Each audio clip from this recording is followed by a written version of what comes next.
back. I'm alright, Jack. Keep your hands off of my stack.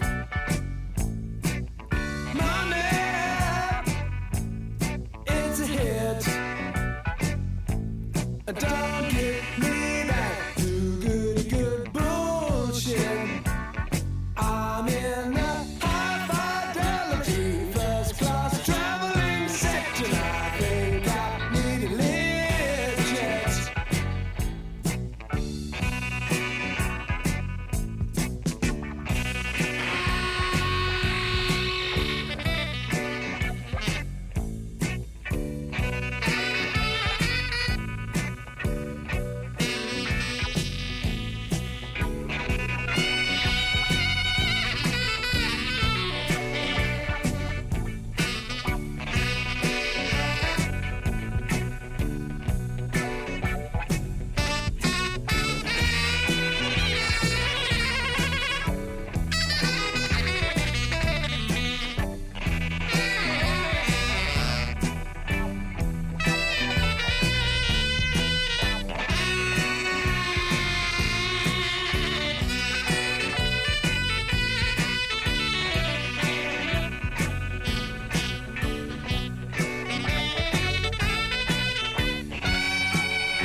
It's a crime.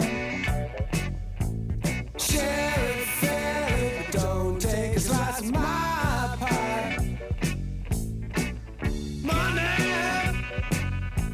so they say, is the root of all evil today. But if you ask for a rise, it's no surprise that they're giving none away, away,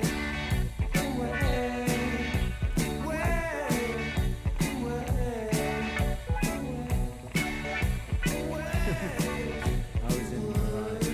Yes, absolutely right. I certainly was in the right. Yes, definitely. I guess he was cruising for bruising. I don't know, I was really drunk at the time. He just told me it was put into number 2. He was asking why it wasn't coming up on 3011.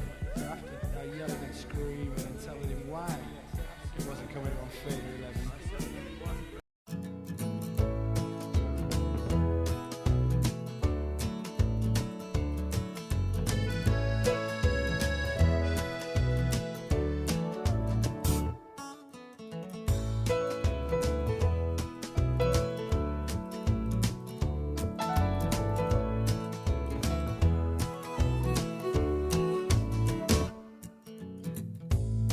if I had $1 million, If I had $1 million, well, I'd buy you a house.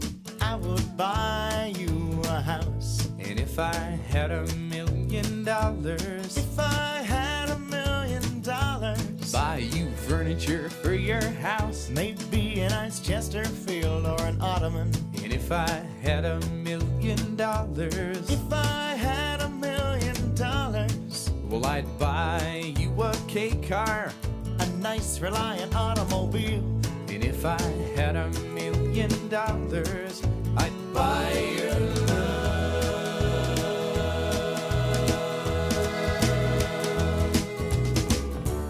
If I had $1 million, I'd build a tree fort in our yard. if I had $1 million, You could help, it wouldn't be that hard. if I had $1 million, Maybe we can put like a little tiny fridge in there you somewhere. know, we could just go up there and hang out. Like open the fridge and stuff, and there'll always be foods laid out for us with little pre-wrapped sausages and things. They have pre-wrapped sausages, but they don't have pre-wrapped bacon. Well, can you blame them? Oh yeah. If I had $1 million, If I had $1 million, well, I'd buy you a fur coat. but not a real fur coat, that's cruel. And if I had $1 million, If I had $1 million, well, I'd buy you an exotic pet. yep, like a llama or an emu. And if I had $1 million, If I had $1 million, well, I'd buy you John Merrick's remains. ooh, all them crazy elephant bones. And if I had $1 million, I'd buy your love.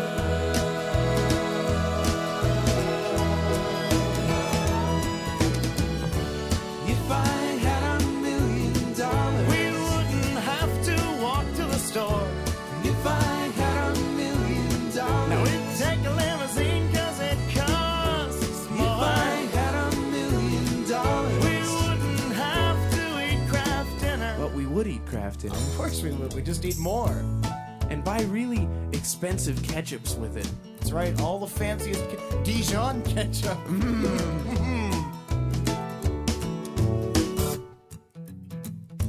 If I had $1 million, If I had $1 million, well, I'd buy you a green dress. but not a real green dress, that's cruel. And if I had $1 million, If I had $1 million, well, I'd buy you some art.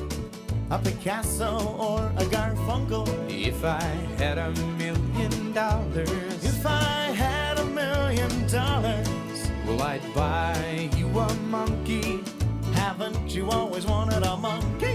If I had $1 million, I'd buy your love.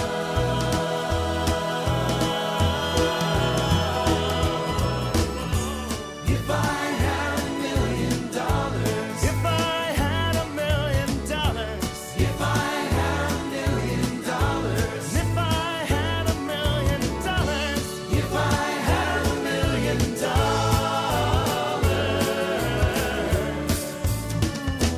I'd be rich.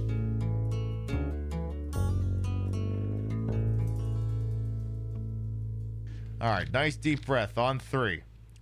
1, 2, 3.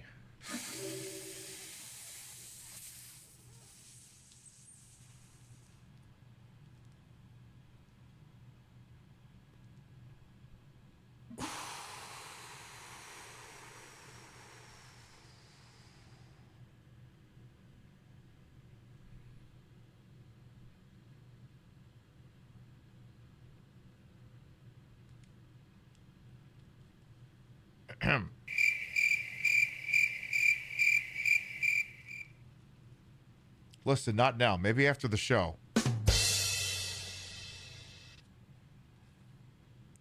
Maybe later. Feel better already? I'll just bet. Queen Pib. In stereo where available. And where not available, it's not in stereo. There's nothing we can do about that, so don't blame us. We have no control over it. Call your internet service provider if there's some sort of a problem, or the local Twitch server. But if they're not giving you stereo and you want stereo, that's your problem, not ours. Don't bug us. Complain to your congressman or Newt Gingrich, like I'm sure he'd care. Ha! But we don't want to get any letters. Understand? Good.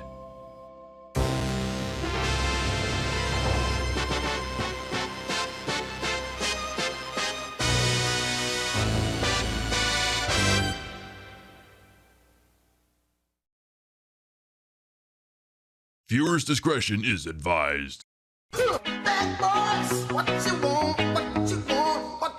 Why you gotta wear them like what, the tits? Meth futures have crashed! Don't buy the meth stocks! God, you little freak! I don't know who keep doing all the Nazis! Big mystery, who can say?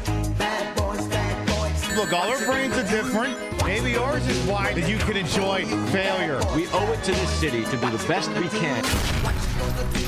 These dolphins have taken up residence.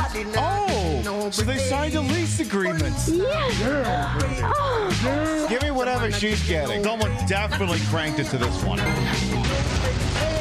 Tail! I am going to pull your fingernails out! 7, 6, 5, 4, 3, 2, Queen Pip is filmed on location with the Queen of Retro Game Broadcasting. All shows are broadcast 4 nights a week in a court of Pip.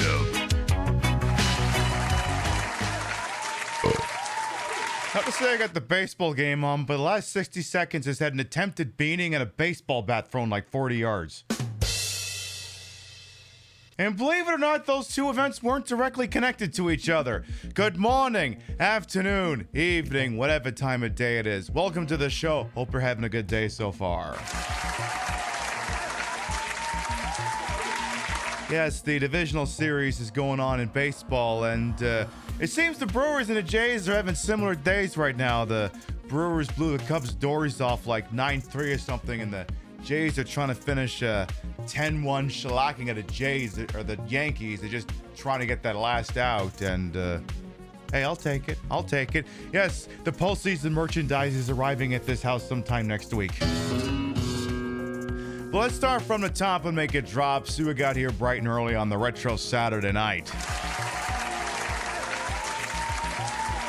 Let's see what we got. Yeah, we got Chef Vectorman Dictate Girl. Welcome on in. And little Portia as well. Crazy Two Shades Display Salad Damage Plushie. Welcome on in. Yes, exactly. The killer department store. The prices are slashing and there's deals to die for and all that, so on and so forth. Lo-Fi Bear, Sean Symphony. Welcome on in. Do what you got to do over there in the UK. It is probably fucking midnight over there. Ravaging Marvel. Welcome on in. Midnight Wolf as well. Hello, hello, hello. Ruby Snowdrop, King Monster, welcome on in. You hope the stream is sponsored by your local department store? We'll see. It's sponsored by someone. It's just a matter of whose. Maxwell Damage, welcome on in, as well as Botten, Nook the Crook, Jersey Lady, welcome on in. I see Frey over there in Vince's Fiction Shop as well. Good evening. And, all right, there. Jays finally took game 1.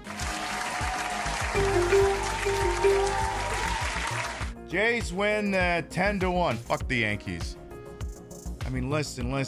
Yes, I understand that I live near the goddamn city, but like, it's not like these people need another fucking World Series. They have enough of them.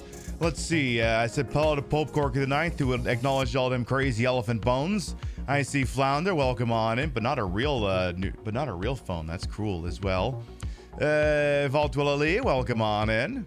Still scrolling. I see Vidor. Very Pink Penguins acknowledging the merchandising. Safety PB, welcome on in. Long time lurker. Hey, I got no beef with a long time lurker. Welcome on in. Misfit Murph Dog as well. Yes, you already got the kids in a divorce. Exactly. A local killer department store. See, that's what I should have done. I should have spent this afternoon painstakingly re-editing that thing just to insert the word killer into it, and I didn't do that. So, fuck. What are you gonna do? There, I think we're all caught up. So under normal circumstances, the Retro Saturday Night is sort of an instanced broadcast in which the things that go on during it do not necessarily follow the continuity of whatever else is happening on the channel. So like while we're playing Illbleed in the regular time slots, maybe I would do like game show night or something else like a Mega Man game or whatever. However, tonight that's not the case for two reasons. One, Illbleed with a two-drink minimum sounds awesome. And I usually draw the schedule up a week in advance, and it occurred to me as we were approaching the return that I hadn't actually thought of what to put here. So, congratulations, just getting Illbleed on the Saturday night. Yeah, exactly. It's a rare canon Saturday stream. All the other ones have just been existing in a hypothetical extended universe. So, I do have two things. I'm gonna show you something now. I'm gonna show it to you again later. So, next Saturday night's probably the last scheduled live from the bar stream for the season, because we're getting into October. It's gonna start getting chilly, and which isn't usually a problem for me, but my co-pilot, she likes it. She doesn't like to be freezing in the basement, so I've just been using it as an excuse to wear every green outfit I got, and I got one more. It's like my racer outfit, but it's green, so it's like slutty Danica Patrick. And it's a really good color combination. It's just I could never wear it in this particular setup. And I'll wave this thing around when we get to the main scene to show you why. I mean, it's a great outfit. It's a great outfit, and she's got a great butt. She got a great ass. And you got your head all the way up it. See? See? Her butt looks that good. Now just imagine it's mine. I'll pull it out when we get to the main scene. Then you go, yeah, I can see why you hit. See, I mean, I guess I could. I do still sort of have like that old ovaled blue screen, but the problem is we'll see now. Well, actually, wait. Now I'm thinking. I mean, you could still do this. I mean, look, my show is kind of the one where like I present all the rough edges, warts and all. What if? Because normally I'd be like, well, in order to make that work, I'd have to recalibrate the entire thing for blue. I'd have to put blue things down there. I'd have to change the chair to blue. I'd have to change the color on the arm to blue. But what if instead of doing that, you just set up the blue screen and then just left all the green assets intact?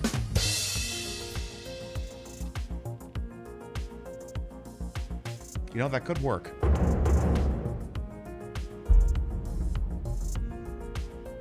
We'll see. Hope everyone had a good week. You only had to stop a kid from choking a toddler at work this week. Listen. No choking, okay? No choking until you're at 18 years old and you're fighting an illegally sanctioned MMA bout. Then you could do it.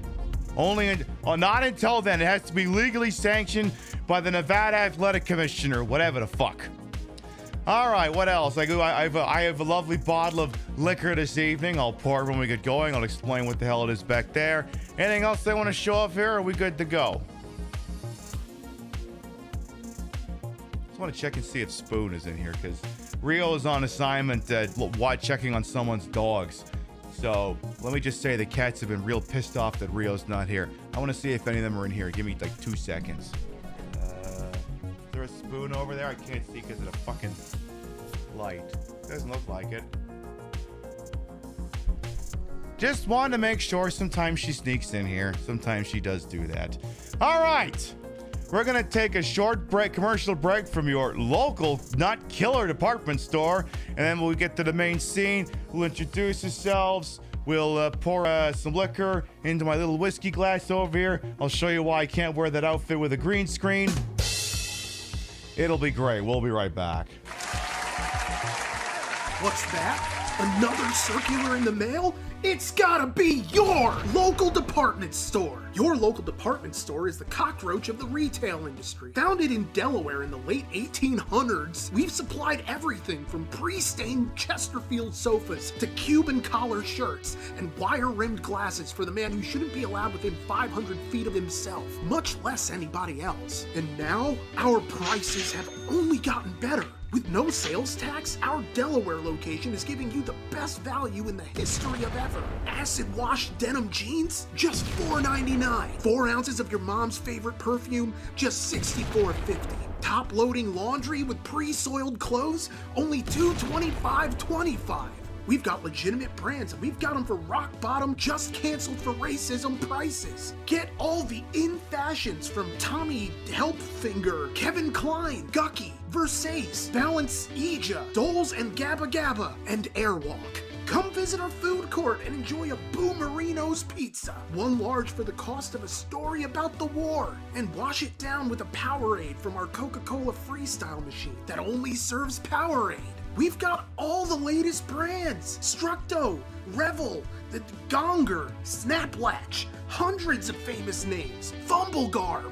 We have all your favorite home decor, including handmade artisan crafts, McCrane, Crotchet, Decoupage, Mosaics, Ike Banana, Caramikes. Come to our Delaware location for an experience like a Granny Smith apple, disappointing on its own, but best when baked. Hey, it's legal here recreationally, so how about it? We've got jeans by Gloria Vanderbilt, Swatch, Bongo, LEI, 579, Contempo Casuals, shoes from Borders Bookstore, books from Payless Shoes. We have all your favorite discontinued foods, for f***ing sake, thanks to our purchase of an old storage shed left behind by a f***ing hoarder.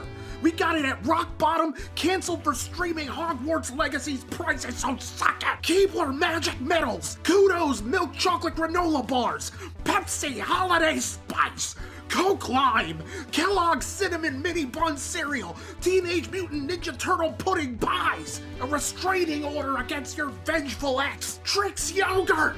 Your local department store has all the deals, whether you want them or not, so get your fine ass down here to Delaware. Yes, down, because nobody is coming up here from down south. It's all Pennsylvania drivers who forgot how to parallel park or use turn signals. So f*** 'em. Come on down to your local department store with locations throughout the state of Delaware. It's never been easier to save money or get tested for venereal disease thanks to our brand new pharmacy, now accepting like 3 insurances. Get your miserable ass down here. Do it. I'm tired of telling you. You already got the kids in the divorce. The least you can do is throw some business my way instead of lining Jeff Bezos' pockets. I worked so hard to get us out of that f***ing apartment, and now it's like, I don't know, just spend money. Buy things. I'm not saying capitalism is perfect, but it's all we've got. Come to Delaware. Come to your department store. There, Real's home. Spoon and Tater can quit f***ing whining. I swear to God, I bet you anything they don't f***ing whine like that when I'm not home. Granted, Real's always home. She works from home, so when she's not like, where's mom? I'm like, what, am I chopped liver over here? For anyone who might be new here, I am Queen Pib, Patricia, Inga, Bogart. You may also call me Trish. Queen of the retro, queen of the ways of the old, and your time on this channel, this fat lip, fat hip, fat boobied, and fat booty channel, is of course and is always well wasted. Welcome on in. I put the broad in broadcast to the whole and wholesome H-ford for my own hubris, and though these breasticles may be fake, the retro is real. That's a real... Oh yeah, I'm doing this out of sequence. It's the real, well, that's what is it? You may be going, what is it? What even is it? Well, as you're doubtlessly aware, we cannot on the Queen Pib show really start things properly until you get to listen to the following.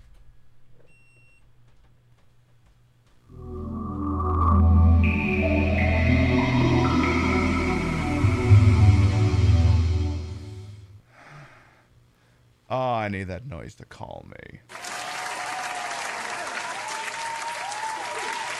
Oh my God, it's a Christmas fucking miracle. It didn't ask me what day it was. Anyway, we're using it to play Illbleed, which is what we've been playing on the main shows, but hey, it's the Retro Sad Night. The Retro Sad Night's whatever the fuck I want it to be. You're also the spare human? Yeah, be like that, Portia. How about them Blue Jays? Hey, I know, I just finished watching them beat the Yankees 10-1.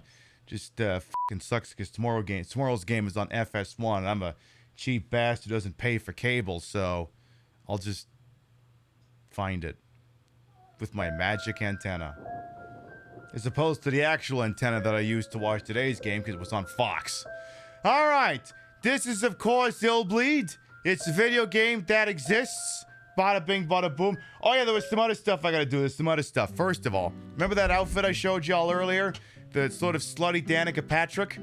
I showed you when we were at the regular screen so you could see what it looks like. Now you get to see why I can't wear it on the show. Because it would look like this. Which, still kind of iconic, but it's not quite what we're going for. It'd be like a reverse Sentai. It's just not what I'd be going for. See, no, the trick is to key out the legs, not the torso. Then I just look like a disembodied pair of arms, legs, and a head. You wouldn't get to see the titties. It just wouldn't work, so I can only wear it live from the bar. That being said, speaking of bars, what do I have here? I have, getting in on the Canadian stuff this week. I bought a bottle of liquor when I was back in the old country. This is the Crown Royal Northern Harvest Rye. They don't have this at the liquor store I normally shop at, but, you know, eagle-eyed people have told me that this is available at certain other dedicated liquor stores, but it's not the one that I've been going to. I haven't opened... No, I haven't poured it yet. You can get into that when you come back. Rio's going out to do some gardening real quick. But yeah, it's fancy pants. It's 45% alcohol per volume, so I'll pour into that in just a second here. Or I'll do it now. One thing, though. Yeah, Crown Royal bottle. Because that's the thing. Like, my local liquor store has a shitload of Crown Royal. I think it's starting to go up in price now. Thanks, Trump. And I didn't buy it when I was there, but the next time I go, I may have to. Because there's like a limited edition chocolate one. And I'm like, that could be good for Christmas. That could be pretty nice. Yeah, I can also tell this is Canadian because it's a different cap. This isn't the same cap the American Crown Royals usually have here. So let me see here. I'll go ahead and get that poured in there. I haven't had a bottle of Crown Royal that isn't the blackberry one open in a hot minute. Excellent. Get into that shortly here, and I'll let you know if this sucks or not. This Crown Royal, it's got to be pretty decent. Got to be pretty decent. Does this video game exist? No, Zilla, it does not. It absolutely does not. You need an outfit that makes me a pair of floating tits as a joke outfit to wear on the green screen sometime. I mean, I do have another comically oversized titty bib that's almost trashly sized. I could just wear that over a green outfit. Good. We'll see.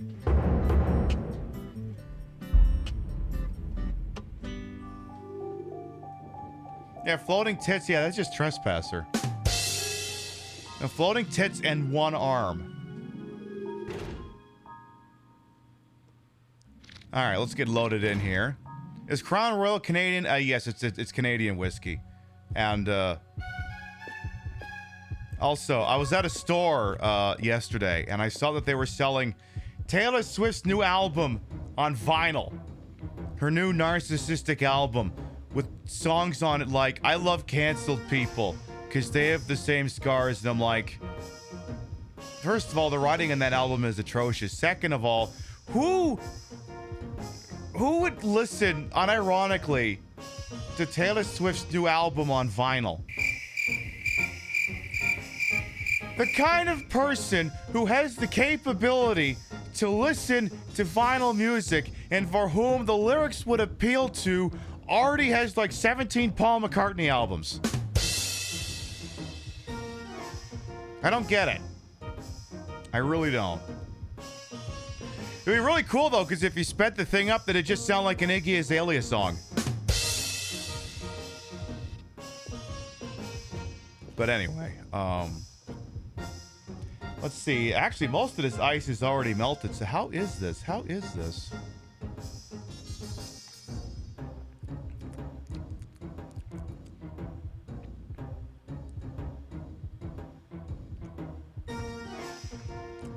I like it. Rio's gonna hate it. Rio's gonna hate it, but I like it. All right, so this is Illbleed. It's a very, very silly video game for the Dreamcast, but you'll figure that out pretty quickly here. Let's go buy ourselves some swag. Because we're going to need some swag for the upcoming stage here. You just figured if you played it fast, you'd get through it sooner. It also, I guess that also means now if you take an Iggy Azalea song and reduce it to half speed, then it just sounds like Taylor Swift's new album. She's having sympathy for people like Kevin Spacey. Arguably. Let's see, the thing is, she hangs around because she hangs out with Travis Kelce, who people have told me apparently he was a big deal, but I'm like, I don't fucking see it. I mean, Travis Kelce, the shithead tight end for the Kansas City Chiefs. That guy was a big deal. Apparently he had like 2 seasons of some Bachelor style show, and I'm like, really? Travis Kelce? Come on. Listen, when I think of famous tight ends last 15 years, all I can think of is the dynamite New England duo. And let me tell you right now, Travis Kelce, you are no Rob Gronkowski. You're not even an Aaron Hernandez. You're just not. It just doesn't work. I'm going to make the Swifties mad. It's past their bedtime.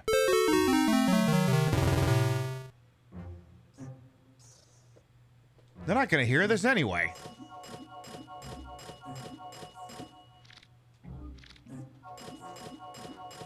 Swiftie fans are like my 12-year-old niece or something.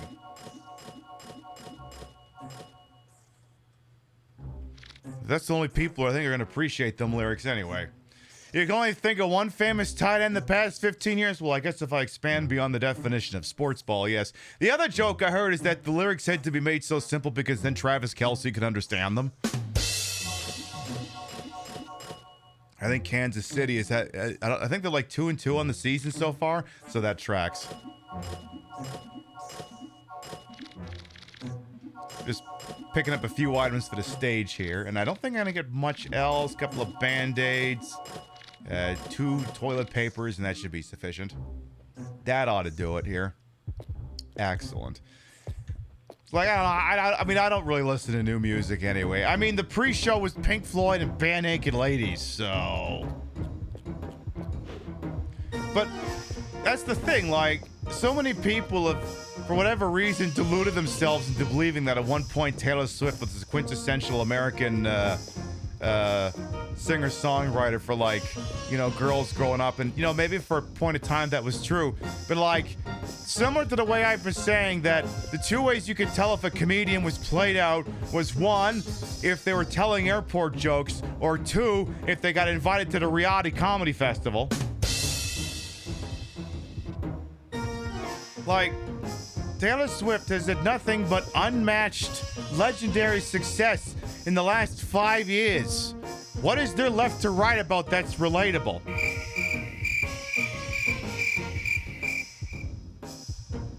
Like, half the lyrics in her stuff these days, if it had come out of, like, I don't know, good example, Kendrick Lamar. If Kendrick Lamar had done those, they'd have gone, how dare you? How dare you?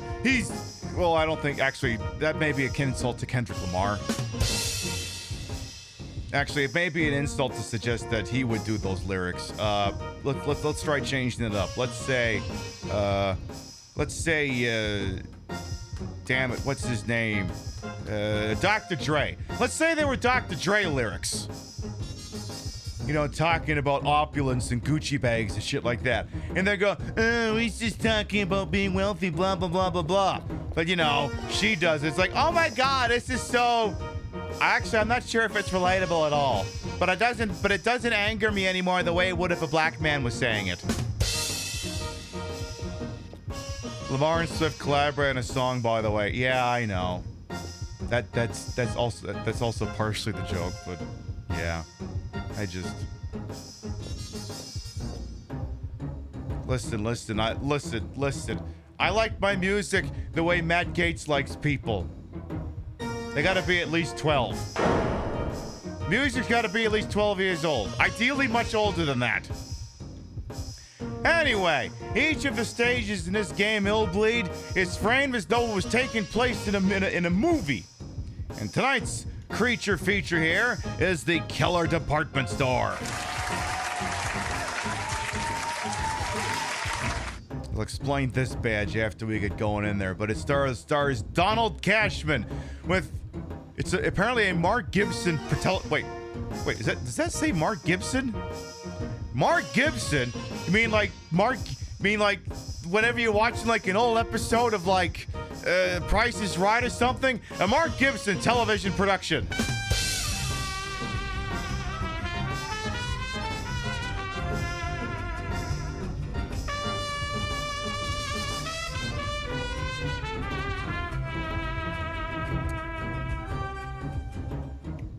Since when you reach for a snack and it tries to bite back, that's a mimic. Sing it, Dino. Xerxion Dankin at 26 months. Welcome back. Somewhat related to the thing you just did. Good timing there, Hambot. We have turned hype trains back on, but they're not incentivized. The reason why they've been turned back on is because there's apparently no shortage of you who like unlocking those hype train emotes. But the problem is I did not ever have them turned on my channel, so you couldn't get them from like your resubs or whatever. Now they're turned on, the threshold is 2. So like literally if one other person wants a hype train emote, actually I don't know if you have to clear level 1 to do it.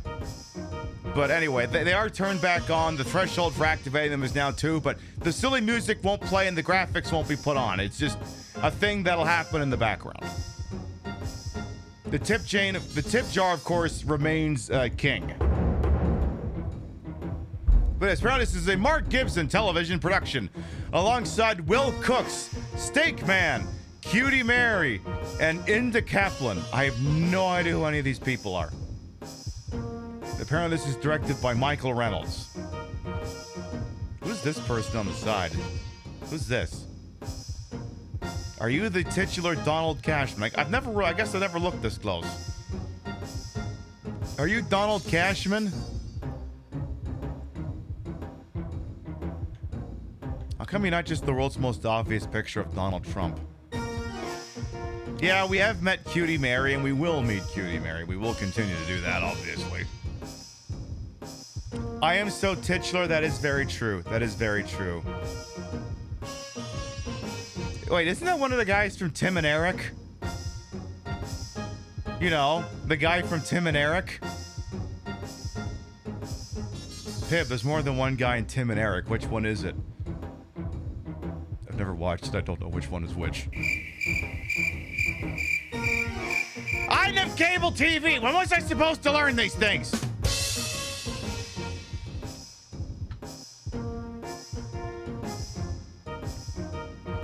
Yeah, exactly. It's that guy. Yeah, no, it's the other guy. You know, that guy.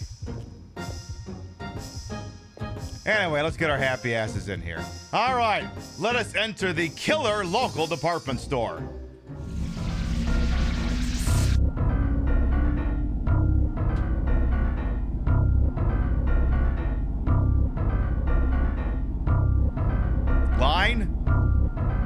Line? Hello? There was a big blowout sale going on at the Cashman department store, which needed something to bail it out of heavy debt. What seemed like a sale was actually a deadly disguise for a mass murder by store manager Donald Cashman, who freaked out after a run of bad business. He killed all of the customers and stole their money and valuables. In his warped mind, he figured they owed it to him since he couldn't make enough money in sales. Okay. When the police arrived and figured things out, they shot Cashman on sight. Oh, good. That should have ended the terror, but it didn't. The sheer power of Cashman's hatred and his ruthless obsession with money brought him back to life as a horrible monster. He's still making products, but this time he breathes evil into them, turning the products into monsters themselves who suck up a customer's money and soul. Cashman's out there somewhere, waiting for the next customer, as he secretly sits in a safe, counting his money. So yes, exactly. You're telling me he's a capitalist.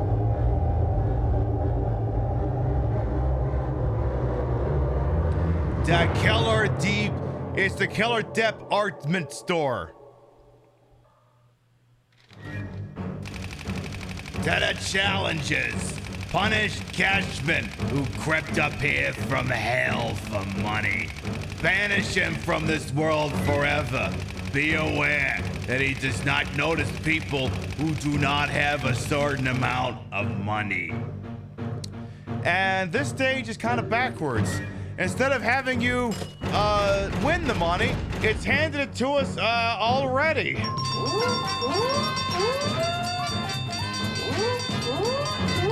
Big money! Big prizes! I love it! They've already handed us $150,000. Yay!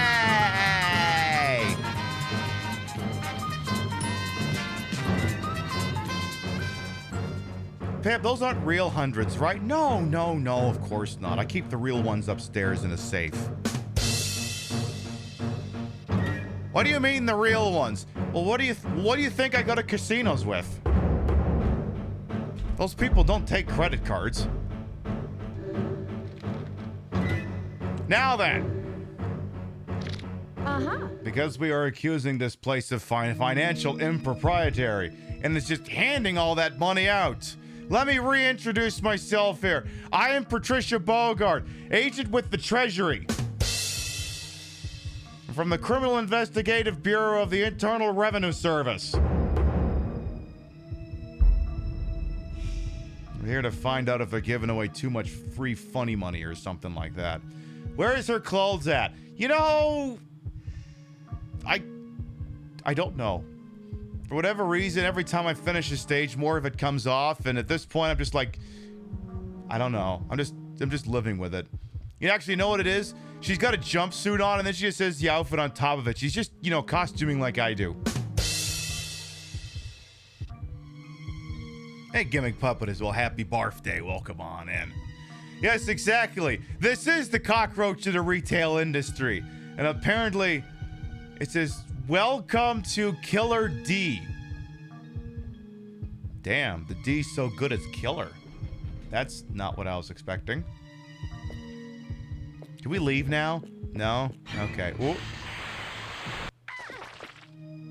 Okay, but what if I want that what if I want that shopping cart though? We love the Killer D. I'll just bet V4. AME Levitt as well. Welcome on. And could be Killer Donut. Oh, we do have a box of donuts upstairs. That could do it. That could be it. Hey, Demonic Dork as well. Welcome on in. So we need to stop over in this room over here on the left. So we'll do that. Also, hello, Spider.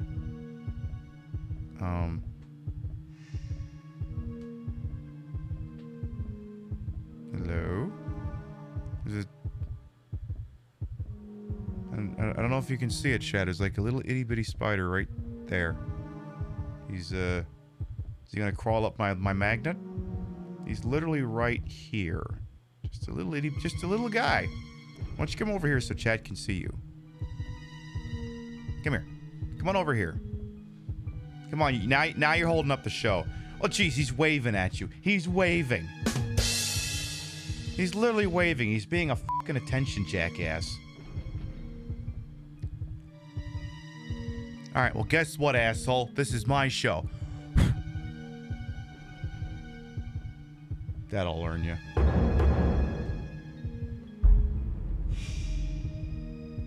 I teach you upstage me on my fucking show. Alright, let's stop in over here. So there's a little office here. Now, as you can see, there's no shortage of goodies in here. No shortage of goodies. Green flyer obtained. Let's see what we have here. What is this? Total amount is $1 million. Cashback sale today. If you buy $100 or more, you'll get $100 back. Don't miss this opportunity. What? How does that even work? How? Many people are expected to rush the sales floor. We ask you to get a ticket at the entrance and enter in order. When you go back, please follow the floor attendant who will guide you to the exit. So are we coming in here or are we leaving? Please note that you may not be able to enter unless you have a lot of cash. Department store of conscience. We treasure all our customers. Cashman Department Store. I'm sure that'll be important later. Oh, by the way, Ryu, if you want to try that, it's all melted out now. I don't think you're going to like it, but you can try it. No? Nice. Do you like it? I like it. Okay. It smells good.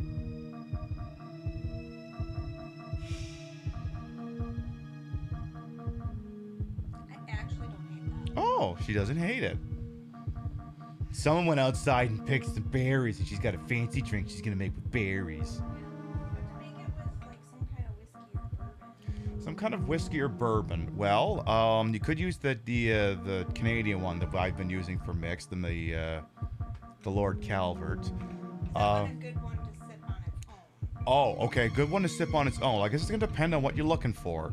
The Glenfiddich 14 is sort of a vanilla. You want something that would pair well with berries. Well, there is the Crown Royal Blackberry. That might be overkill. You could do one of the fancier Jack Daniels. So hi, Jack. What else? I'm trying to think of what else we have here. I don't know that I would mix it with that. I did get a new bottle of Jim Beam Cherry, but you don't like that either. That's too much. I could do the honey. Yeah, you could do the honey if you want. You can bust that thing open. Yeah, it's lower shelf of the cabinet, left side. It's behind the 2 bottles of Jim Beam. Sure. Yeah, I got a bottle of Jack Daniel's honey that I think I bought years ago and we never opened it. So it's technically a vintage. She's going to go try it. How is the Jack Daniel's Blackberry? It's like crack. I can't drink it because then I'll just keep drinking it. Yeah, Azure Witch as well. Welcome on. And all right, what else is going on in here? There's a caution bomb. There's a painting of some sort up there. What do I have now? I am drinking Crown Royal Northern Harvest Rye. It's a bottle I bought back when I was visiting the old country. What else is here? I think the horror monitor's around here somewhere. All right, there it is. There's our horror monitor. There's our goggles. And there's a secret note that has been obtained. What does the secret note have to say for itself? Oh. First safe in grass. Second safe for Mary. Both near man-eating ghost. A large evil spirit eats money by the third safe. I will forget all of this. Hey, what's shaking up at the desk?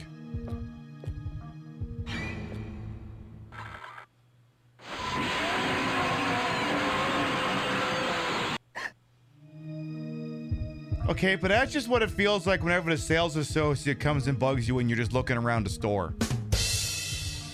Hi, can I help you find something? No, fuck off, leave me alone! There was this one time, like 11, 12 years ago, I was in a Best Buy and I wanted to buy a prefab computer because I needed a new computer because I was running an XP machine. And let's just say that was not something you wanted to keep doing. And I achieved the impossible. I got into the store, I found the computer, I grabbed the box, and I got to the register before any of the sales associates could talk to me. Which means I probably robbed one of them of a commission. A suicide note has been obtained. Mr. Cashman, please let me apologize for not being able to satisfy your intention. Please blame me as assistant to the manager, for the failure of the Cashman department store. Therefore, I will kill myself to compensate for the failure. Ah, we're going salaryman. About the memo with the location of the hidden safes, I disposed of it in the garbage, so please don't worry. Wait, did I take the trash out before I did this? Well, I'm not gonna be here anymore. Who cares? If there's any chance, please let me help you again as assistant manager of the Cashman department store in my next life. Let us elevate ourselves, become the richest in Nebraska. Let's not. Ooh. Sure, I'll try a sippy of it. Okay. So this is before you put in a sparkling Wawa. Well, that's not bad. That's not bad. I mean, this will go even better with sparkling water. But yeah, that's not bad at all.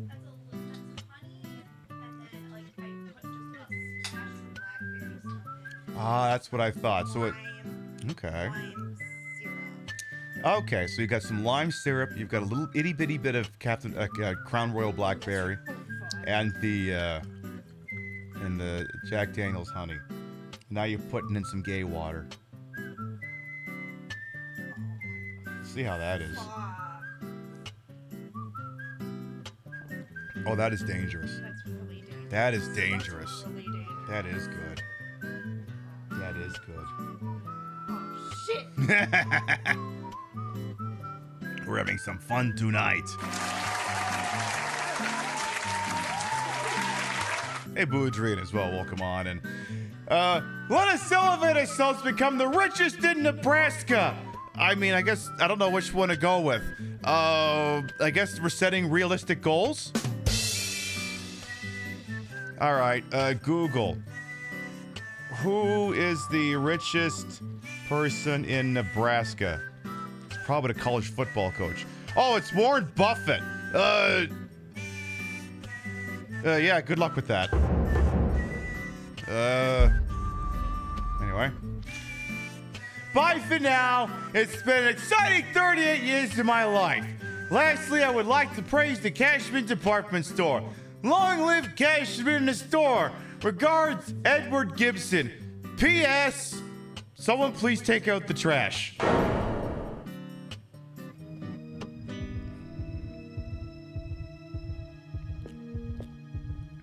Gaming under the influence, I reserve the right to do that on the Saturday night broadcast. And possibly other ones too, but mostly this one. We might put on a couple of the Dan Bell Dead Mall series videos.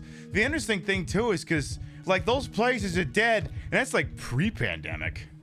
Let's go figure. Online shopping has basically sort of neutered the shopping mall experience, which wouldn't it be nice? Can all of these shopping malls in like dying Pennsylvania mining towns finally go bye-bye so we can turn them down, destroy the parking lot, the massive oversized parking lots, and either replace them with like a park or affordable housing or something?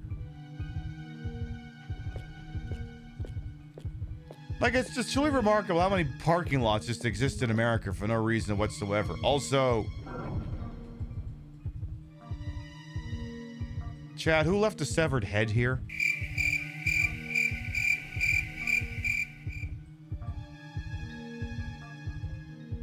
Chad, whose head is this?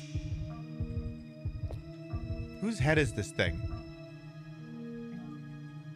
Severed head has been obtained.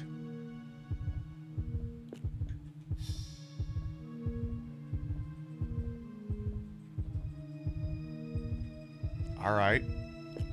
Okay. I mean, listen. Who amongst us has you walked into a Walmart and seen a severed head just rolling around on the ground? Who? Exactly. Hey, Denver first. Sorry you were saving that for later. Oh, okay, my bad. So I just want to make sure there wasn't a cat behind me. You was a tad peckish. That damn spider is back. You can see him right now. Bro, I kicked you out of the show a minute ago. What are you doing back here? Okay, but you do this again, I am gonna... Get out of the shot or I am gonna kill you. Alright, that's it. Listen, I'm the biggest deal here, okay? Fuck off.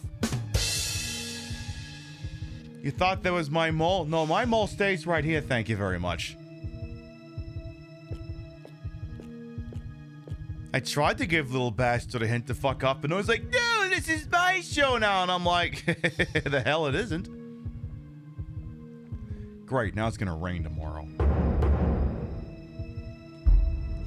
Anyway, apparently this shopping mall is not a giant open concept. It's like an IKEA.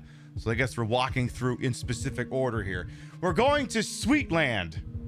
So called because it is helmed by a guy named Jeff Sweet. Now, again, because this is New Game Plus, I'm not going to waste any time disarming the traps because where's the fun in that?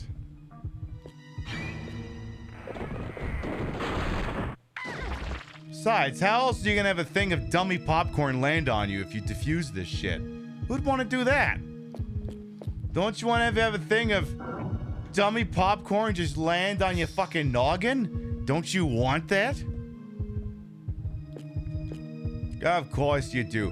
How about mummy popcorn? How about fucking mummy popcorn? All the fucking mummy popcorn you could possibly want. Okay, but what's the marquee on this side? It's... Oh. So you have mummy popcorn and dummy popcorn. Okay, now I get it. Okay, so the way this works is they've got this segregated along traditional gender roles.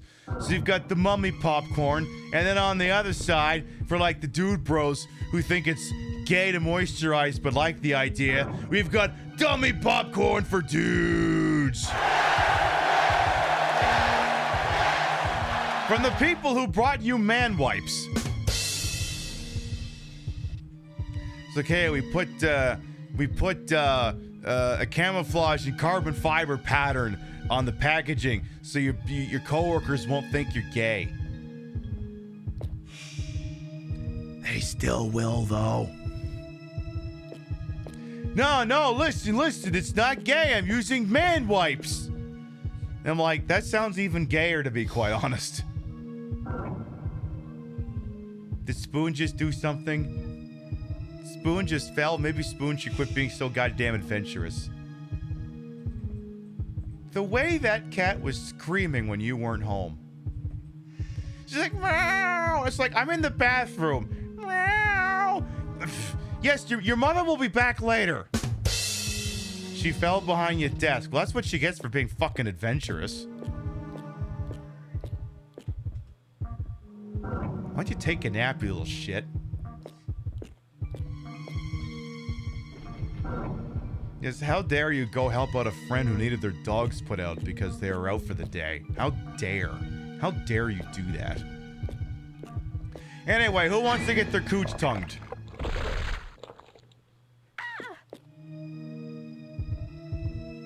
Damn. That oral sex cost me $4,500? Damn, the rates have gone up. I'm not charging enough money for this. I'm taking notes. Note to self, charge $4,500 from that from now on. No, not your undeclared money. That's the best kind of money. Yes, Mom, there is not allowed to leave the premises to fraternize with canines. Yeah, I know. What else we got here? So, yeah, some of the jump scares will also take money. Punchline, to get to the final area of the stage, you have to have at least, I think, $100,000 on you. But there's no way we're going to lose $150,000 between here and there. In fact, there's quite a few places in which we will gain copious amounts of money. So, we're just here to enjoy ourselves. That's what we're going to do. But I just want to see more jump scares. I guess I could look at more of the candy. I mean... What the... wait. Wait, do these lollipops have faces? I'm sorry, come again? They have faces. Why are they making an O face? Why are they doing one of those hey gal things? Well, wait, no, see, I think, aren't your eyes supposed to be closed in the O face? Okay, no, I guess they have to be open, but then they'd be cross-eyed. Because you're basically not focusing at that point. How many licks does it get to their brains? About $4,500 worth.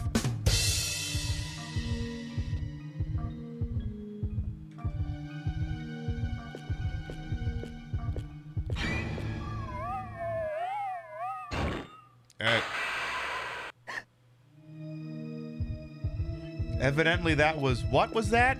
That was hell candy.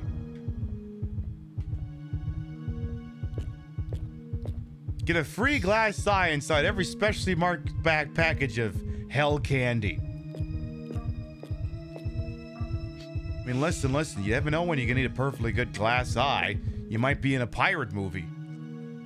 It could be a thing that happens.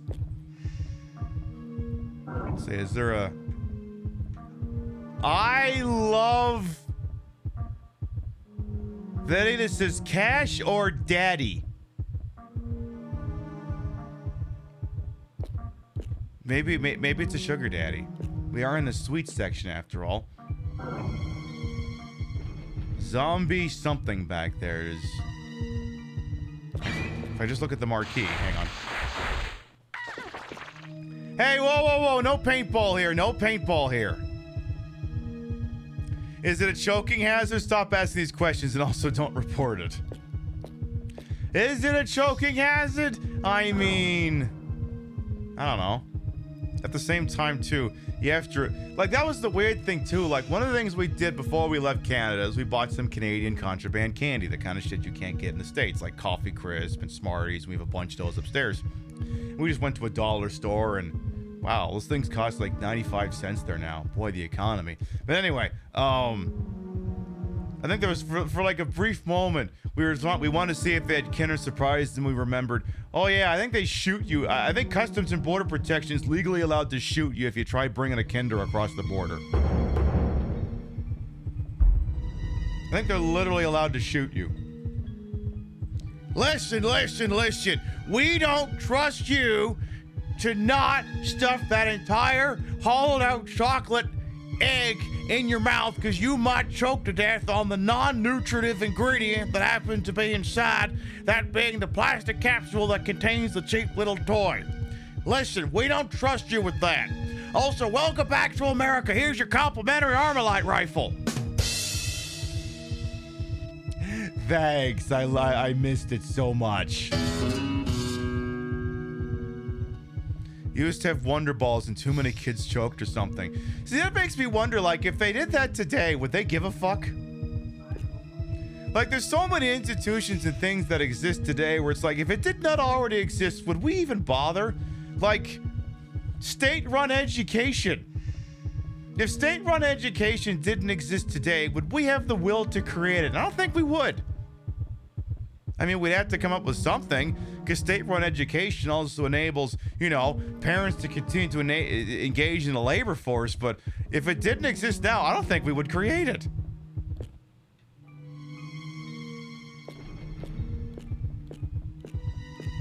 I don't think we would. Very few of us choke on Armalite, so it's safer. Yeah, exactly. You usually do pretty well unless, it's a month out. Am I allowed to make Charlie Kirk jokes again?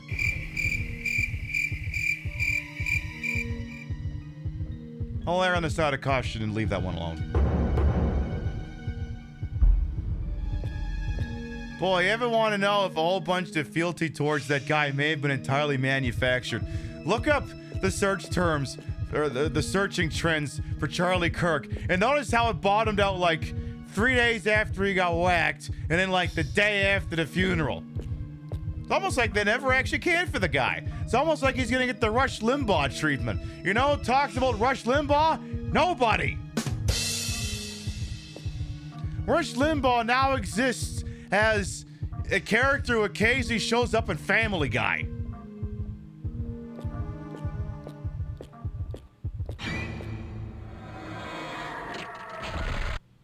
Oh, okay. Now, wait a minute. Is that the Crash Test Dummies or the Incredible Crash Dummies? Because one of them sings the Jimmy song, the other one's trying to kill me. Just get me out of here. I don't even have a weapon. Leave me alone. Go away. Why do you feel like candy shops should be playing in his candy shop? Because pattern recognition, generally. That would be my guess. It'd be, hey champ, you can use that hammer, right? Build that. Ah, yes, we'd be talking to him the way Dr. Disrespect talks to his fans. A grown man calls his fans champ, and I'm like...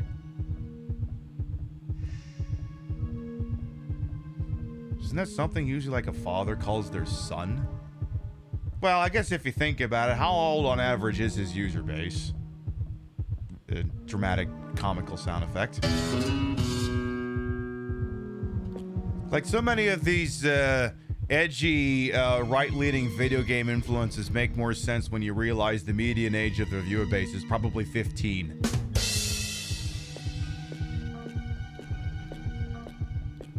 Because, like, you can't look at it through the lens of yourself because you're a rational person, generally. Also, I think a bunch of gay people threw up in here. It's all luminescent. No, not that button.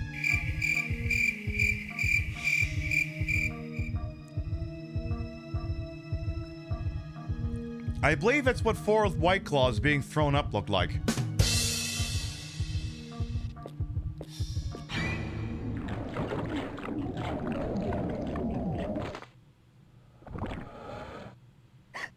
And I guess that tracks because in about 3 years, 5 White Claw is going to cost $5,000. It was a predator rave gone wrong. Oh, you know what? That does make sense. That does make sense now that you frame it like that.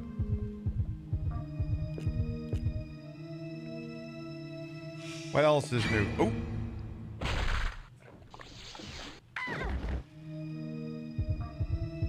Jeez, I haven't seen this many translucent purple things coming at me since I opened up one of my bedroom drawers. Thank you, I'm gonna be here all week. Tip your veal, try the servers. What, I got a drawer full of dicks, doesn't everyone?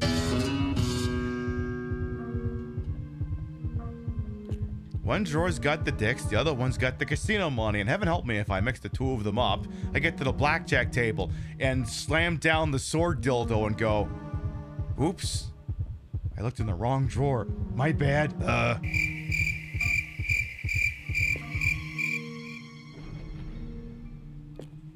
This website is free, by the way.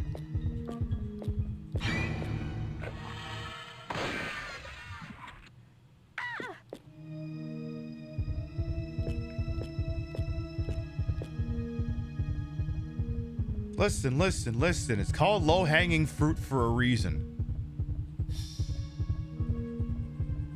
Because it's me on my knees. Rolling around naked on a bed on a pile of dildos. I mean, that's the thing. I mean, you remember the Simpsons episode where the critic, what's his name, Jay Sherman, asks Rainier Wolfcastle, how do you sleep at night? And he has his answer, my version, we on top of a pile of dicks with many beautiful ladies. Just asking, yeesh. Anyway.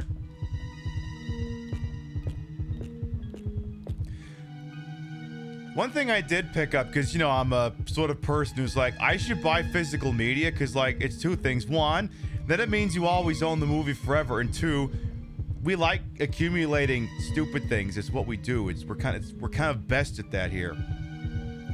The thing is, I don't know what movies are coming out anymore. I don't pay attention to that, so it's like it's kind of like going to the rental store, except you're not renting them, you're buying them. And there was the Blu-ray for the Phoenician scheme? All I know is I saw Benicio del Toro on the cover. I'm like, I'm buying that. We watched it this morning. I was like, this is actually pretty good. And I've never actually seen a Wes Anderson movie, so I wasn't sure what to expect. I was very impressed that the thing was shot in 4:3. Well, or rather, I don't know if it was shot in 4:3, but it was presented in 4:3. It was actually really good. It was actually really good. So I'm not going to spoil anything, but I will say PIB approved. Definitely PIB approved.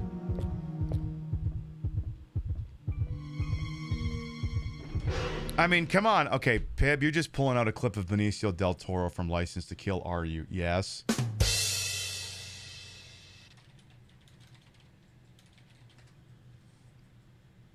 I mean, come on, come on, come on. Who wouldn't want to watch a movie that has this guy in it?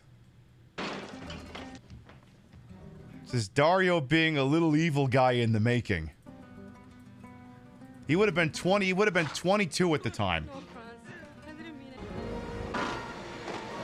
I think this is someone who just did a supercut of every time Benicio del Toro was on screen in License to Kill. He's in the back seat. Let her go. I'm the one you want.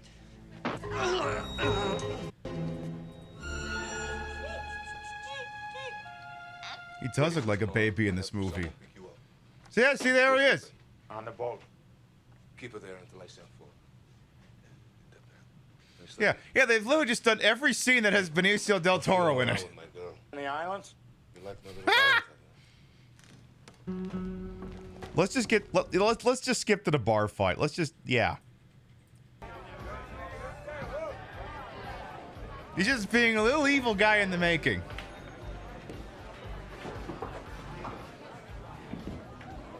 He's got this one great shit-eating grin in a second here. Don't I know you from somewhere? No. Oh, yes, I do. You used to fly charter planes for some friends of mine. I got a job for you. Why don't we go outside and we talk in private? Take your hands off her. She's with me. Nobody's asking you, gringo. He's with me. Keep your hands on the table. Wait, go back. Come on. Who couldn't love that face?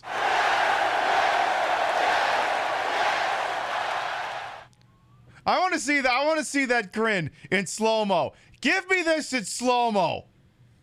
I want it in slow-mo, I want it muted, and I need I need a song from Yakuza 0 real quick.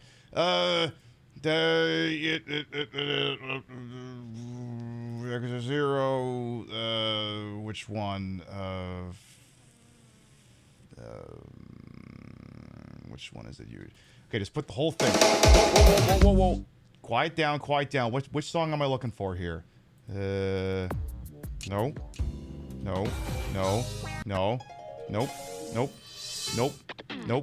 Nope. Yeah.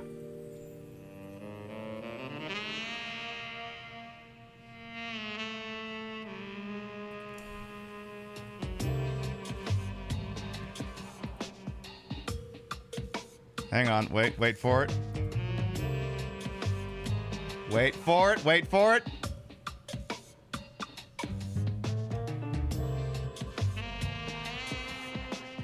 See, it's beautiful.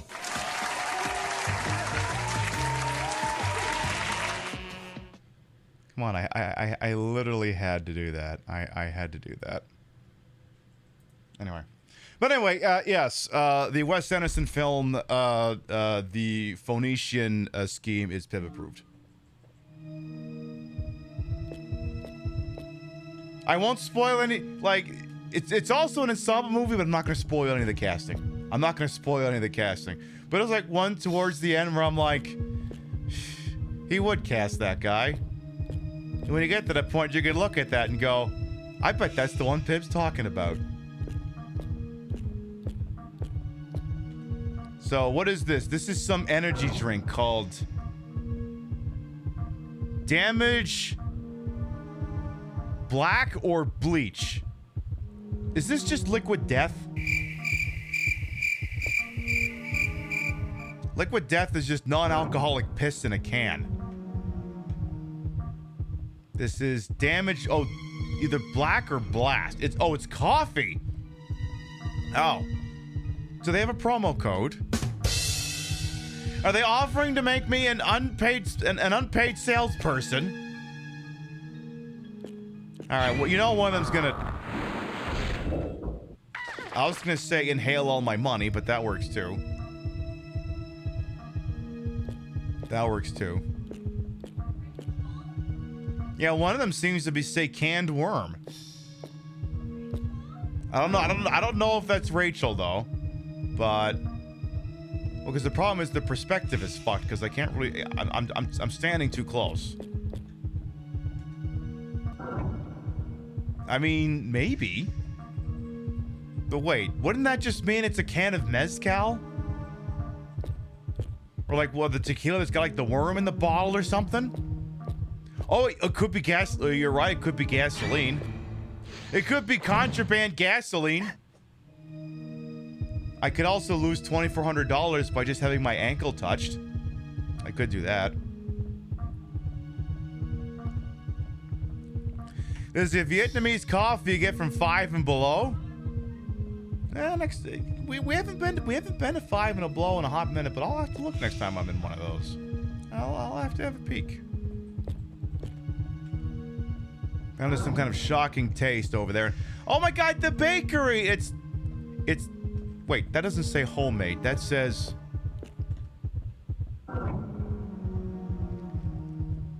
Hell-Made Bakery. Oh. So it's my mother-in-law's cooking. I'm kidding! I'm kidding! I'm kidding! Your mother cooks just fine. I was like, listen, I could either make the joke about my mother or your mother. And your mother's probably not watching the show, but mine might be. And I'd like to be able to visit Canada again sometime without having to worry about accommodations. Let me tell you, that's the one fun thing about visiting my parents. I don't have to worry about paying for a hotel room unless I shit talk her cooking.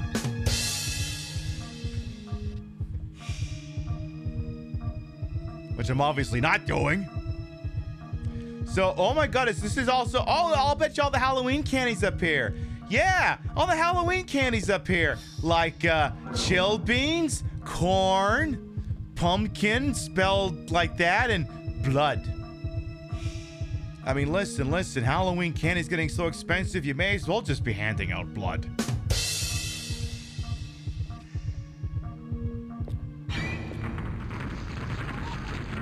Is that the girl from The Ring?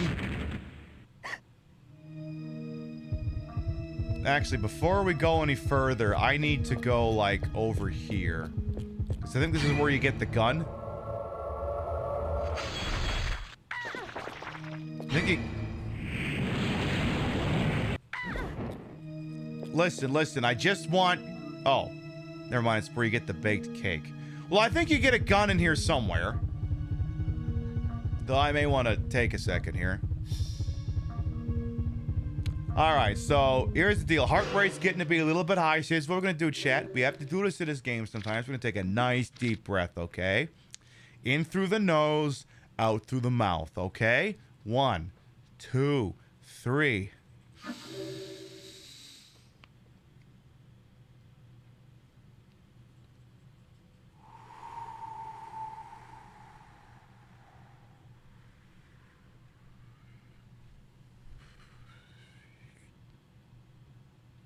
Making sure the twins don't bust their auxiliary air tanks. Just want to make sure. Yeah, I think you get a weapon around here somewhere. Apparently we're standing over at the cake castle. I might need to take a floor steak. I should probably do that. Hey, Sir Hercules as well, welcome on. And I think it's time for a floor steak. Beautiful. Steer fillet with potatoes. Starch and protein, baby. Is that keto? I don't know. What is keto? All I know is where's my goddamn weapon? It's got to be around here somewhere. at the sale.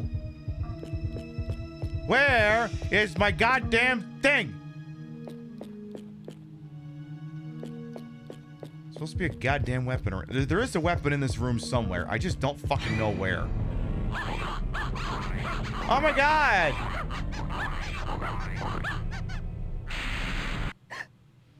Why would that scare you? Those are adorable.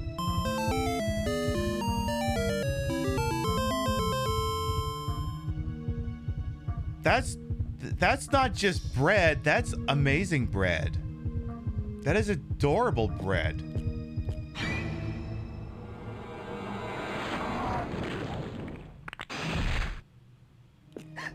Oh, that is far too many crash dummies. Yeah, if you two could just maybe kick each other, that'd be swell. Hey, hurry up! Yeah, just take each other out, why don't yous? I know you don't. You idiots! What are you, the goddamn Yankees? That's what it seems like right now. Come on, upsy daisy, there you go.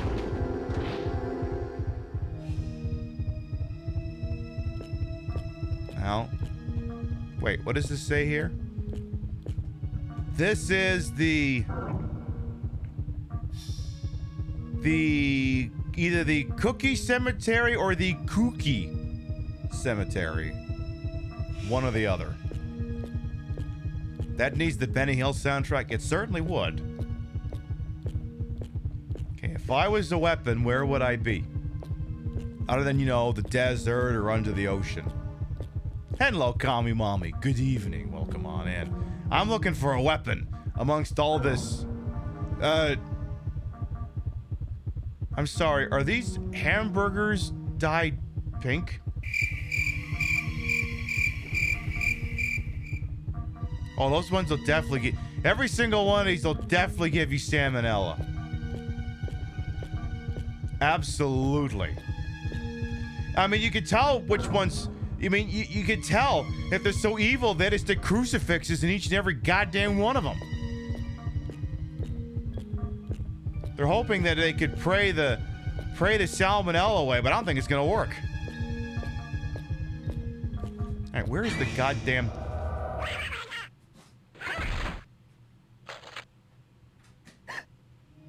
The furries are stealing money from me. Tater, what are you scratching in there? Oh, it's you? You're making that racket? You could have... It would have been the easiest thing in the world to just blame that on Tater. Because I assume that's the kind of thing he would do. Alright, where is the goddamn weapon that's in here? Oh, for fuck... It's apparently in this row. God damn it. There, the hatchet has been obtained. He was scratching at the same time he was opening a box. Yeah, that makes sense. That makes sense. Tell you what, I'm going to give you the Kenny G album here. And there you go. Congratulations. Congratulations on your recent acquisition of a Kenny G album. All right, let's keep going here. We have,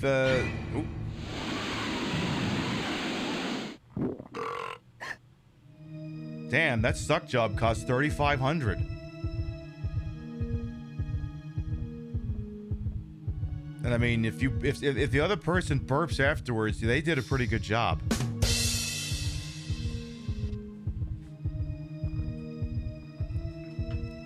That's how you know you had a good. That's how you know you had a good one. So we have something brain. Let's say natural brain. Natural brain.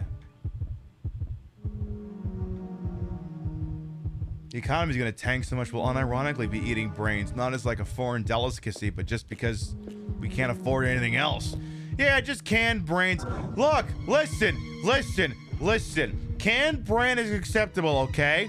If you can't wander in to the grocery store, find the asshole who parked his Ram in 4 different spots, lop off his head, remove the skull from the top of his brain, stem, and then remove it to use as part of cooking, store-bought is okay. Listen, I would never want to suggest that anyone in the grocery store would ever deserve to have their head lopped off and to have the contents inside the thing used for cooking. But if he told me I had to pick one person, it'd be the person in the Ram who parked in 4 spots. And it's not even because they were like, I gotta make sure I protect my truck so no one parks near my truck. It's just, they just don't know how to park.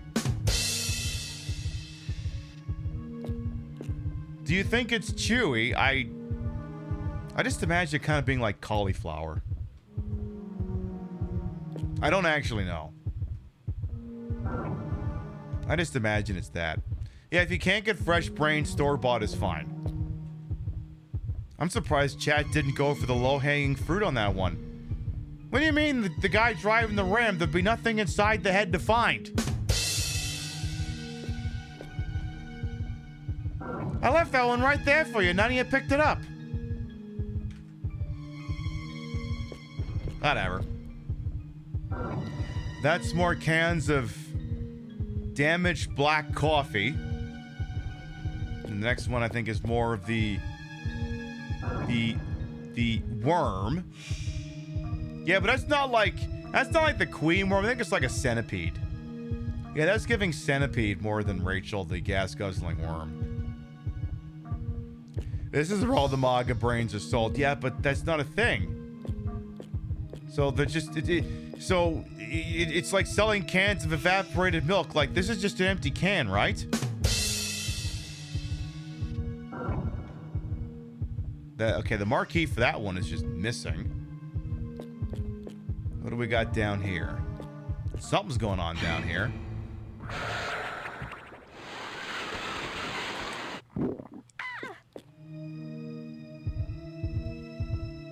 Damn, that blowjob only cost $1,500 and it came with a set of red lipstick, too. Damn, they're giving out budget blowies out here. Those Rachel's kids? Could be. Yes. Ooh, that's an interesting looking wine stopper. Can I take that one to go? So is there a brand name associated on that marquee, or is it just the lips? It looks like it's trying to say something, but it's covered up by lips. Okay, it just says ice cream. I've used the highly advanced pattern recognition skills of my brain to go, it looks like ice cream, and it looks like if you remove some of those, it would either ice cream or Ick Ocean. It could be Ick Ocean. Or it could also just say soft ice cream. I guess it could also say that. Why is this soft ice cream purple? Also, does someone maybe want to service these damn things?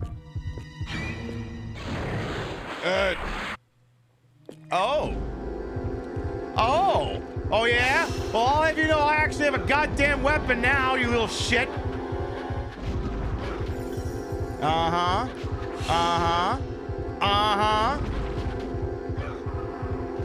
Yeah, that's what I thought. Cool. Wow, that was just an absolute cum-stirring.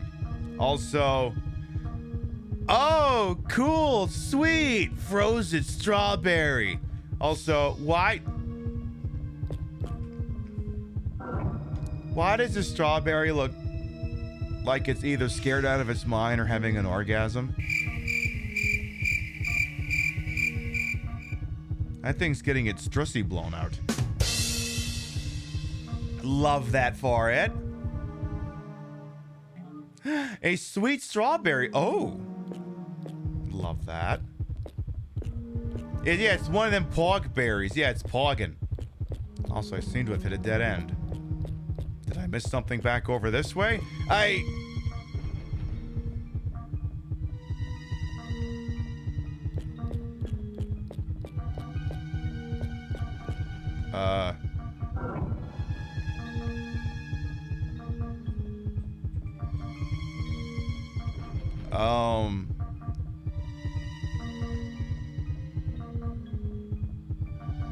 Did something goofy happen to this bottle of Crown Royal? Was this thing next to those uranium deposits they're trying to dig up in Nova Scotia?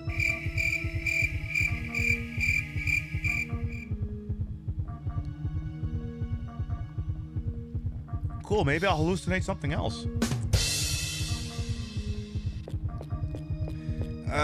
Go on.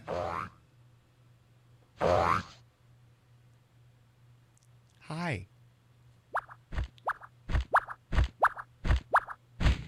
I am the cake from hell, but I need something more to be a complete cake. A cake I'd be proud to be.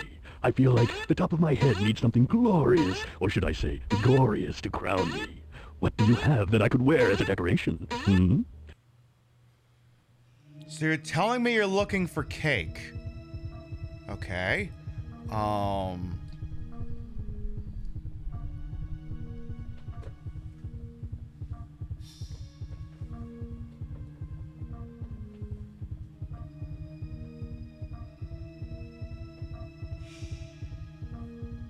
Is this sufficient?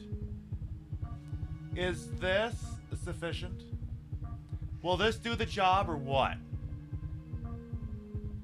Is it? Because if not, I don't know what the hell you want out of me. It does not get more caked up than this. It literally does not.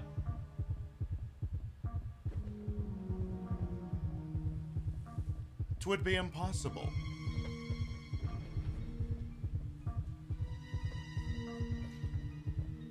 So what I'm hearing is you want me to sit on you. That costs extra. Face sitting costs extra. But, you know, we can negotiate. The in-game character, that is. Listen. I'm not allowed to solicit people on Twitch. I'm allowed to solicit in-game characters as a joke.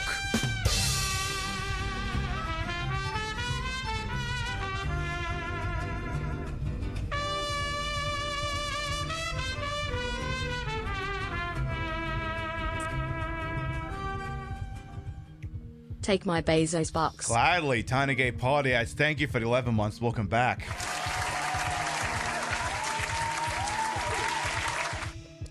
Listen. I'm not allowed to make comments suggesting that I would ever fuck a chatter. You're not allowed to do that. Legitimately solicitations against the Twitch terms of service. I am, however, allowed to joke about fucking in-game characters. Because they don't exist. They're non-corporeal. I could talk about all the horrible things I'd want that cake to do to me. And it wouldn't matter because it's not a real cake. For now. So, I'm guessing I have to stand here and offer him some items. What do we have? We have a baked cake. No icing on the cake. Looks only half done. Do you want this?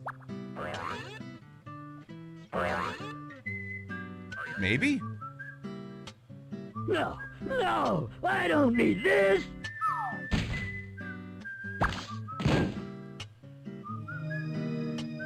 He did not like that. Okay. How about the giant pogberry? Would you like the giant pogberry? He might. No, I don't need this.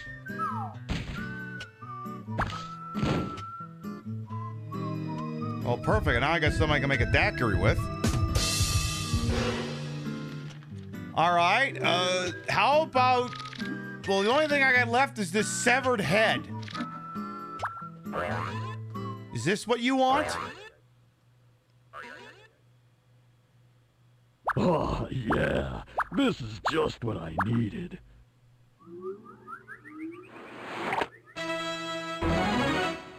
Complete at last.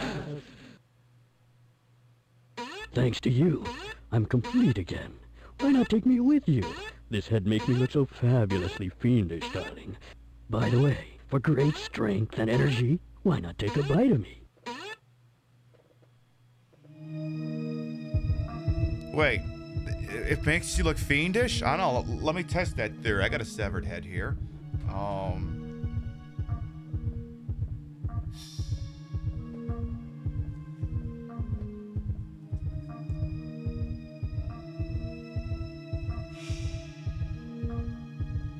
No, I think this just makes me look stupid. I think this just makes me look like an idiot. Pretty sure. By the way, are you alive? We haven't seen you since Tuesday.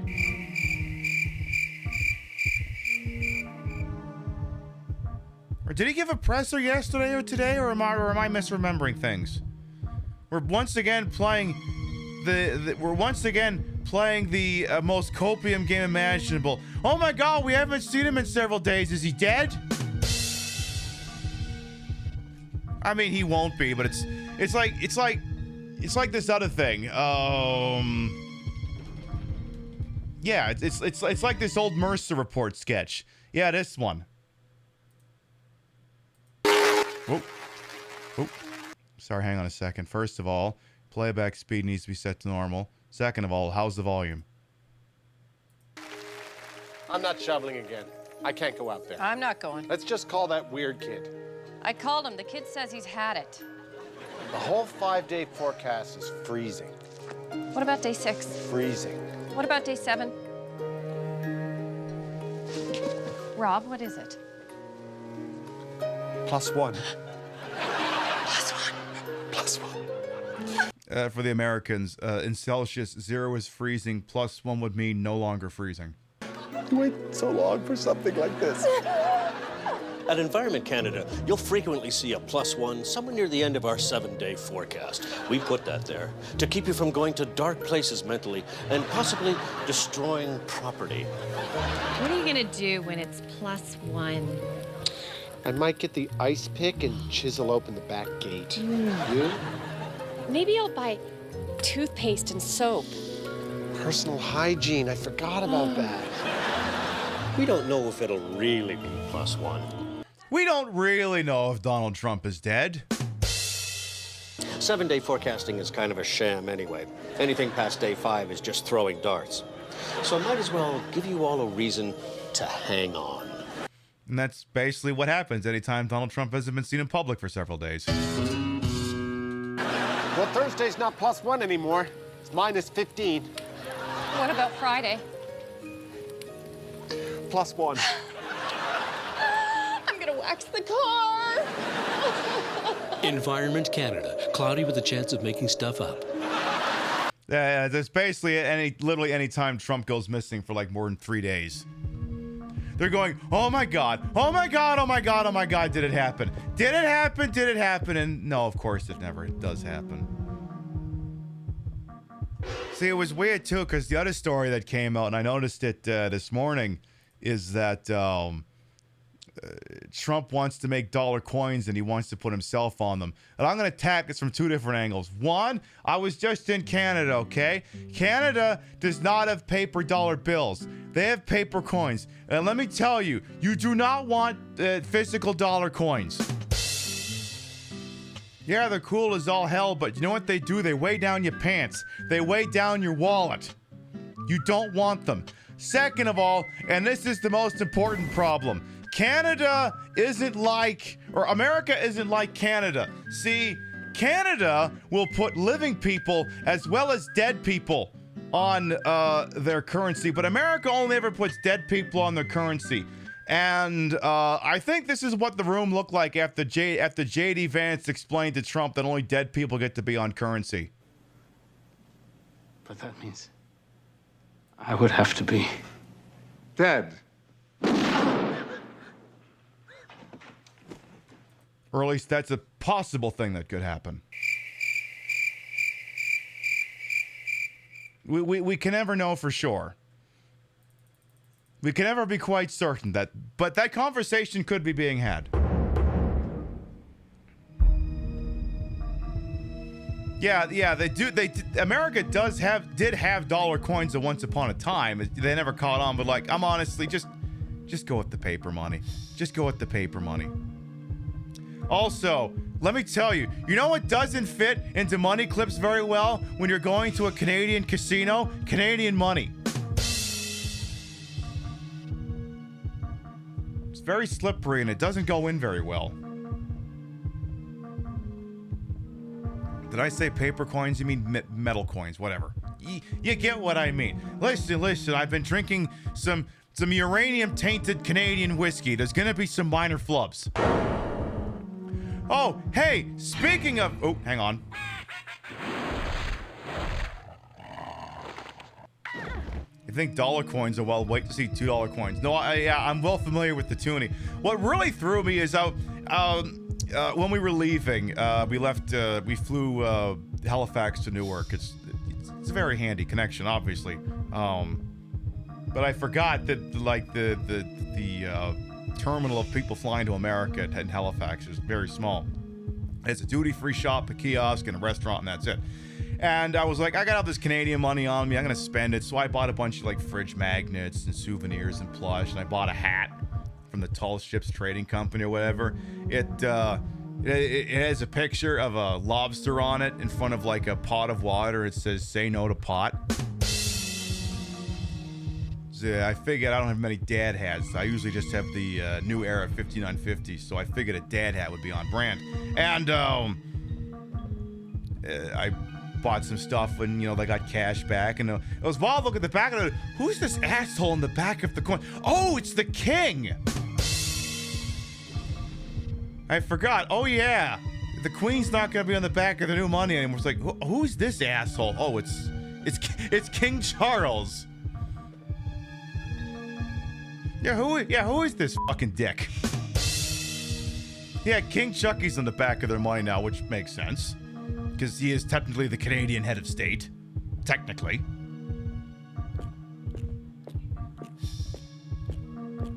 It was just, the thing I hadn't considered. Anyway, before we stand by Dummy Man's hot dog stand, that accidentally pay you in a Susan B. Anthony dollar coins? Nice. Dummy Man's hot dog, exclamation point, exclamation point. By the way, all right. So who amongst you? All right. I need like, can I get like some really scary? I need like, I need 1 hour of like thunder. Give me 1 hour rain and thunderstorm. Sounds for focus, relaxing, and sleep. Sure.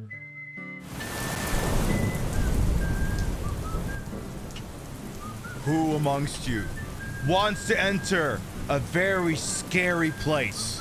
A very, very scary place. I've got the scariest place for you this Halloween. Who wants to see a fast food joint 1 year into the Trump presidency? Oh my God! Hamburger, $2,000. Cheeseburger, $2,200. A chicken burger, $2,600. The Filet-O-Fish, $3,000. Oh, I'm sorry. You want the burger with all the trimmings? You want the delicious burger? $5,500, baby.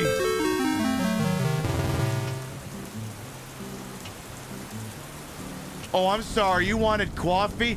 $550.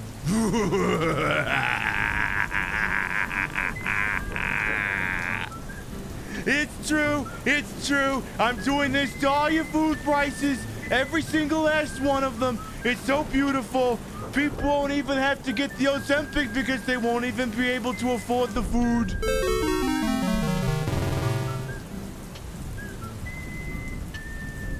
I was kind of banking on more sounds of thunder in this audio.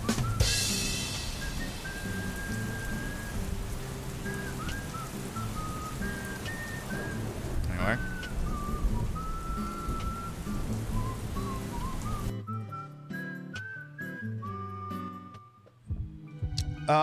Yeah, exactly. 10,000% tariffs will do that to you, yeah. I've accidentally had the Filet-O-Fish once. It was okay, but I would never have it again. You're like, how do you accidentally have a Filet-O-Fish? I didn't check to see if the bag they handed me was mine. This was like several years ago. This would be pre-pandemic. So I think we wound up with like a fancy burger, another burger, the Filet-O-Fish, and some fries. I'm like, oh, I'm not making Rio eat a Filet-O-Fish. I'll eat the damn thing. I mean, it was okay, but I would never go out of my way to order the damn thing. God only knows what they want for the McRib. You have to pass a credit check. There's actually one specific part in the McDonald's where you can order it, and it's staffed by a security guard 24 hours a day in a fitted Brioni suit. And if your credit score is under 800, he doesn't let you anywhere near it. And if it's under 500, he shoots you on the spot. That's what it'll be like ordering a McRib 2 years from now.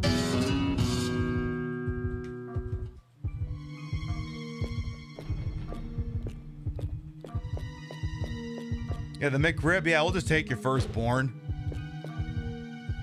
And Trump's like, would you take Eric instead? This changes the context of a photograph. Not this picture. It's just this changes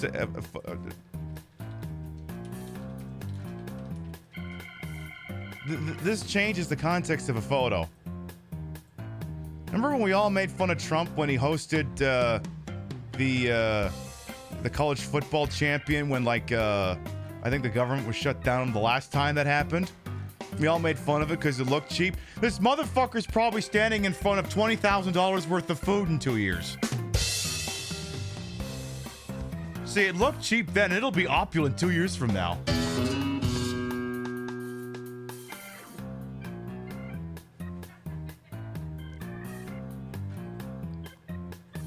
And this is back when he had his marbles.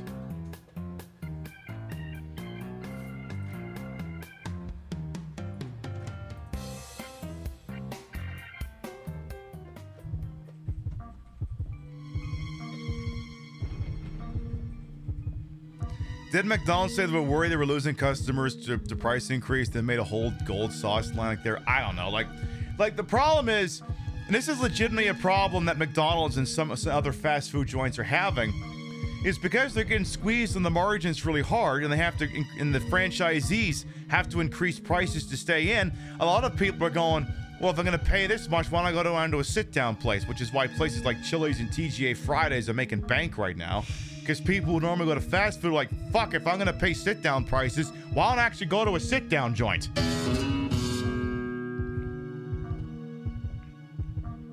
It's like, dude, you know you have chefs on staff, right? I mean, listen.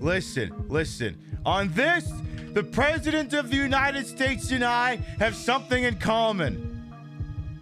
Look, I don't want to bother the chef, okay? I'll just go order out. This is the only thing Donald Trump and I will ever hold the same opinion on.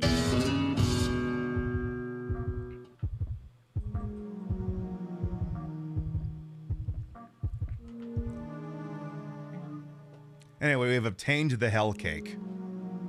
So whenever I want, I can aggressively stuff another person's cake into my mouth. And I mean, normally that's dinner, half a bottle of wine at least. New taste, decorated with a freshly severed human head. Limited availability. Oh shit, it's exclusive. It's exclusive. In all seriousness, and Evan Woodward's making the point that I was about to make. It just looks like someone took a Japanese menu and then just switched out the yen signs for dollar signs. And I'm like, yeah, that's probably 100,000,000% what happened. But, you know, it's more funny if I just say this is what food prices will be in 2 years. Also, what is the 6 cents tripping balls for? There's something over here, apparently. Oh, it's the calculator. Okay, thank you. This supermarket appears to be decorated like a disco. I mean, it could be a repurposed disco.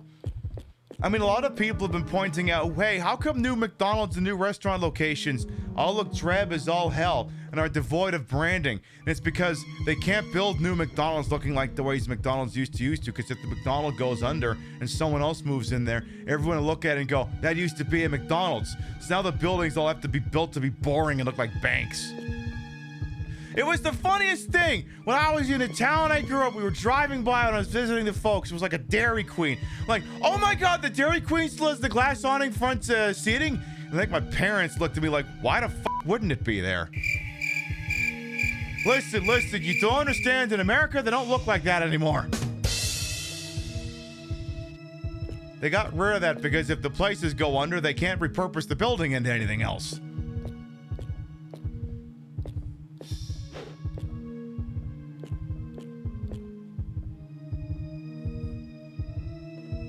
If a very generic design on the inside of the store is right, yeah, that too. It has to be generic because if the building ever has to get repurposed, because McDonald's usually owns the land. And who wants to buy a building that at least looks like a fucking McDonald's? Then I'm like, I don't know, I feel like you could set up one hell of a strip club. You know. Just get all the slutty food mascot costumes. Get the Wendy's lady. Get Ronald McDonald. I don't know. Get Grimace with like a 14-inch dildo cock. It matches his purple exterior anyway. But yeah, that's why those restaurants don't look like the old restaurants in the 80s and 90s anymore. Because if it goes under, they have to, you know, who's going to lease it? Is that the thing? Every time everyone looks at a bank that clearly used to be a Pizza Hut, they go, oh, that place used to be a Pizza Hut.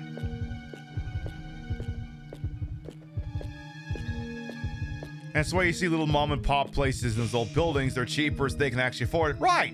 Yeah. That's how you got the vape shop in the old Wendy's. Nice. I love that.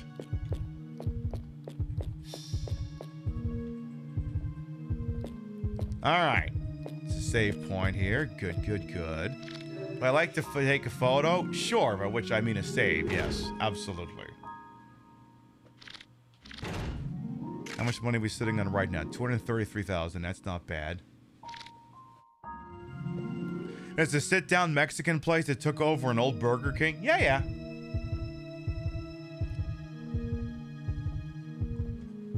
But in case you're ever curious about that, now you know.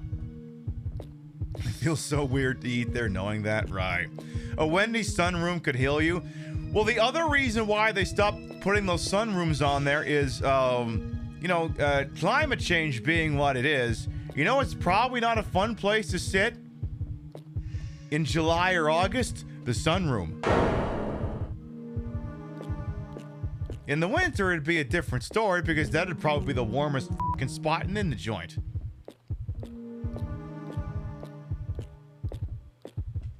Ooh. We're coming into the meat and deli. Do I need to get my FDA badge? I mean, I figured we investigate in the Cashman department store, so I've got my IRS agent badge on. But I can go get the FDA one if I'm gonna need it.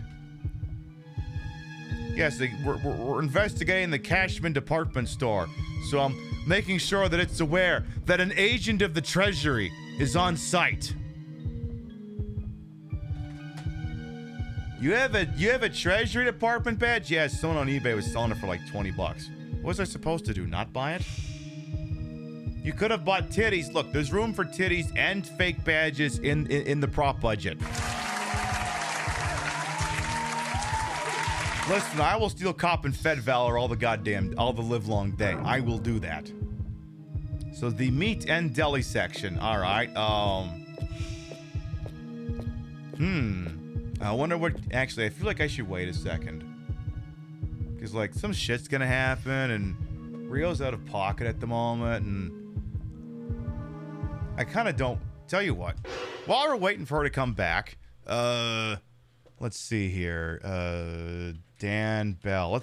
I was probably gonna wait till later to do this. Why don't we do it now? Give me an old Dead Mall series video. Give me one from give me like a pre-pandemic Dead Mall series video. Let's see. No, not that one. No, not that one. Give me, not the Miami Nice one. Give me,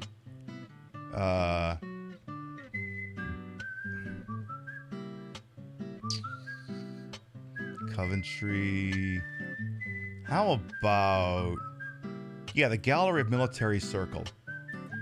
Let's do that one. This is only going to be 14 fucking minutes long here. Got your mall madness. With respect, Mr. Dan Bell, I think I'm going to skip most of the intro. Sunglasses.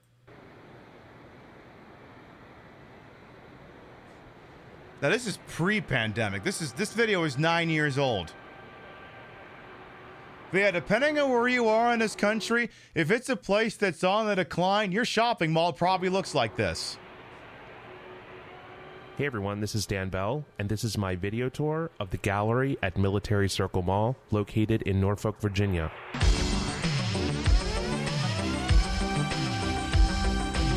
I'll link this in chat.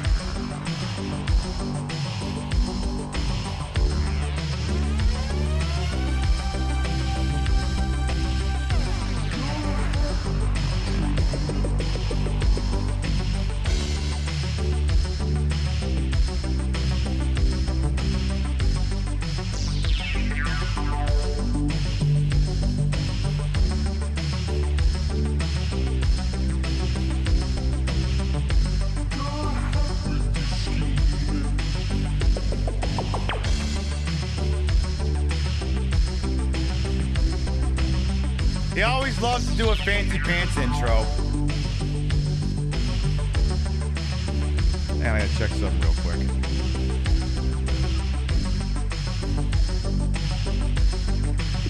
Alright, there we go. Oh my god, butts. I love butts. Now to the other big story of the day, a shooting inside the gallery at Military Circle in Norfolk. Family members of the victim just told us he's 17, and panicked shoppers scattered when they heard the shots. Witnesses say it all began with a fight between two groups outside Victoria's Secret. Logos are down, boards are clear, yet another major retailer has packed up and closed its store at the gallery at Military Circle Mall. The business got affected after Sears gone, and we're expecting the business to drop again after JCPenney go too. Sears closed 2 years ago and the space is still vacant today. So with another spot opening up, turning things around may prove difficult with less and less to draw people in. So yeah, this video is from 2016. This hotel building that you're seeing right here was originally a Sheraton. I'm not quite sure when the Sheraton closed, but in 2004, a DoubleTree hotel took over the space, and then in 2009 they closed, and the building has been sitting vacant ever since. So originally the mall opened in 1970 and was called Military Circle Mall. In 2002... I also want to say, if you're the sort of person that wants to vibe to like some vaporwave and maybe also do it under the influence of narcotics that are legal in your area, you could do worse than this playlist. The name was changed to the gallery at Military Circle Mall. In 2015, the entire gallery at Military Circle property... Like, Rio and I are getting our COVID shots either this Friday or the Friday after. I think this is what we're going to be watching while we're in bed with the shakes. ...was placed under foreclosure. The mall was put up for public auction, and there were no bidders, so it never sold. Gorillas, exactly!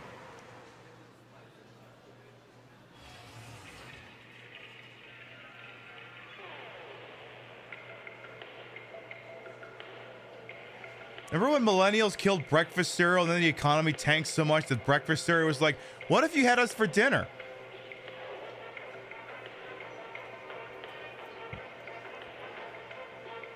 This mall has lost 3 anchors just in the past few years. They've lost Sears, JCPenney, and Macy's. So they have 3 anchor spaces that are vacant. And right now they're anchored by a movie theater and a Ross Dress for Less department store.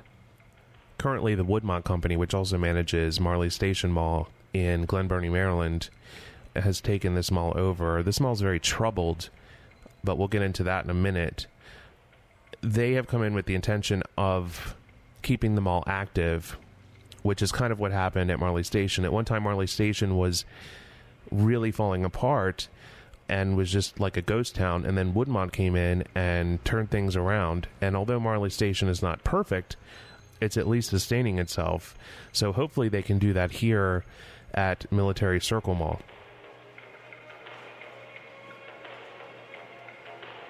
I mean, videos like this are nice because, yeah, I mean, this place may not even exist anymore.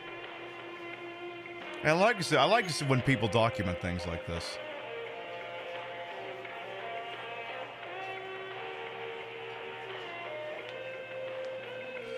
Yes, this is apparently in Norfolk, Belle Blue.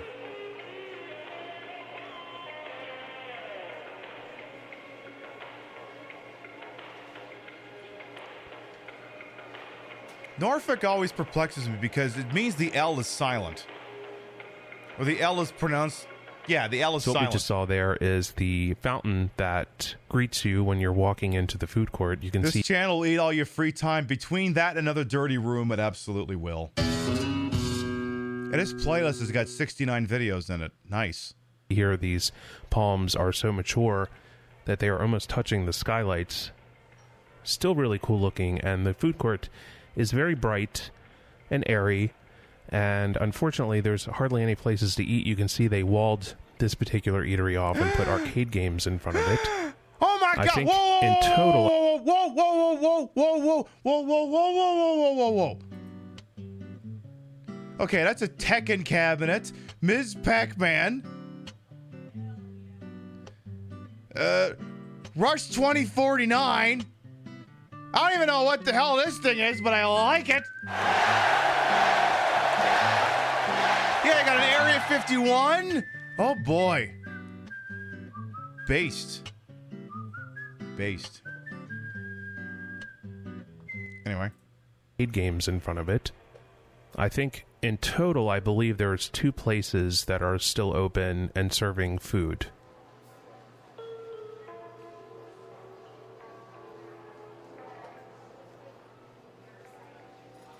But yeah, it's a real interesting topic to delve into, and I mean, I'm leveraging it into us playing a video game where we're literally in a killer department store, where all of this was space that used to serve a purpose when this was the apex of retail shopping. And obviously, we live in a world where now you can just get everything in from the Amazon guy or whatever. So a lot of places like this just don't serve an interest anymore. But it means now that we have this giant useless space. And as some chat has been pointing out, some areas have been able to turn them into housing, government buildings, that sort of thing. This here is the corridor that goes towards the movie theater. There's really not much down here. There is one stand that you can see right here that sells framed artwork and other accessories, but most of the stores down this way are vacant.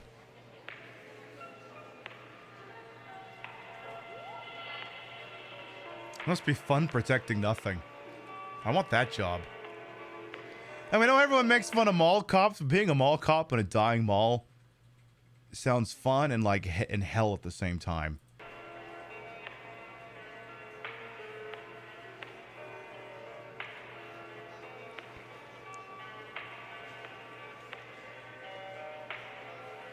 It would have been interesting. We didn't have time for it, but it would have been nice to go to the mall that was in the town I grew up in. We didn't actually go in there, but like I would have loved to see, because I was there in 2016. Would have been nice to see what it looked like in 2025. Maybe next year.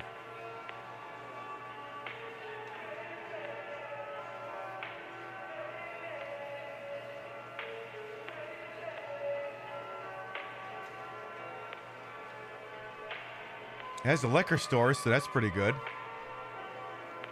20% off everything in K Jewelers. Oh my God, I could buy another shitty Versace watch.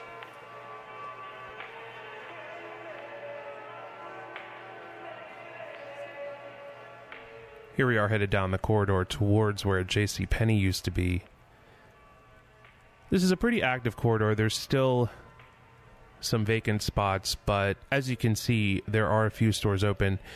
It seems to me that most, I would say probably 70% of the stores that are in this mall now are small business stores, you know, like mom and pop stores. If Woodmont, the management company, can come in here and sort of clean it up, try to fix the reputation, and make it inviting, they may be able to fill it up with small business owners. So we'll see what happens in the future. But right now, it doesn't look too good. It's kind of grim. The memorial Hopefully, was they can missing fix the Space that. Force logo. Right.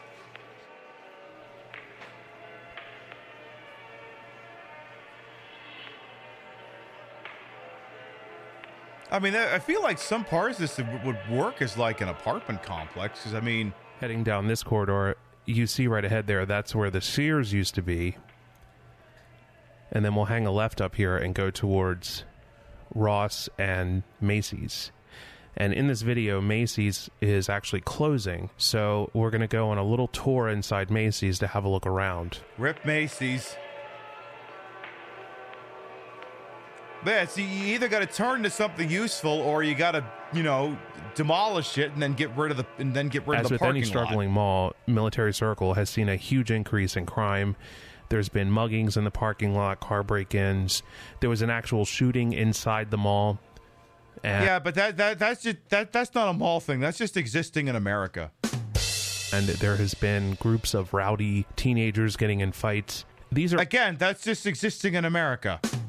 All things that contribute to a mall's demise. I mean, we can forget about, you know, the obvious, the internet, changing shopping habits, etc. But it's all a collection of things. The only counterpoint I can offer that is, look, when I went to Vegas and I visited the Mandalay Bay, beautiful property, I completely forgot about the guy up on a top floor with a goddamn bump stock rifle mowing down like 500 people.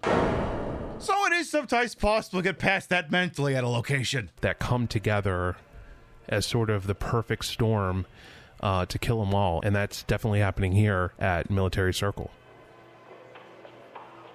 That would make sense for you. Why go there when you go to London?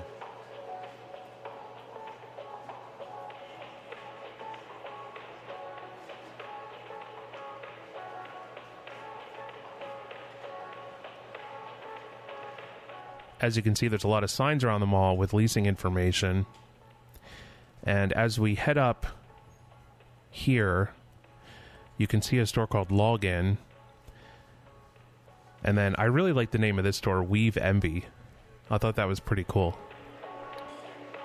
I have to do my nails tomorrow. Shit's just peeling off. Here's the Ross. Pib, it's peeling off because you never remove it. You just keep painting on top of it. Yeah, I know. Dress for Less store. I don't know if this is considered an anchor What? It's store. I would easier. assume that it is. If I'm not mistaken, I believe at one time that was a Kohl's. And here we are in the Macy's wing, which is really the worst part of the mall. Now, Macy's at this point is closed and it's vacant. And this part of the mall is going to have nothing in it, which is unfortunate because they have this beautiful fountain in front of Macy's with these beautiful tropical plants and palms. And I can't imagine that mall management is going to keep this fountain working after Macy's closes. However, if we go back to another episode in the series, Burlington Center Mall. Now, their fountain is a little bit different. It's an actual sculpture. It was in front of Macy's. When Macy's closed, they kept it going. So the sculpture, it was an elephant with a boy sitting on top with water coming out of the trunk of the elephant. If you go watch the video, you'll see what I'm talking about. But anyway, maybe that'll happen with this fountain. I don't know. This fountain isn't as incredible as the Burlington Center Mall fountain, but who knows? Maybe it'll happen. Maybe it won't. I don't know. Sometimes you get some good deals at a closeout like that. I got a Massimo t-shirt when Target went down in flames in Canada. Or was that Zellers? Whichever one.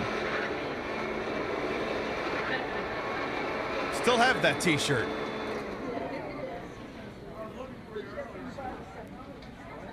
It's allergy tested. It's fragrance free because there's nothing in there. Puppy.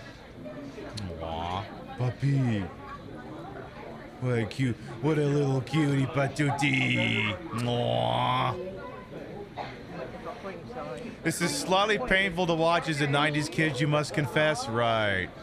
Yeah. I mean, you know. He's just plugging Like, the weird thing is, like, there's so many weird, like, AI videos that's trying to purport what it was like growing up in the 80s and 90s. And I mean, this is what it was like going to places like this. And these days it's happening less and less because, you know, online retail has gotten rid of places like this.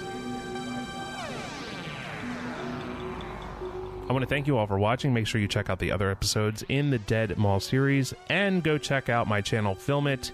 I will put a link in the description below. Thank you. So anyway, that was Dan Bell's Dead Mall series. He doesn't do it nearly as much anymore, but, you know, this stuff is all still there. I'm linking this video, but it's also part of a playlist. It's 69 deep, so if that does it for you, you've got the playlist for later. We're overdue for taking it, but we're going to do a little BRB here. Allow y'all to get up and stretch, use the rest facilities. I'm going to go grab some ice and maybe pour myself out a little Canadian scotch.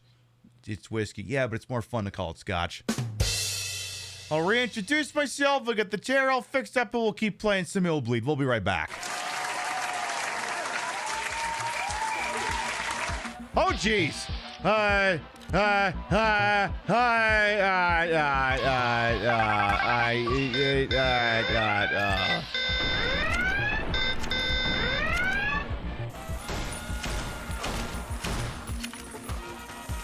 Bad kitties! Very bad, naughty kitties! Don't let my cat see this. Ah, that's my arm. I need that to live. With the Triforce of Wisdom that Zelda has, when I obtained the two Triforces, Triforces, Triangles, then I will become the true ruler of the world. Yeah, you keep forgetting he's voiced by Gilbert Gottfried. So the Hylian royal family walks into a talent agency. I'm gonna eat you so much. Yeah, I'm gonna eat you. I'm gonna eat you. I'm gonna eat you. I'm gonna eat you. I'm gonna eat you. I'm gonna eat you. I'm gonna eat you. I'm gonna eat you. I ate him.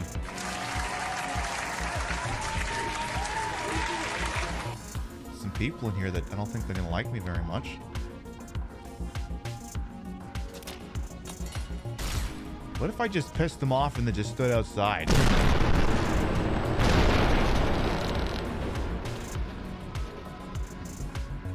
You know, I thought about it, and I think I'm gonna step back outside. Next time I see Chris Pratt in anything, better be his obituary as far as I'm concerned. Did I say that out loud? I don't even know that was what I was gonna say when the sentence started. I was like, what would I see him in? What would be a thing? Oh, an obituary! Before I have to make new 1116 merchandise. Beam down a security team that actually has their heads specifically sewn onto their necks. Mr. Scott, beam us out of here. That's gonna be a little difficult. Spinning Driller is in the lead, and someone's activated their boost. Out of my damn way!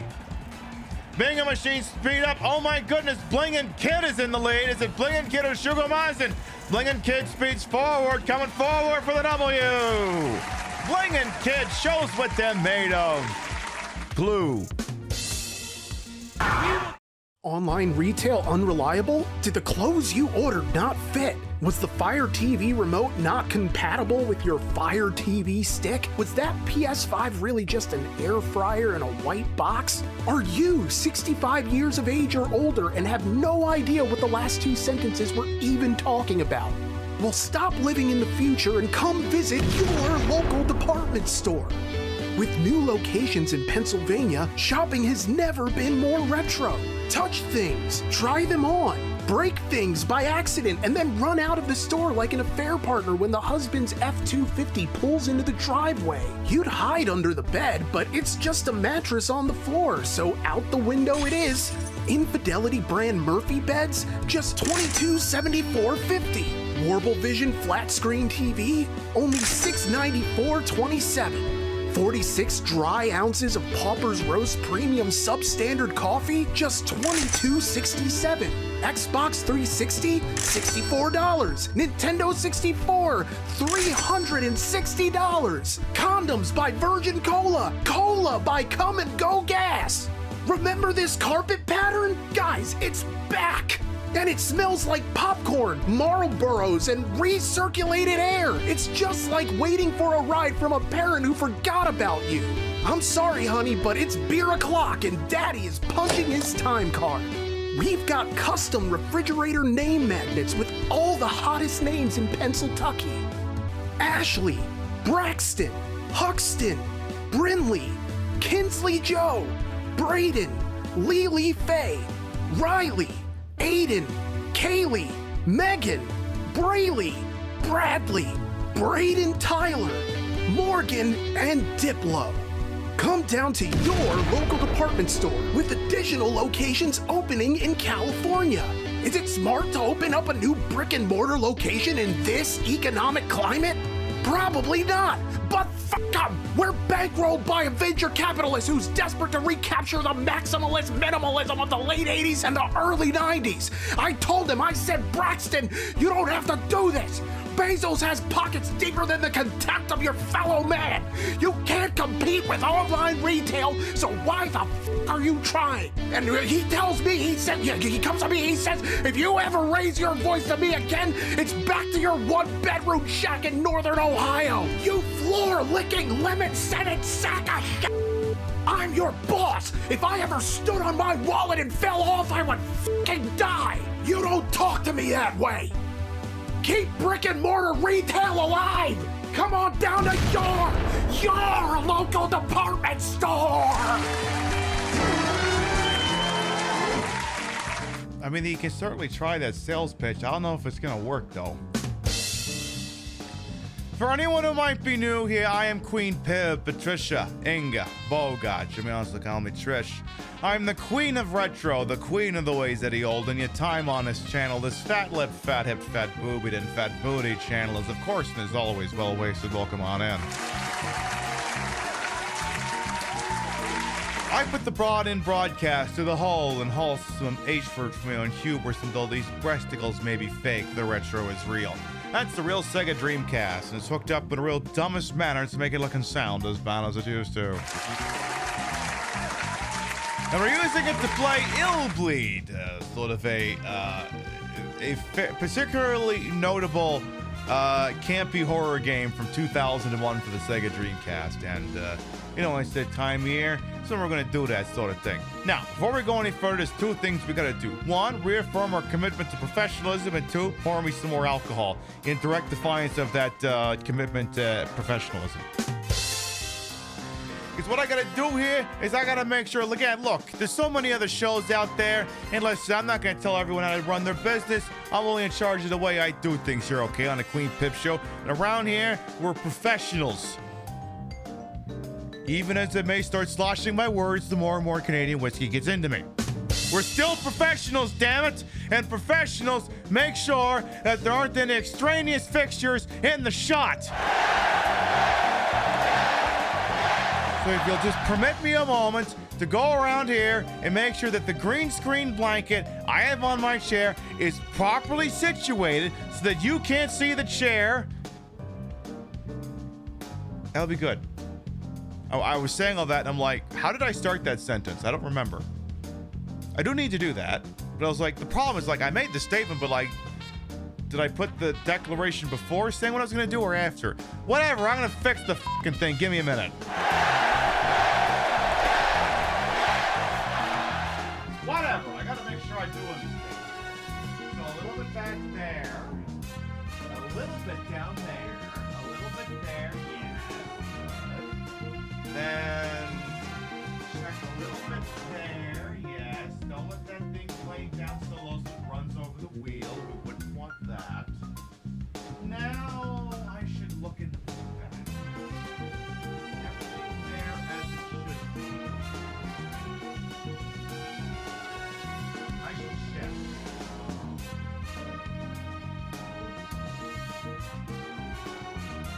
I'm gonna have to get in closer.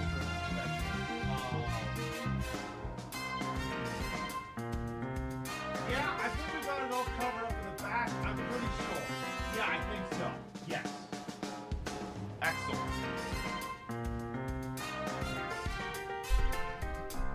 Listen, we're a very professional broadcast. We have this chair, now 100% covered in the green screen blanket, and my ass in these yoga pants. See, the funny thing is it's starting to get easier to tell that these are actually yoga pants because there's like a little design on like the hip, and it started out kind of looking relatively the same color, but the problem is I've been wearing different kinds of black tights and stuff that stain it ever so slightly. Like, it's easier to tell from the side the little pattern that they have into it, because I can tell it's not the same color anymore, which isn't a problem because it drives home the point that, you know, these are pants. So I'm not exactly upset about that. All right, now then, the other commitment was the one where I said I was gonna have more Canadian whiskey. So I'm gonna do that because I don't have to mow the lawn tomorrow, and I don't have to go shopping tomorrow. All I have to do is wake up tomorrow and, I don't know, unpack my luggage from the trip, watch football, that sort of thing. So I'm going to pour me some more of this Crown Royal Northern Harvest Rye. It's not bad. Rio doesn't hate it. I don't think it's her favorite, but she said she didn't hate it, which automatically means it's better than the Irish whiskey that used to be Conor McGregor's brand, Proper 12, which is basically just jet engine fuel.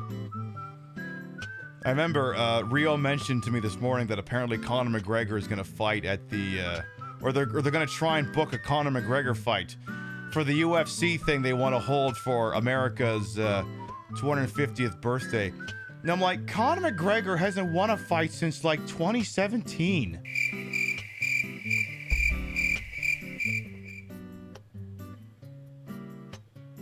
Like, why is this noteworthy? He's been washed up since before the first Trump administration. Between Nate Diaz and Khabib Nurmagomedov, he's washed up. So whatever. Bottoms up. Whatever. Anyway.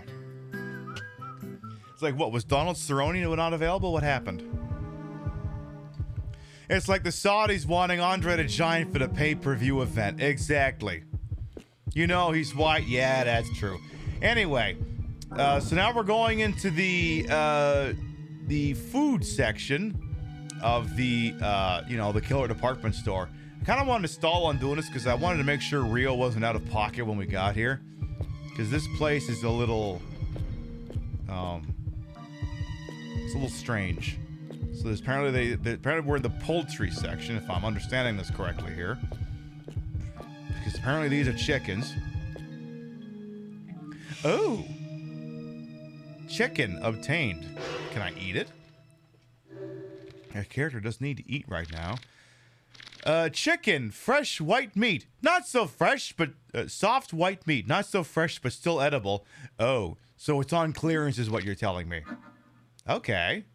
Oh, apparently it's a full heel. All right, cool. Yeah, give me three. Give me three floored chickens. Like I'm playing a goddamn Castlevania game. There's a grocery store section, it's department store. It's one of those super Walmarts is what it is, or Walmart, whatever the fuck it is. The Walmarts that also sell fresh groceries, which is the one way in which Walmart is still dumpstering Target. Yeah, they have everything in this joint. So all right, they have the deli. They got the meat section here, which is like a deli but it's fresher. And what do we got over here? We've got the pork. Ooh, I do love me some pork. I do love me some scrumptious, delicious pork smork. What we got over here?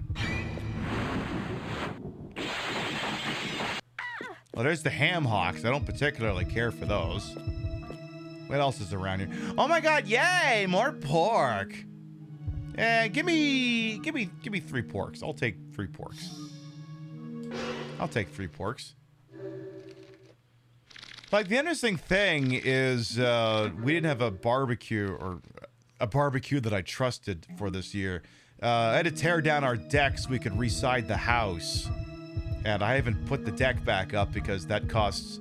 I mean, normally that costs money, but between building materials and day laborers... I'm like, I don't need a deck right now, so I'll wait it out. So, I'm between barbecues at the moment because the thing was already kind of fucked up. It's probably not normal if flames are shooting out one of the knobs. I assume that's not intended for use if flames are shooting out one of the knobs, one of the burner knobs.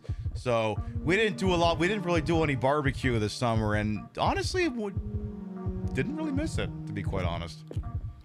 I'm not going vegan or vegetarian, it's just, you know, it was remarkable. I didn't have to worry about, you know, ballooning up in size to get in the meat sweats, if you know what I mean.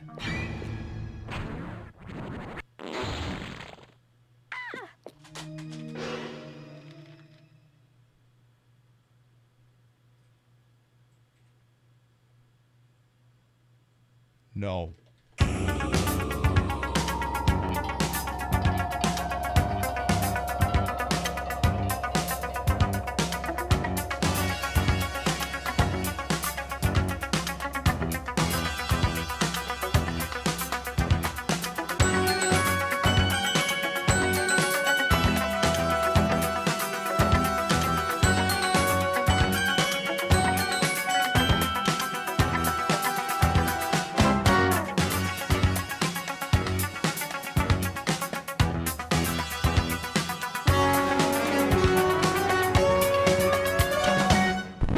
Okay, first of all, there is a PAL Region Knight Rider game for PS2 I have to look into sometime. Second of all, most important, I do not want to see an ass farting in my face! Listen, when people are thinking about eating ass or fucking ass or whatever, they don't want to think about those sorts of things! Wrong button!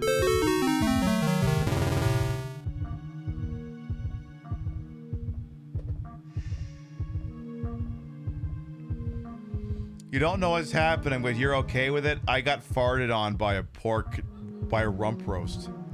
Hey, look away for 1 second, I'm getting farted on. Then gonna have to take a complimentary pork just to compensate for that. Have you or a loved one entered Donald Cashman's department store and been farted on by a rump roast? You have rights and you may be entitled to compensation.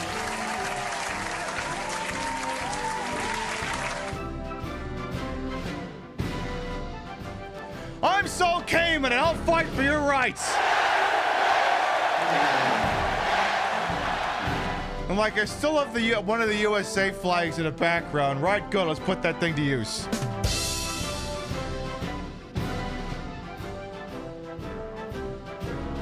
Look, you never know when you're gonna need the stars and bars and Semper Fidelis. You never know. Yeah, I got pink eye after visiting Donald Cashman's department store, and Saul came and got me a huge cash settlement.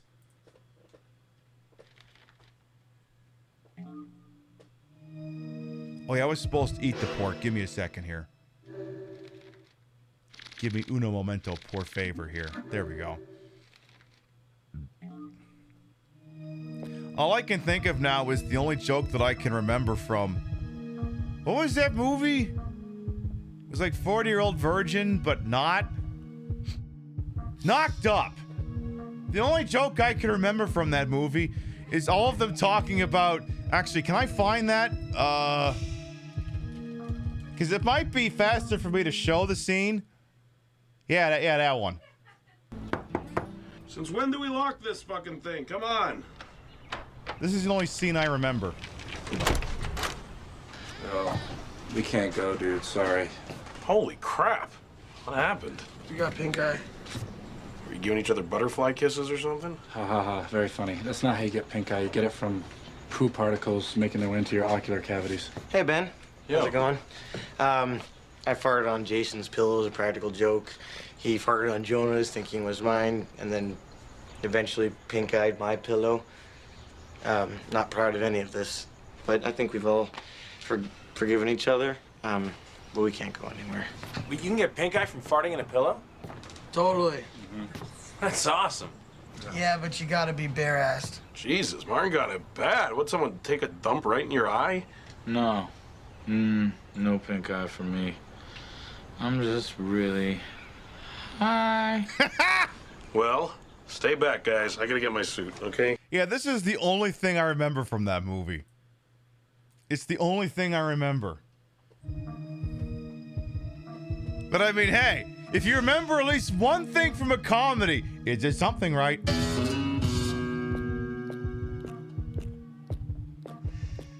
Well, that's not necessarily true.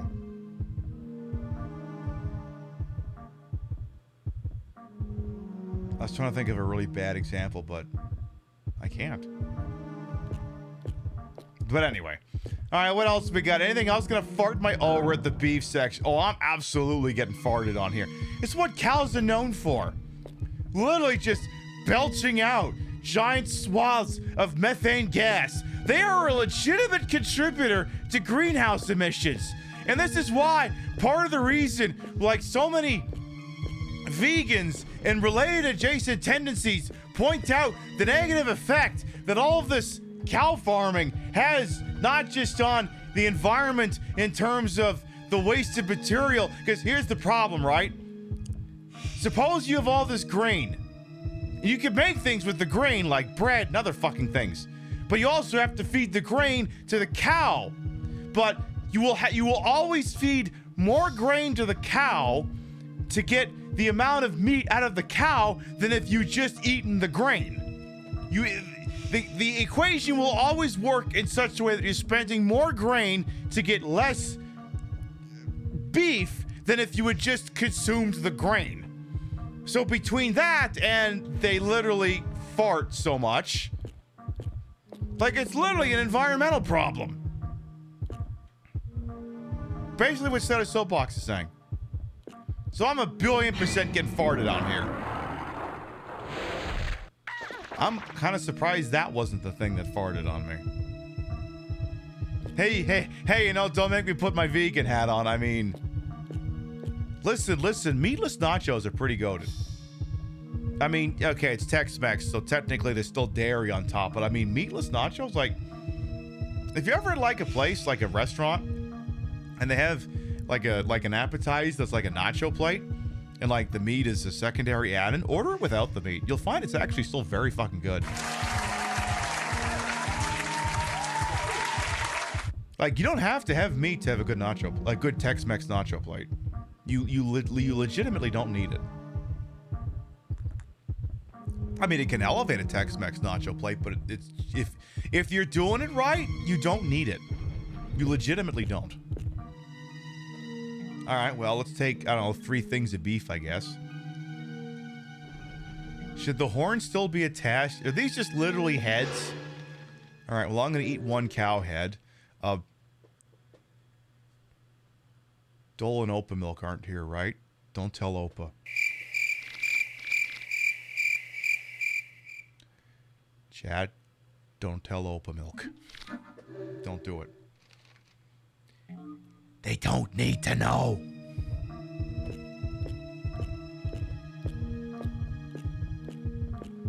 You grew up putting shredded cheddar on tortilla chips and throwing in the microwave for 30 seconds. Exactly, you're halfway there. You're literally halfway there.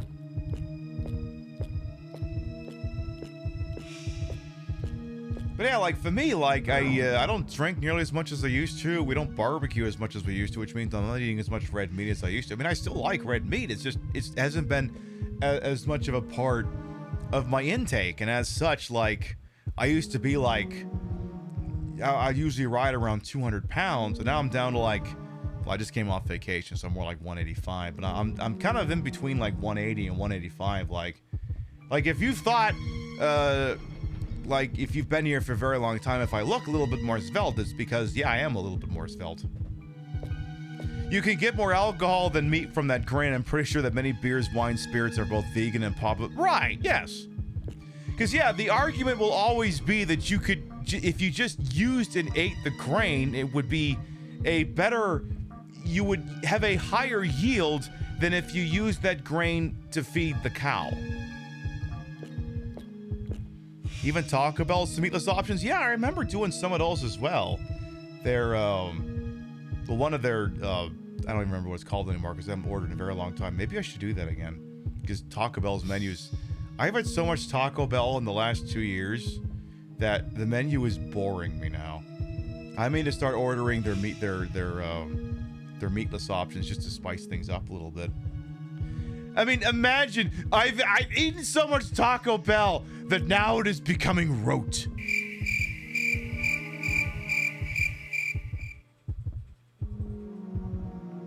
What the fucking problem is, right? It's because they got rid of the Frito burrito. That's the biggest fucking problem. I got rid of my Frito burrito. Just swap the meat for black beans. Honestly, that's probably the right thing to do. Or bugs. Is it vegan to eat bugs? I'm being told it is not vegan to eat bugs. I guarantee it probably wouldn't take nearly as much grain to raise them, though. Okay, so what is he... I'm sorry, what's going on with Gregor Samson here? Is this turning into a scene from The Producers? Gregor Samson awoke one morning to find out that he had been transformed into a giant cockroach. Nah, too good. Shrimps is bugs. Yes, shrimps is bugs of the sea. And that is a hill I am prepared to die on. Look, I can't do lobster. I can't do shrimp. It's bugs of the sea. I can't do it. Well, whatever this is, I can't get past it. Has anyone got a net? Cockroach wants meat. Feed meat to the cockroach. Sure.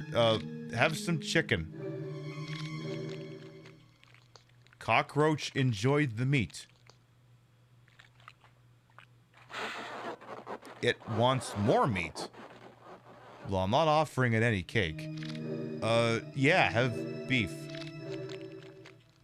Frankly, you think you're on sound or ethical footing eating bugs and plants? No, probably. Yeah, absolutely. Alright, well, bye, Mr. Cockroach. I hope you find your dad. The Impossible Burgers and like some plant-based meats.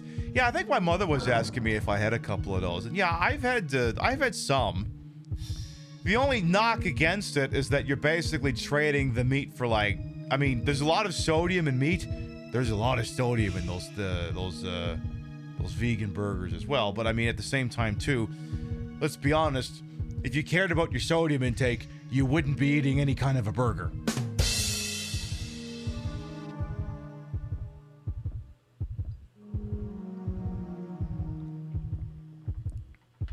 To this day, one time I had a KFC Double Down, I can still taste the salt. I had that KFC Double Down probably 11 or 12 fucking years ago, and I can still taste the salt.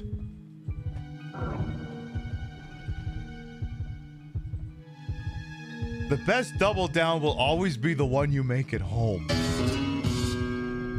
Because it won't taste nearly as much like salt. Why did I do that to myself? I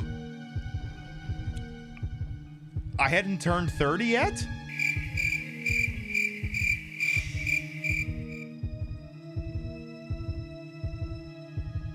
I'm gonna go with that. I'm going with the A-Rod excuse. I was young and stupid. I'm going with the Alex Rodriguez excuse. Anyway, another cockroach wants some more food, so, how about instead of food, I just had horrifying Pac-Man here eat you? Oh yeah, that reminds me. Excuse me. I have to go over here for a second. And then I need to...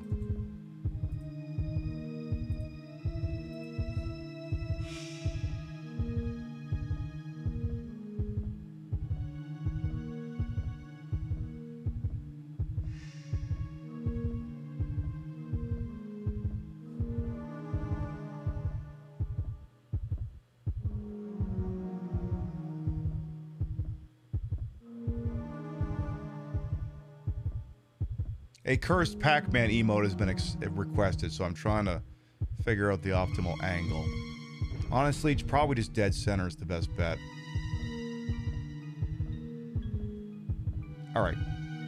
Stream marker, perfect.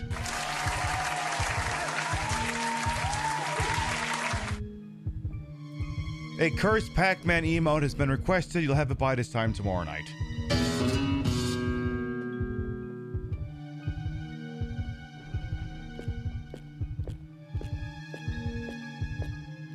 You can only imagine how terrible it felt to eat grease upon grease. Honestly, the grease didn't stand out of my mind. It's just more the salt between, you know, the patty and the bacon.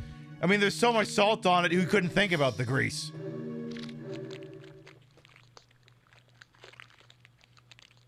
You missed too much of the level since you've been home from work, Lamprey? I've been going at the speed of stupid. You honestly haven't missed much. Honestly, the best part's right here. Let me tell you right now, Lamprey, this is the best part of the entire show right here. I mean, sure, there's other parts in this that are notable, but the steakhouse part is the best part of any show here. Excuse me. Hang on. Just a second here.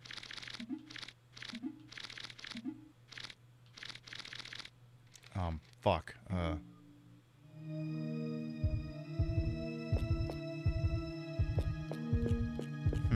How am I gonna fix this? Oh, I know.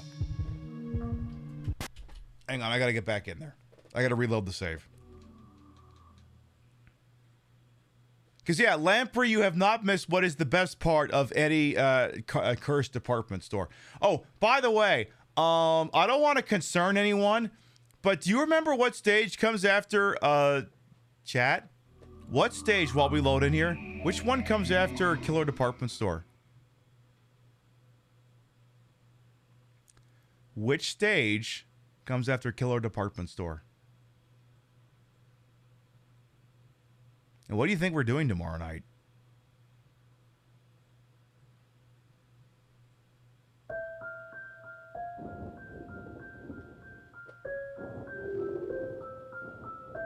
Cursed Toy Story? No, that's Wednesday. Cursed Toy Story is Wednesday's broadcast.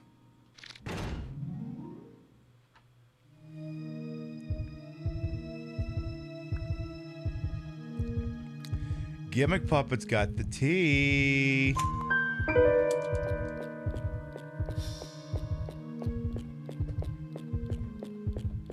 Oh, by the way, if anyone missed, if you missed me getting farted on by Pork, this isn't it. This one is.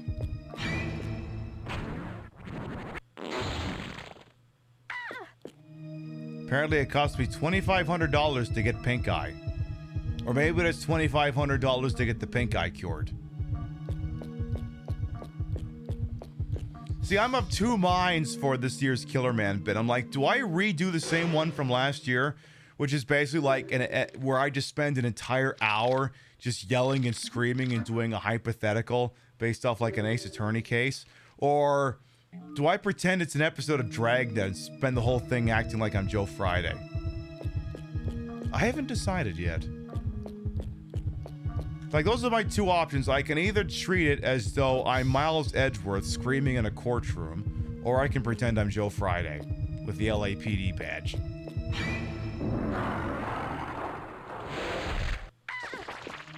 I could go either way. I haven't decided yet.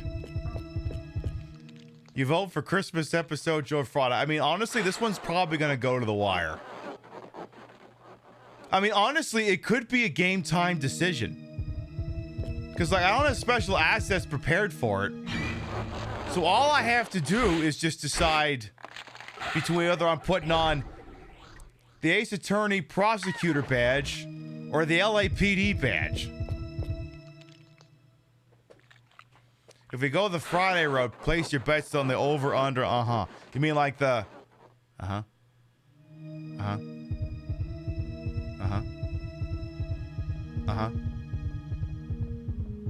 Uh-huh. Uh-huh.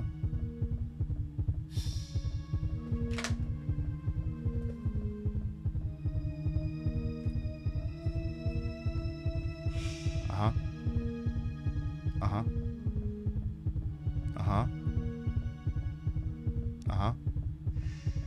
Okay. By the way, chat. Listen, like maybe this is... I don't know. Like, I always love the ways in which so many things can contribute to the show. Like, I wouldn't call this an heirloom because it's a Razr phone, but apparently this was my late paternal grandfather's phone. And like... I mean, I've always wanted a Motorola Razr. I didn't want it like this, but... I mean, listen. You never know the impact you'll have on someone's life. And... I mean, obviously he did a lot more than this, but like... The man had good taste.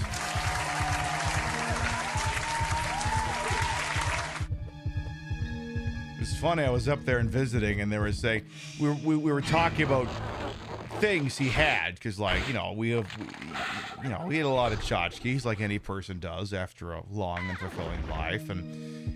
You know, it's not like anything like supremely valuable or anything, but it's like, does anyone want anything?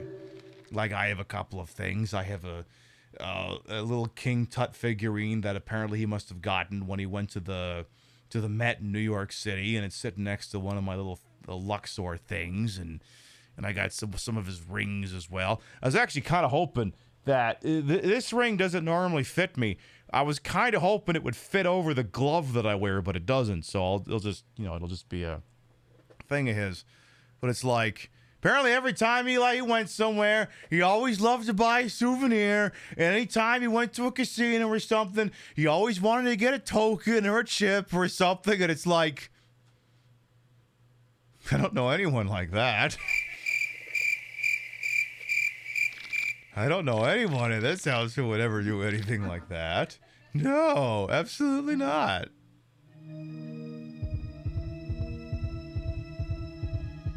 I definitely also wouldn't know any... I mean, like I said, you would have liked him. You would have liked him.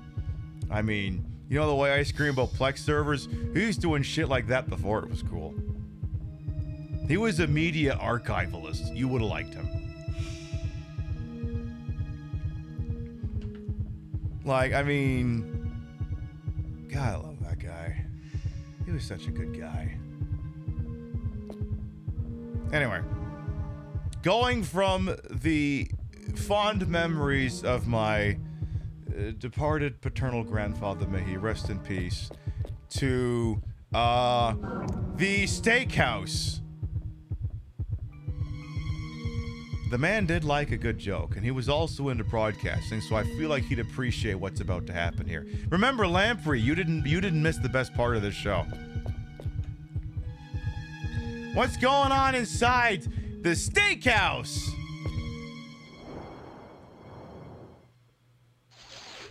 Hello there. Welcome to Mr. Meat Steakhouse. Hey, you didn't bring your own meat? We don't mess with meatless customers, if you get my drift.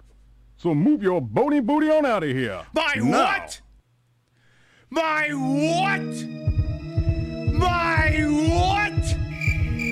My bony booty. My bony booty.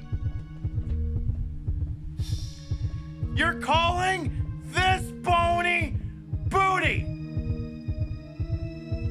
I guarantee you there are people out there who have cranked it to this booty.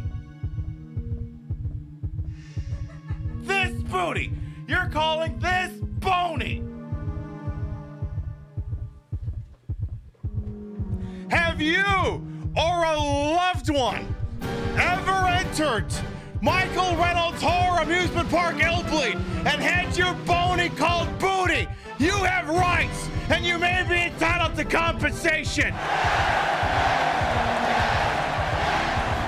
I'm Saul Kamen, and I'll fight for your rights.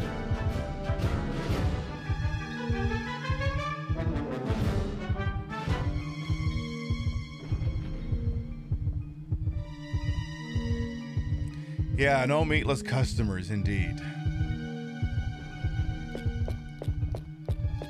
Also, not to make any more jokes about Donald Trump's America, but imagine, I mean, look, 2 years from now, you may go into a steakhouse and be like, oh my goodness, welcome to the steakhouse at Golden Nugget. We're so glad you're here. Can I start you off with any drinks, any appetizers? By the way, here's the steak menu. If you want any, I hope you brought it with you.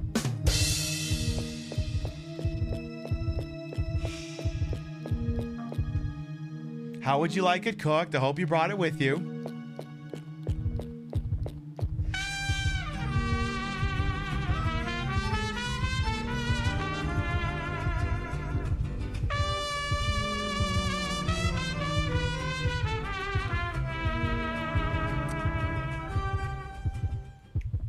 Howdy. Looks like you found the lost news footage of the Mahaya on this level. I'll take it. Regal Roadkill. Thank you to 14 months. Welcome back. And as Lamprey has diligently pointed out here, in Trump's America, you have to order the steak well done with ketchup. See, the problem is my Trump impression needs work because I could do the whiny part, but you gotta be able to do this part too. And honestly, that part needs work. Can I get like, is there a Mark Critch Trump okay, 22 minutes, Mark Critch Trump. Like, I'm gonna show you the best Donald Trump impression I've ever seen in my fucking life. Best one I've ever seen in my goddamn life. This guy's got it down pat. I gotta learn from this guy here. My fellow Americans, I just got off the phone with the Governor of Canada, Justin Trudeau. And believe me, there's no better feeling in the world than hearing him say goodbye. I did the impossible. I made peace with Canada and ended the unjust trade war that I started. I threatened a tariff on all Canadian goods, crude oil, car parts, beaver meat, canoes, and ginger ale. But then, like a groundhog, I saw my shadow, and so there'll be 30 more days of threatening tariffs. Because the problem with a Trump impression is you got to have the whiny voice down pat, but you got to get the where he goes like, and I did like the thing, you know, where like his voice gets like lower and more gravelly and stuff like that. Yeah, that any good Trump impression has to have that part nailed down. 30 days, which is 25 days Canadian. The woke left say the tariffs would hurt me more than they hurt you, and that I blinked. Well, nothing could be further from the truth. That's why I'm signing this. This executive order, the I did not lose, but I totally won the trade war order. That's a big one. I also put a 30-day hold on the 25% tariffs on Mexico, or as we're now calling it, South America. They promised to secure their border. 21,000 pounds of fentanyl was coming in from the south, and the Canadian border is no better, let me tell you. 43 pounds were seized there, or that's one Melania's worth of drugs, a whole Melania. Because, yeah, because the problem is my thing gets gravelly. It's too gravelly, so I have to find, like, a way to do the gravelly but lighter. And he's got it down pat. This guy, his Trump impressions, I mean, a lot of you were like, wait, this was an impersonator? He's got it down pat. He's got this down cold.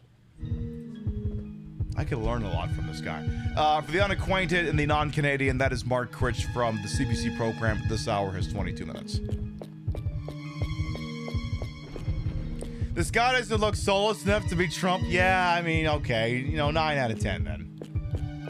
Do you want someone's Trump impression to be 10 out of 10? Then it's just the real deal. Anyway, so yeah, if you come here with no meat, he calls you boneless booty, and then I shake my ass and say, how dare you fucking say that. But the problem is if you take like, you know what? Actually, this is one of these things that would be faster to show you than to tell you. Hi there. Welcome to Mr. Meat Steakhouse. Here, I see you brought your own meat. You can grill it up right here on my good old grill. Takes a lot of doing to cook all that meat, mind you. I'll make sure you're well done, too. What you waiting for? Get you and your meat up on there now, you hear? So the snag would be is if you did what you would probably sensibly do and pick up, 9 rump roasts, 9 beefs, 9 chickens, you'd have to fight 27 enemies on this giant flat top here. But since I only brought the 1 beef, I only have to attack that. One time, though, one time on stream, I swear it was like a year or 2 ago, I did bring the full 27, and I did it. You're pretty good. Thanks to you, I can't get any more special orders of meat. That's just great. No more meat. And no use for you, that's for sure. So scram. Yeah, exactly. Local queen beats her meat on stream. I mean, look, listen. I've been having a lot of problems with my sword lately. Sometimes it doesn't stay where I want it to. I mean, have you considered the following? All right, nice deep breath on 3. 1, 2, 3.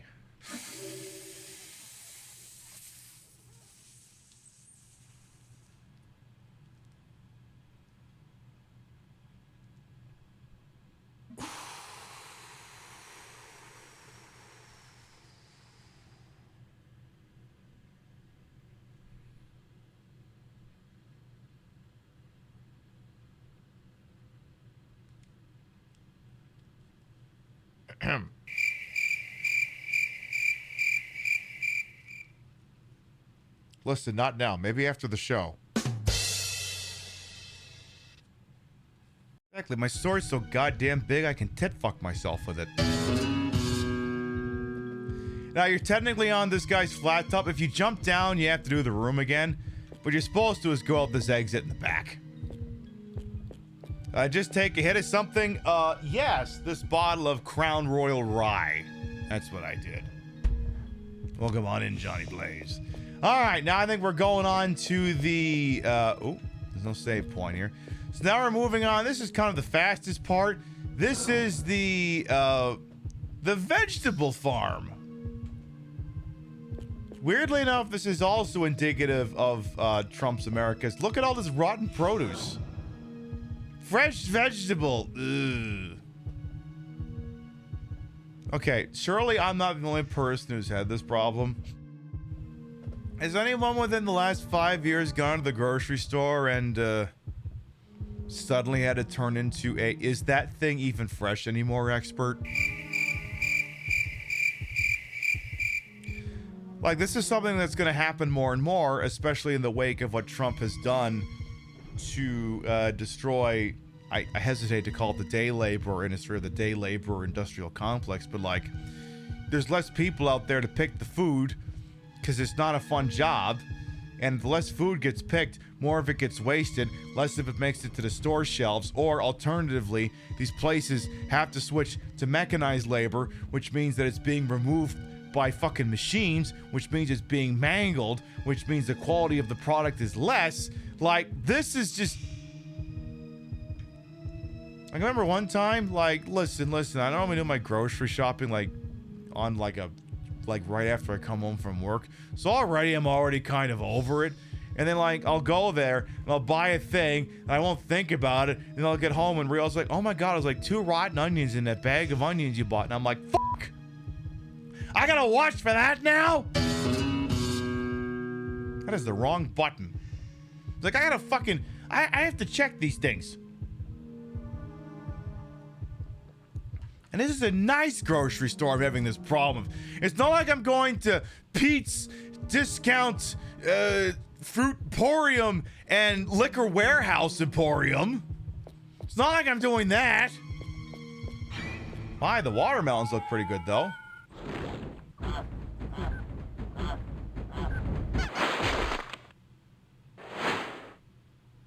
The watermelons look great, but you're gonna spend $1,800 on them.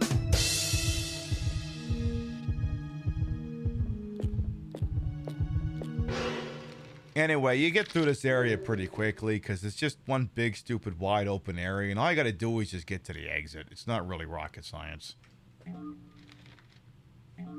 You better check the fridge now that you mention it, like... Like, the thing is now, when I do my grocery list, like, sometimes I'll buy... Like, what I do now, whenever I buy the grocery list, is I write down the date of the next time I will probably go to the grocery. So I have a date reference indicator. So that I know that, okay, it is date X. Is this stuff going to survive to date Y?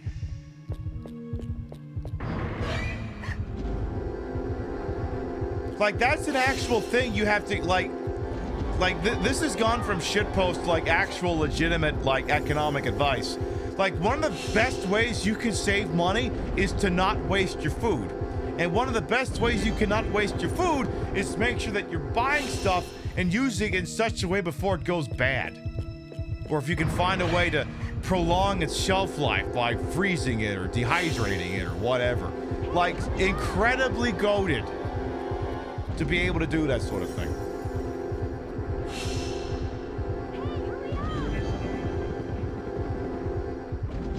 Like, it's the sort of thing you legitimately have to think about.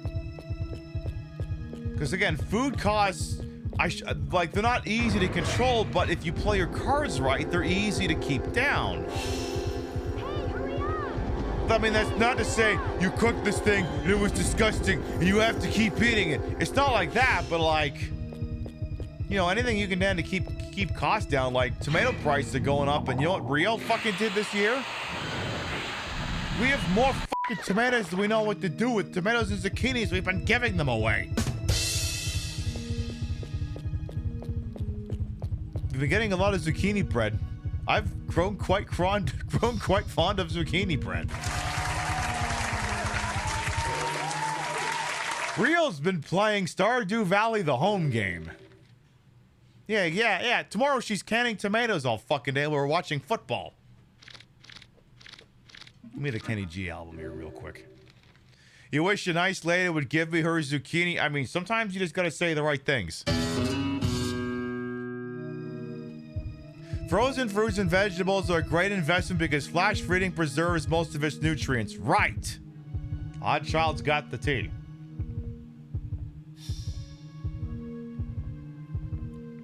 So yeah, like, I mean, it's the sort of thing one should consider thinking about. Buying in bulk or, like, not doing DoorDash every so goddamn often. Like, I feel like for my demographics, I don't have to say that because my demographic skews, the bulk of you are in the 35 to 44 demo. So, like, you existed before DoorDash was a thing. But, like, it will always be cheaper to buy things in bulk at the grocery store than having the delivery driver bring the prepared version to you. That sort of thing. Frozen is often better than fresh in purely nutritional terms. Yeah, that too. Yeah. I mean, like I said, it's one of the easy way to keep food costs down is to make sure you're maximizing what you're doing with the food. Like, I'm not sitting here and saying, you must only eat fruits and vegetables, or you must be vegan, or whatever. Eat whatever the fuck it is you gotta eat. It's just, make sure you're getting value. That sort of thing.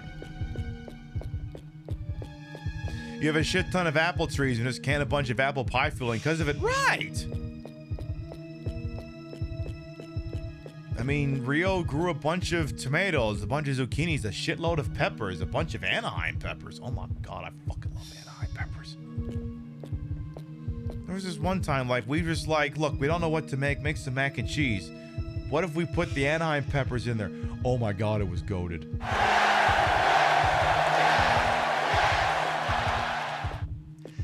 Put a couple of hot peppers into your mac and cheese. Oh my god, it was the best thing ever.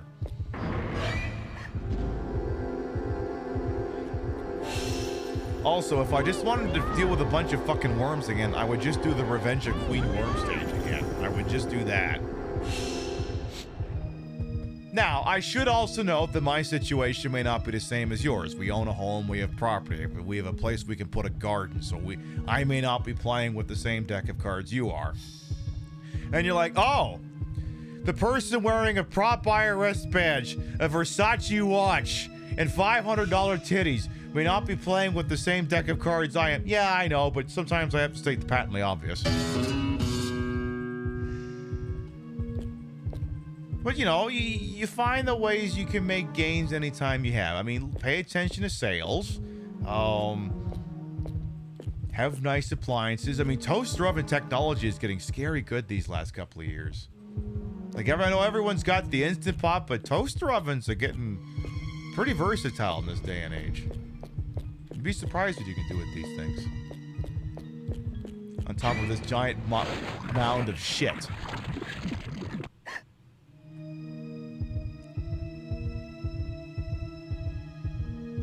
And get a pretty decent light for about $60. Yeah, that too. Yeah, there's no shortage of options out there you can use to, you know, make some of your own food. I mean, you don't even necessarily need a garden. Like, you can grow lettuce out of like a miniature version of what they would make weed out of, like grow light or like a grow pod or like shit like that. Like, the technology exists, but you know, it is of course it's a time investment. Yeah, an arrow garden, for instance, that sort of thing. These are the sort of things you can do. And to be quite honest, I think like a lot of people would find that to be fun, like, you know, to watch a thing grow. Like, it is, you know, it's a hobby. It's a nice, fun thing to do. And as it happens, it's also practical. That sort of thing. Also, I'm an idiot and couldn't tell you what to do with it. If you don't know, either learn or marry someone who knows what they're doing. I picked the latter. Figure it out, or just put a ring on someone who does.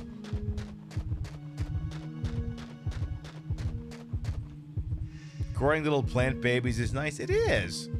You get full spectrum UV lights to grow plants 1 year, and it was very cool. Yeah, like I know Rio's got like a shitload of lights that are on like a timer or something for like little starters and succulents and shit like that. And I also stick all of my Citizen Eco Drive watches over there whenever the battery starts running dry. You'd be surprised how adept the grow lights are at recharging solar powered watches. Turns out they're really good at it. Okay, so the most threatening part of the stage is about to happen right here. That's why we're at full health, and I'm gonna have a little bit of a sippy poo for, you know, getting ready here. All right, here we go.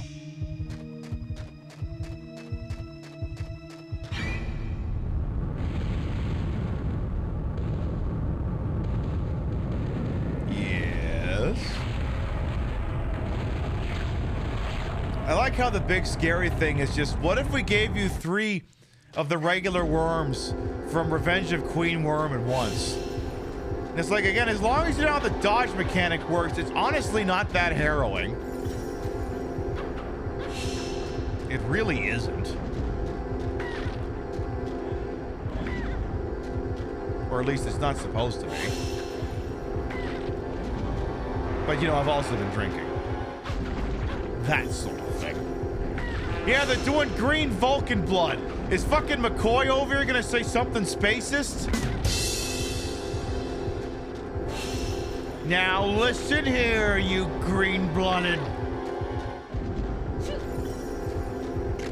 I also love, like, it's a thing you think about, wow, McCoy is really racist against Spock. But, you know, it's a made-up thing, so I guess it's cute and charming instead of being horrifying. Yeah, they got that German censorship blood. It's like I'm playing Mortal Kombat in Germany. Okay, yeah, these enemies are kind of annoying to take out with just a melee weapon. A little bit. And of course, again, the problem with Illbleed is when you're in a combat encounter, you can't access your items, so... Now, as it happens, we've taken out one of the worms. Come on, let's get some more of them in here. Come on.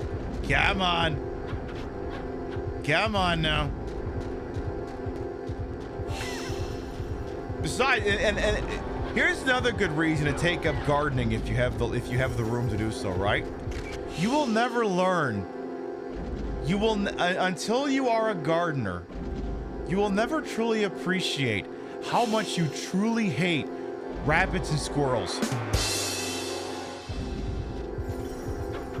Until you're a gardener, you will never hate them with the fire of 1,000 suns. And afterwards, you're like, I want these things dead. Why aren't people running them over more and more?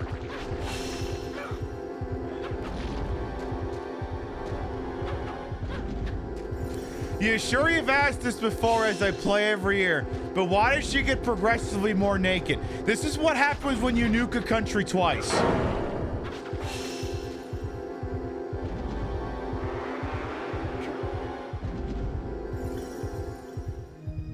This is why more and more nuclear treaties need to be signed to continue the disarmament of nuclear weapons, to stop this from happening.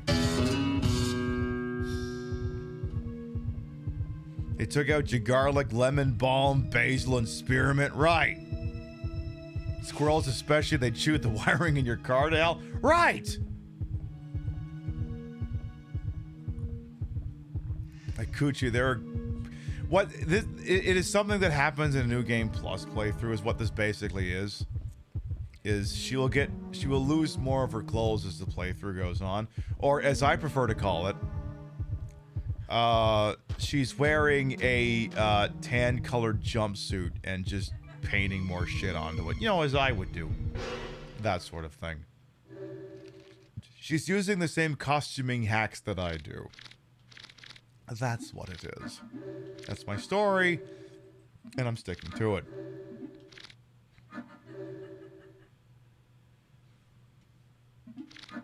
Put your coochie away, there are monsters around. I mean,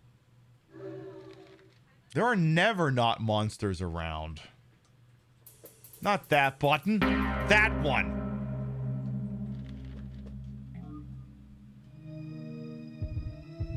Yeah, time and place, Erico. Time and place. Got a lot of squirrel and foxes in your back of your place, so yeah. Yes, that sucks. That sucks. But anyway, the key takeaway is, as we were going through the produce section, is just, you know, make sure you're not... Do your darndest to not waste your food. And like anyone else, you know, keep an eye out for discounts and sales and things like that. Like, I mean, look, the money's not a problem here, but even I'm like, $7 for a bag of Doritos? Are you f***ed? I'll look for the sales. Because I'm the sort of person who's like, if you're willing to sell me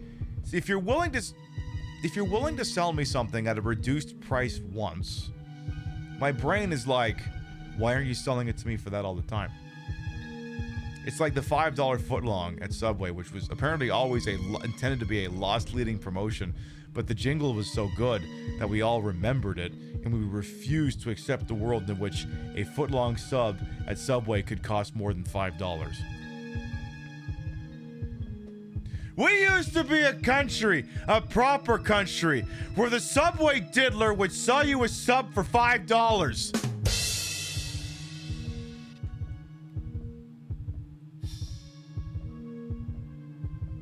Did you know he was a diddler at the time? No, of course not.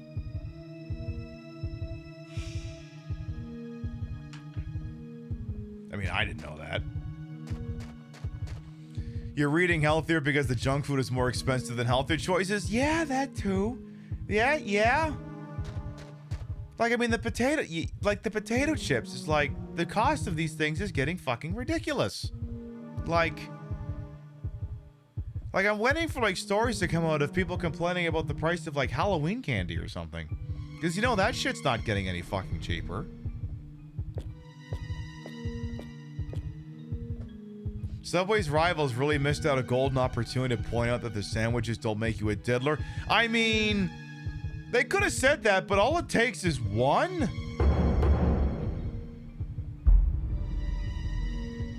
All it takes is one PDF file to go there and patronize them to ruin the entire fucking thing. You love how the Subway CEO came and was like, wait, you guys eat the whole sub, it's meant to be shared, but you literally advertise and sells the product for a single person. I mean, I remember the days when I would eat the whole thing whole. I mean, obviously I'm not there anymore, but like... That's another thing. I saw a CNN article that said like the next thing coming at restaurants is smaller portions, and like in some cases that wouldn't necessarily, I mean, economically it's fucking ridiculous because it means you're probably paying the same amount of money for less food, but at the other time too, like, a lot of portions, the thing you have to remember about a lot of restaurant portions is they're designed with I'm speaking from an American audience here. A lot of these portions are meant with like the typical American in mind. And you have to remember the typical American in their mind does not look like Heather Locklear. Like, you're kind of meant to take some of it home or to share, you know? That sort of thing. Like, you don't have to eat the whole thing. Like, everyone's like, I used to be a much larger person. Can I pull up a file photo? Do we have a file photo? And I say this knowing that health information given to one person will probably kill the person standing next to them. But like, do we have that, Jimmy? Do we have that archival photo of younger Pibby? Do we have that picture? No, not the gif of me going down on a dildo. It's taking a second to process these things. Did I call it Miami? What the fuck did I call this thing? I know I put it in my fucking cloud storage a while ago, but when did I put it where? Where is it? I want a picture of vintage Pibby. Of course, I keep changing file names and shit like that. God damn it. What if I go to the bottom? Is it down there? It is not down there. I am annoyed. I am very, very, very annoyed. Well, I do have a picture I could use. You know what? Actually, you know what? That might be better. That might be better. I have a, we're body positive here, right? Right? Okay, good. Where's that one picture? Where's that one borderline thirst picture? Also, why is this taking me forever to find things? I'm not that drunk. All right, here we go.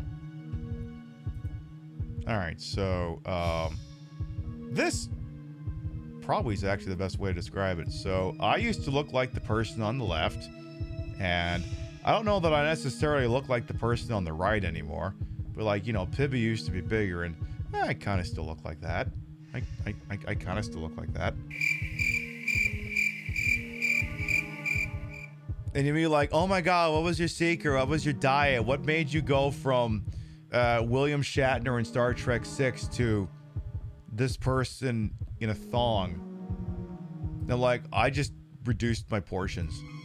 That's literally it. All I did was reduce my portions. I didn't eat any healthier. I just reduced my portions. Like, I mean, the person on the left would eat like an entire box of mac and cheese, 4 hot dogs at a time, drink soda like crazy. All I did was just reduce it. Like, okay, make 2 hot dogs. You get hungry later, have the other 2 hot dogs.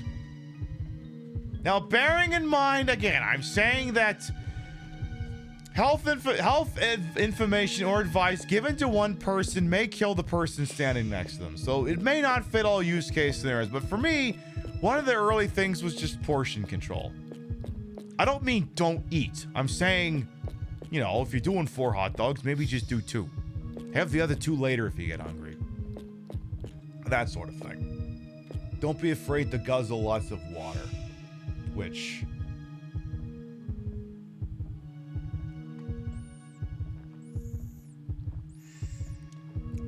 if I've had 2 Canadian whiskeys and this thing isn't half... Rio, I'm going to be pretty useless for about the first 4 hours of tomorrow. I'm just putting that out there.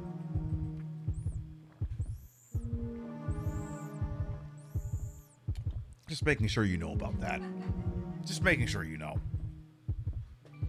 But yeah, the biggest thing for me was portion control. That's all.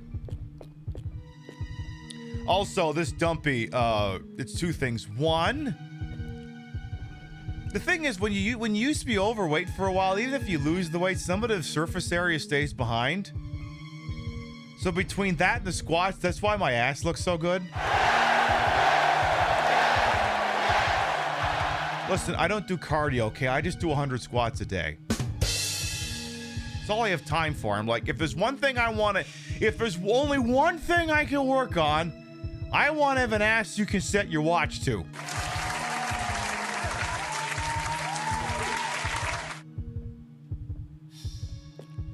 Also, kind of been dancing around this, but I guess I kind of have to acknowledge it. What's with the incredibly cursed fleshlight?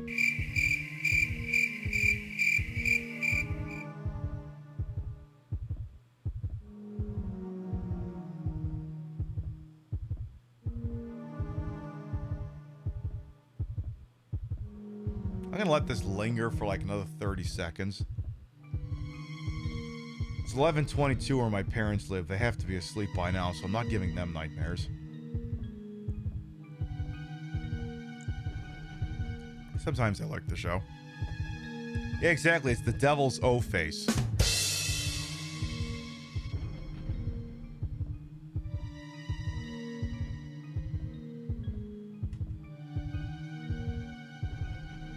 Someone's into this. I'm trying to remember the exact phrasing that Yatsu used in an ancient zero punctuation video. I'm certainly not aroused by this, but this being the internet, I know someone else is, and that's what's making me uncomfortable.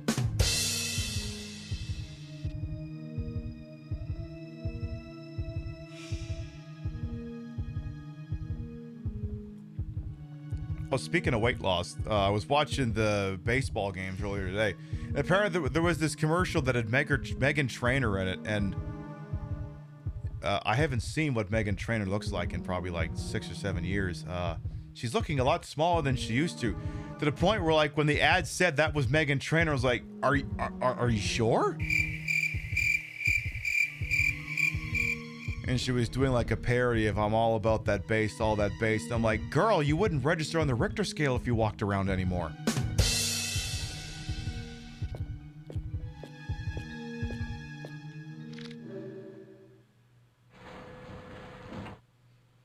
I think you are just about the treble now, not the bass.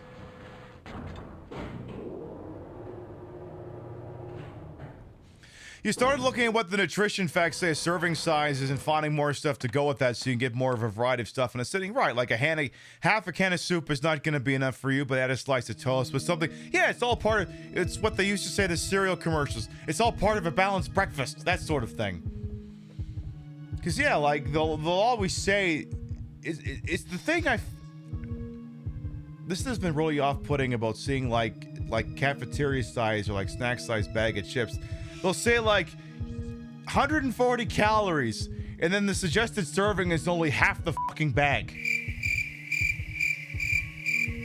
The bag is this tall. You're suggesting to me that I should only eat half the thing and then keep the other half wrapped up at my desk? Are you insane? In what world am I only gonna eat half of this small bag of chips and then just wrap up the top and leave it on my desk at work and just let it taunt me for the rest of the fucking shift?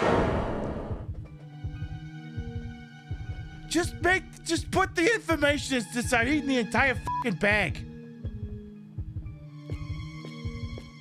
It's like it's only 140 calories, but it's only half the bag. Fuck you!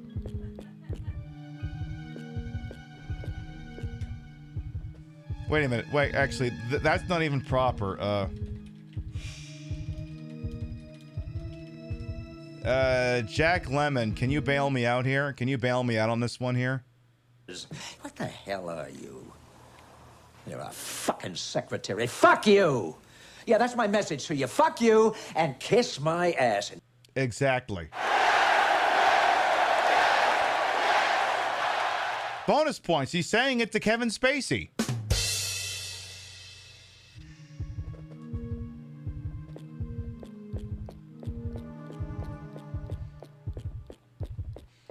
I love how this all rolls back into that discussion we had about all the various times Al Pacino was nominated for Best Actor, Best Supporting Actor, and one of the ones he lost was to Jack Lemmon. That is how you should always greet Kevin Spacey. That is true.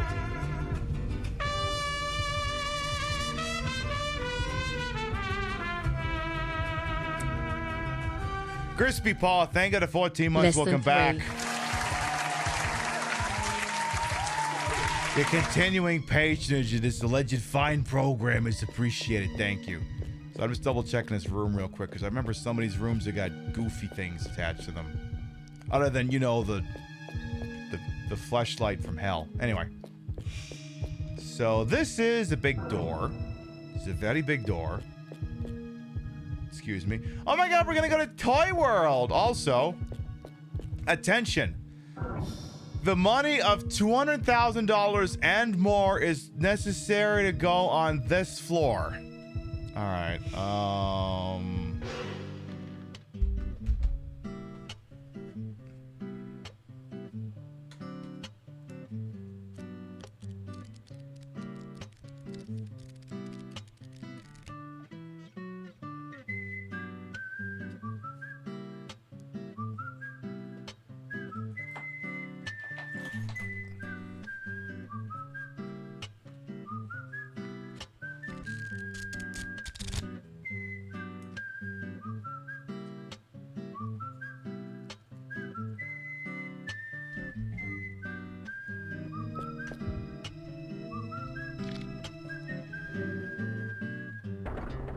Yay! We did it.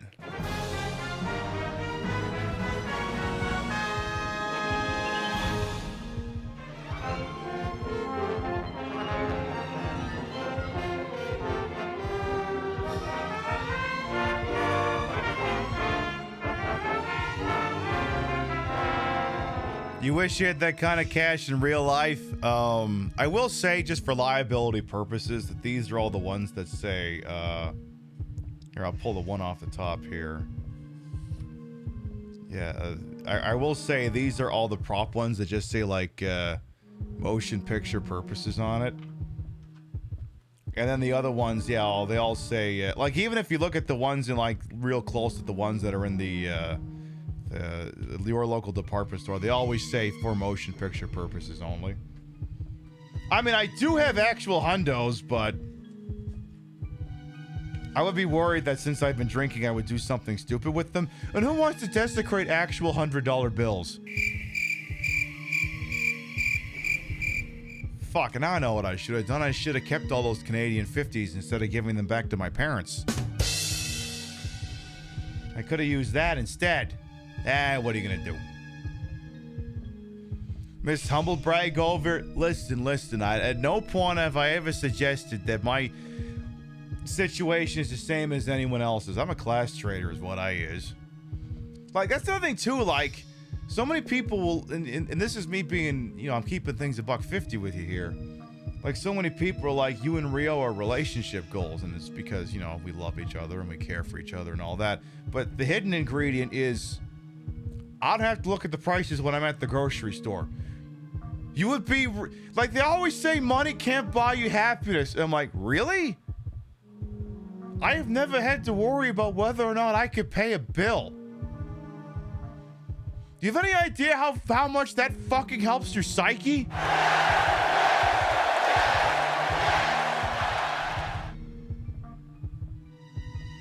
And I was like, Pib, why are you so well-rounded as a person? Why are you always so happy and entertaining whenever we come in here? Why, even when things are at their absolute worst, you're willing to trudge out there with a smile? Well, it's because I've got my end taken care of.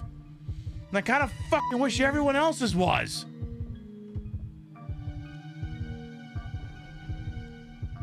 The motherfucker who said money can't buy you happiness is lying through their fucking teeth.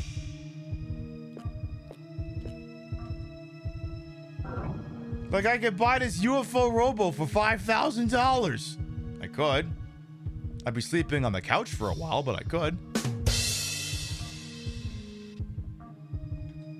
Like, we're dual income, no kids. We both work 40 hours a week. We have steady, reliable jobs. We do very well for ourselves, but, like, that's the hidden ingredient.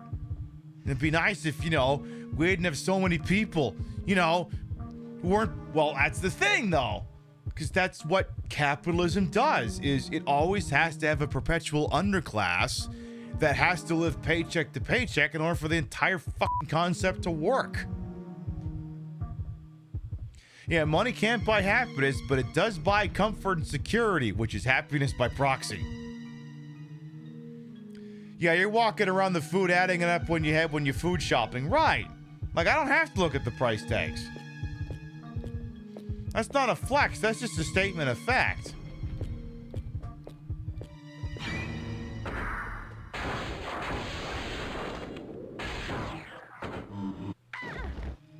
Like, that guy could have stolen actual $5,000 from me. I would have gone, okay, I won't buy anything stupid this quarter.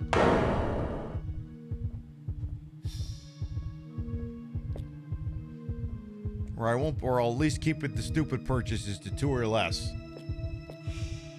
Ooh. Killer from The Killer Invader by UFO Robos. This is the Toy Story section. It's a very lovely place. It was weird too, like there was this one video Rio and I were watching last night. It was, I don't know the guy's name, I can't remember. It was basically this one guy who apparently used to live in Japan at some point, and he went back there to, he was specifically trying to do like a salaryman's drinking binge. Where basically he just got completely liquored up in a bar in Osaka, I think it was. And I mean, he's just completely plastered up the entire fucking time. But before he got there, he had to buy like a salaryman outfit, which is to say like a white shirt, slacks, a flip phone, that sort of thing. And when he was there, like he was losing his shit about all the video game things that were available, like Japanese Super Nintendos and N64s that were plentiful and inexpensive. And it's like, well, that's what happens when you live in a country.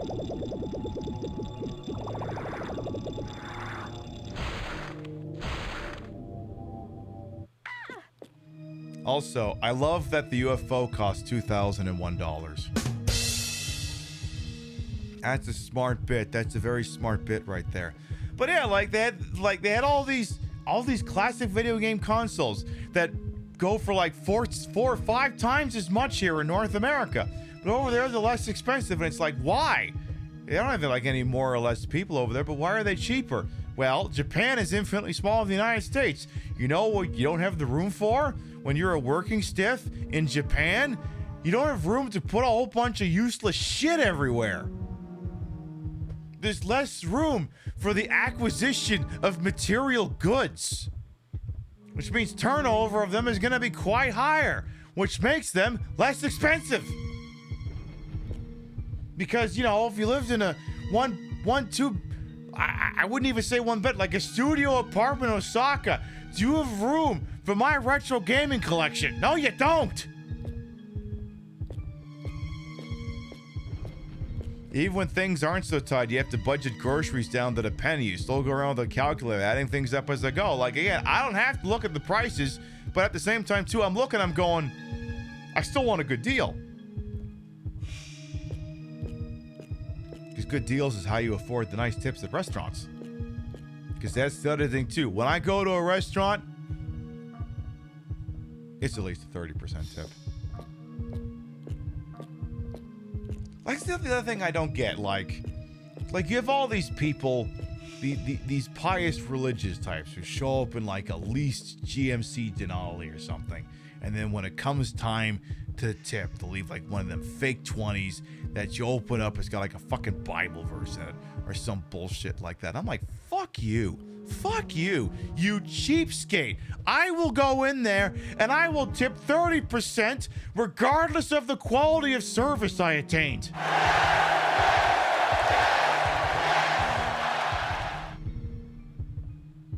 Because you know what that does?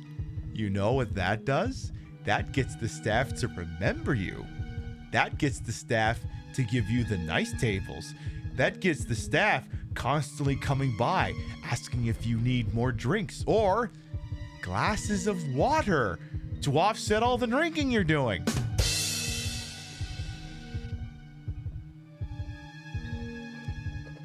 Like, if you're going to go to a service industry place, it's like, and you've got the money, fucking pay these people!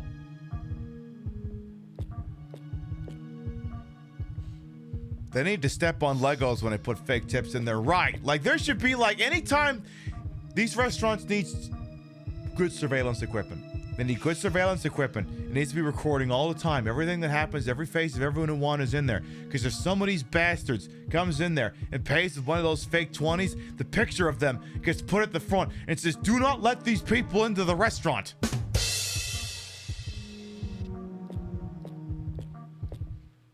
Now, at the same time, I'm not saying, look, if you're not of means and you go in there and you can't afford to do a giant tip, I'm not yelling at you.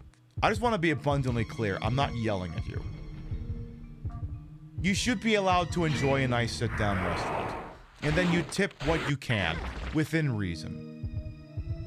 I'm going after the people who have the means and then don't. Those people are the people I'm yelling at.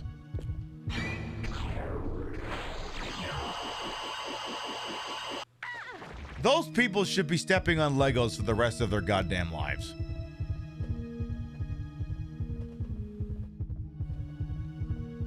Use your Christian upbringing to shame them. It's wild too. Like, that was the other thing that happened this week. Like, the Pope, who, you know, the Catholic Church is going to be wrong at a lot of things, but they will have their hearts in the right mind in a couple of places.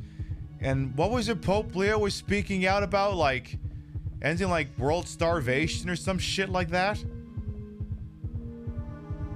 And like, let me tell you, the people who call themselves Christians get real uppity when you talk about, you know, ending world hunger or something. You know, like an actual thing that Christ would have been all about.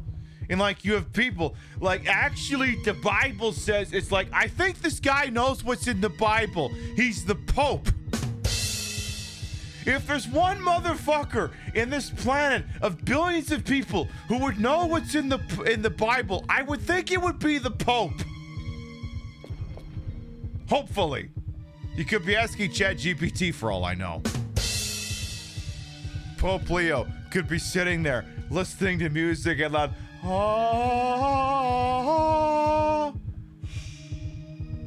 What does the New Testament say about poverty? Beep, beep, beep, beep, beep. The New Testament says poverty is fucked and you should do something about it. Thank you, ChatGPT. Maybe that's happening. I don't know. That's how you know we didn't ask Grok, because Grok would say, Christ is when you kill people.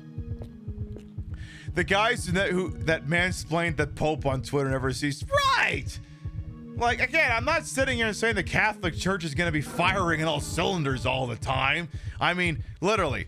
Here, let me pull out an ancient Robin Williams bit just to keep things fair and balanced and impartial. Excuse me for like 2 seconds here. I'm going to mute the desktop audio because I got to find a specific spot here, or I could just ask Google here. Robin Williams, Broadway, Catholic Church. I'm not going to go with that one. I'll go with this one. Because here's the drill. Oop.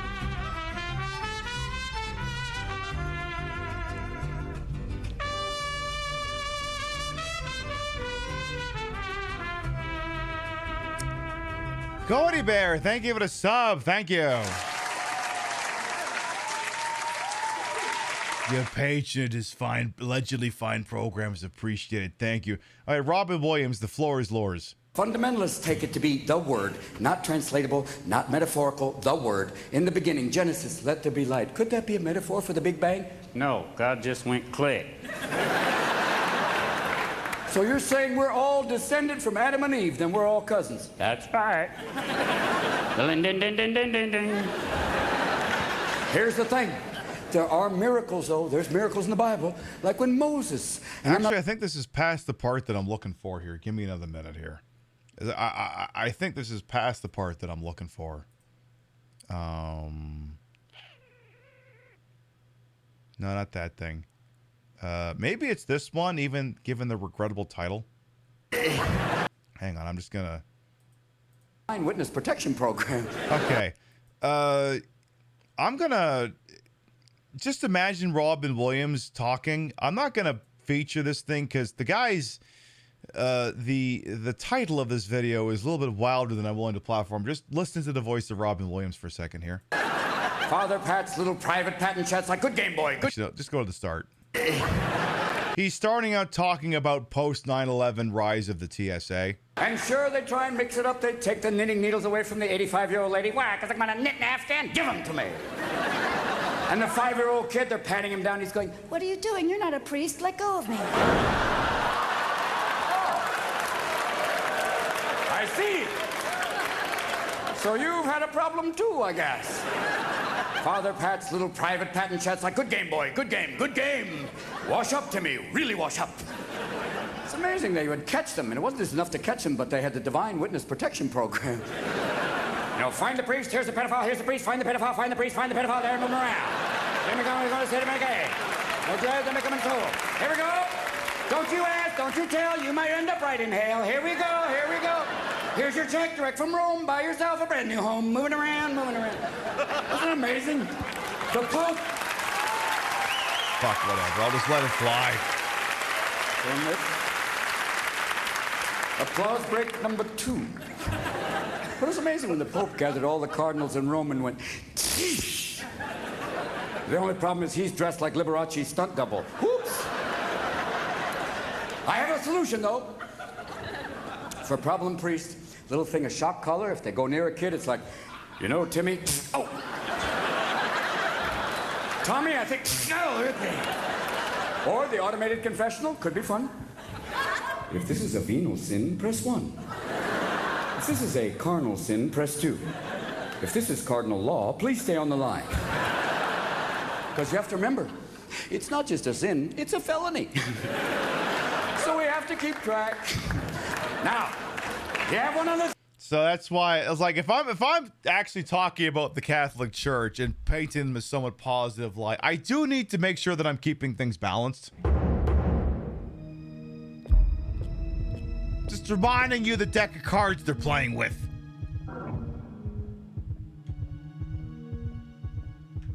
Anyway.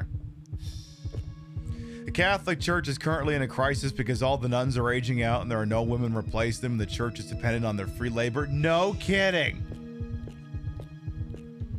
The weird thing is, like, Gen Z is actually trying to bring that shit back, but the problem is I don't think Gen Z wants to become nuns. Because the problem is, like, Gen Z is so hopeless that they're willing to embrace religion because religion is trying to offer an answer, but that's not going to work on a long enough timeline. It's not gonna. You see, apparently Gen Z is more religious, but I mean, again, I guess if you don't want to listen to your fucking parents, and the economy's fucking shit, and you have no hope, I don't know, maybe you will listen to the Bible. And Mr. Miracle over here, who thinks I should get out my titties. Oh, jeez, thank God. What was I just saying right now? Anyway, this is the toy section. Ooh. Okay, but like the marquee falling on me, like that's not scary. That's not even remotely scary. It's just not. Oh, by the way, it's 1:15 when I normally make this speech. We'll be live next tomorrow night. You know, it's the thing is, you know, I should constantly be saying when I'm going to be live next. We'll be live next tomorrow night.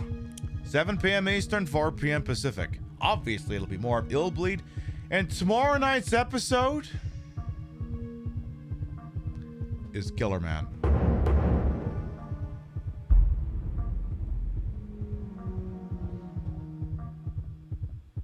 Look, I'm not... Look, listen, I know sometimes streamers like to say this is a... You shouldn't miss this. But, like, I'm going to tell you right now, tomorrow night's show is going to be top 5 all year. I know so many of you respect the craft that I do here, in which you set these things in front of me, and I riff on them endlessly. But tomorrow night, 6 playing pieces will be placed in front of me. And even with a few minor contributions from chat, I will sit here screaming, debating something for an hour. You honestly don't want to miss this. Coffee Jelly would like a reading. I suppose we can squeeze that in here. No, not that. That music would be kind of on brand, but no, you want this one. So let me get this straight. You want a reading, eh? Actually, I shouldn't say let me get this straight. Let me get this gay. me get this gender fluid. Let me get this non-binary here. Let me get this now. All right, you want a reading? All right. So we have this tarot deck here, but, we didn't have a budget for it, so I just made it from shit we have around the house. And you're like, what do you mean you don't have a budget for it? Didn't you just finish explaining that you don't have to look at the price tags when you're at the grocery store? I'm like, yes. You're like, how can that be so? You're like, because I don't waste money on tarot decks. Yeah, but does it, Rio? I said it's because I don't. She can spend all the money she wants on those things. The reason why the ledger adds up is because I don't also do that. Yeah, but don't you also buy dumb things? It's because I don't buy dumb things and tarot decks. I space out my dumb things. Anyway, so this deck is just made from shit I had around the house. We shuffle it up a bit, and then I pull a card. Let's see. Can I impart some wisdom upon what may happen here this evening? Which card is speaking to me?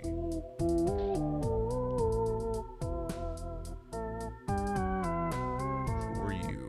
You're pointy. You're kind of pointy. Who are you? Who's this pointy? Yeah, you. Which one of you two is the pointy? I think you're the pointy. Who are you? Hey! It's the reptilian Vasky again! We pulled this fucking thing on Wednesday!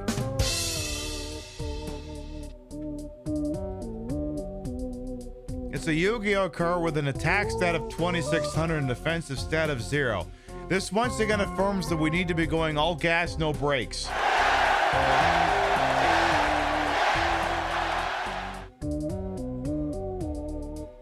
I may have to retire this card if I pulled it twice in the same fucking week. Actually, there's also a secondary thing this is saying.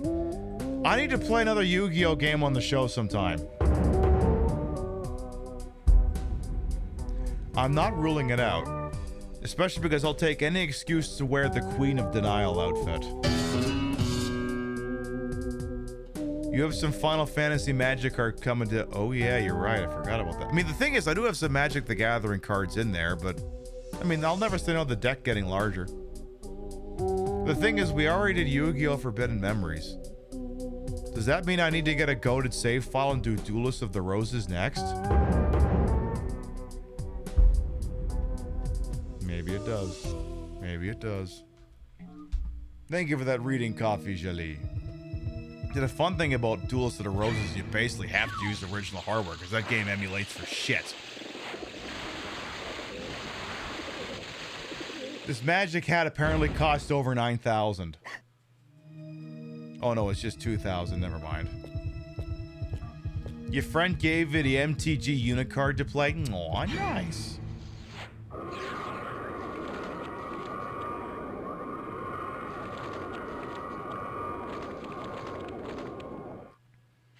Part of me wants to pour a third whiskey, but part of me also doesn't want to be dead tomorrow.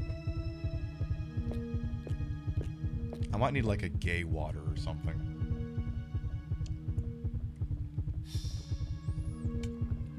We're gonna take a short commercial break while I go grab a gay water. Give me just a second here. Have you recently entered the town of Silent Hill and had sensitive personal information about you or a loved one outed publicly? I'm attorney Saul Kamen. Did you know you have rights? Constitution says so. At least the next 5 minutes it does. And we are seeking plaintiffs for a class action lawsuit against the township of Silent Hill. Did they captivate you with their tourism campaign just to tell everyone that you care about and their dog that you killed your wife? We want to hear from you. That you never served in the war? Stolen valor is a private matter between you and the Pentagon, not the Pentagram. We also want to hear from anyone who entered Silent Hill of their own free will and may have experienced any of the following. The maternity of your children, that you're carrying the reincarnation of the devil, that your apartment used to house a serial killer, that you can carry 27 portable televisions in your rectum, that you accidentally killed a sibling, the unspeakable things you did to survive in prison, or that you've actually been dead the whole time. Saul came and helped me sue Silent Hill and got me a huge cash settlement that I used to buy the apartment complex I live in. I'm burning it to the ground. Act now. Operators are standing by. Get the compensation you deserve. I'm Attorney Saul Kamen, and I'll fight for your rights.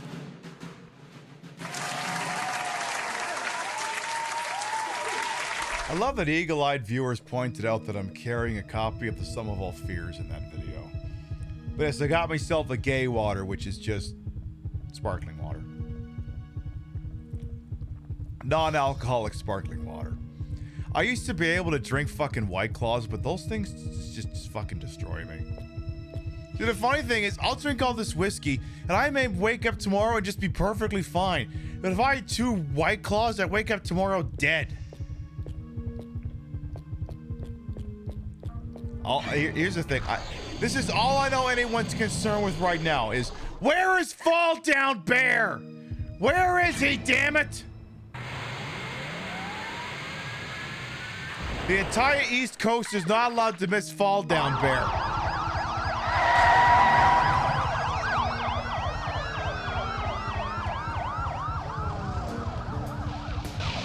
I just thought I'd love to hear that sound. All of you relax. This is a matter of inconvenient timing, that's all. Police action was inevitable. Because it happens necessary. Dave G and Raiders, hello, welcome on in. Welcome on in. I am Queen Pib, Patricia, Enga, Bogart. You may also call me Trish. Queen of the retro, queen of the ways that he old, and your time on his channel. This fat lip, fat hip, fat boobid, and fat booted channel. Of course, and as always, well wasted. Welcome on in. What was you up to on over there? We're doing some Illbleed tonight. It's a very silly game about a person whose clothes may be coming off for some reason. You're watching horse videos? Oh my god, I love horse videos. I love horse videos. Do you want to see my favorite kind of horse video? And everyone's like, oh my god, are you about to give this up for free? Of course I'm about to give this up for free. Someone raids in saying that they've just been watching fucking horse videos. What am I supposed to do? Not give them the opportunity to be live from the horse racing track outside the Pib Grand in sunny, beautiful New Vegas, where all the fine, wonderful people of the Queen Pib Show will be given the opportunity to wager on whether they think an even or an odd-numbered horse will win this race. The patrons and anyone who clicks follow and gets 100 things immediately will have the opportunity to wager on whether they think an even or odd-numbered horse, even or odd, will win this race. I've been drinking a little bit. Beginning in first place, we have Ginshari Boy from Japan, who is very much an adherent to the George Orwell 1997 book Animal Crossing, which says 4 legs good, 2 legs better, 1 leg you're going to the glue factory. Beginning in second place from France, we have Super Pheromone, who is sexy twins. What's not to like? What's not to like? I mean, it's like if 2 of me was on a horse. I love it.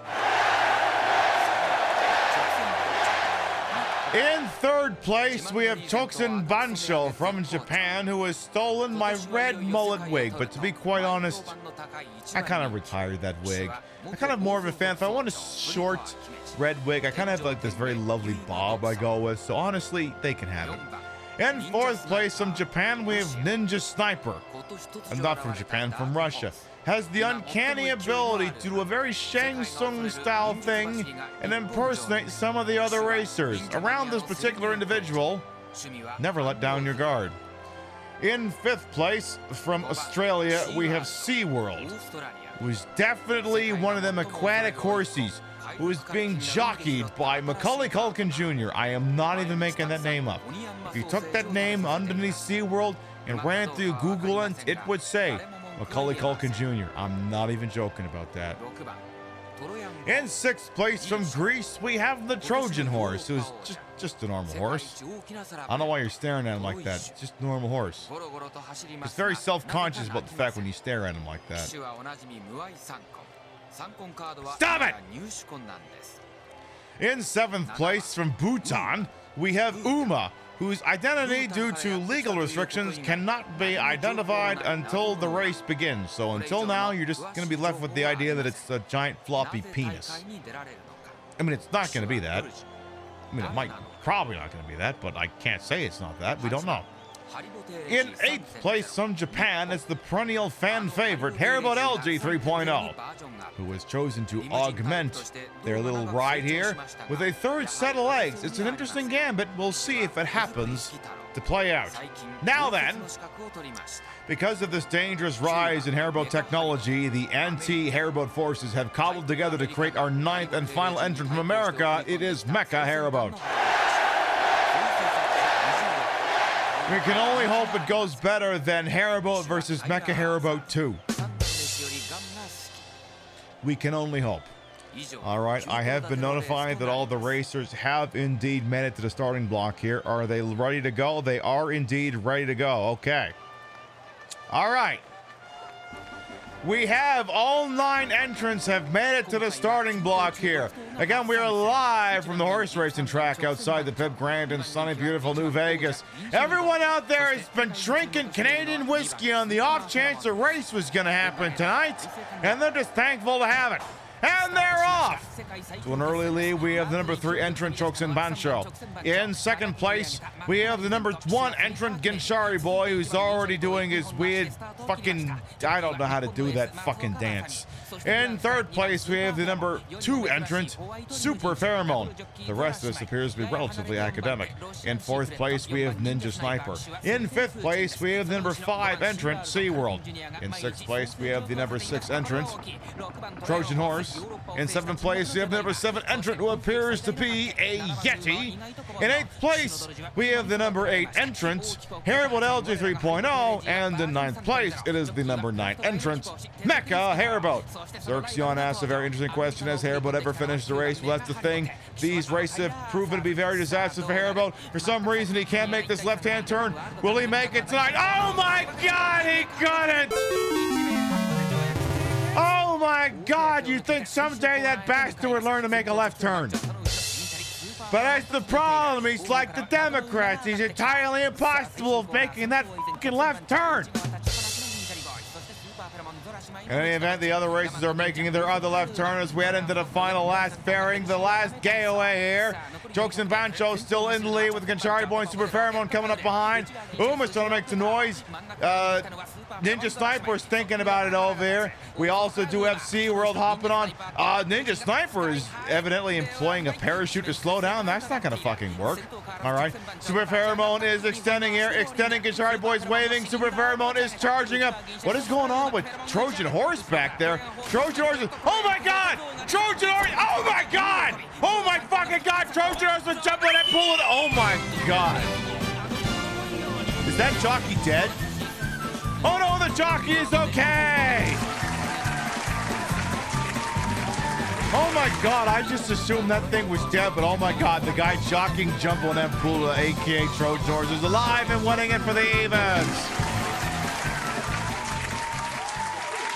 I just assumed that guy was dead. There you go. It turns out anyone who wagered on the evens is walking away a champion on this one. This was rigged? I mean, I picked the winner, but I don't check who bets on what. Literally, I have like, okay, let me count this here. How many OBS sources do I have in here? Okay, so including intros, we have 1, 2, 3, 4, 5, 6, 7, 8, 9, 10, 11, 12, 13, 14, 15, 16, 17, 18, 19, 20. 21, 22, 23, 24, 25, 26, 27, 28, 29, 30, 31, 32, 33, 34, 35, 36, 37, 38, 39, 40, 41, 42, 43, 44, 45, 46, 47, 48, 49, 50, 51, 52, 53, 54, 55, 56, 57, 58, 59, 60. There are... Okay, it's not 60. I have 59 different OBS sources for this fucking thing.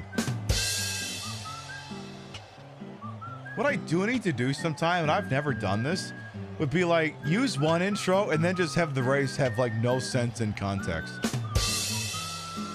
It'd be like if I did the intro for the steeplechase and then just cued in footage from the Haribo Invitational. Must consider doing this sometime. You get the idea. All right. Back to the Illbleed. I know this is all anyone's concerned with right now. Where is Fall Down Bear? Where is he?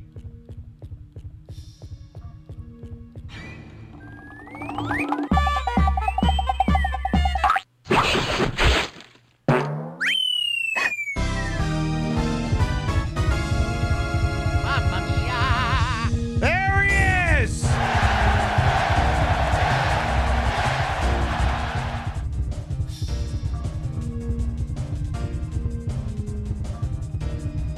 God, I love that reliever emote.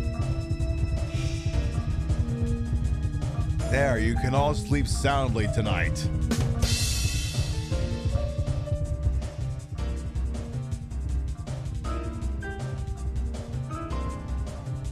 Your lives are now forever enriched because you got to experience Fall Down Bear.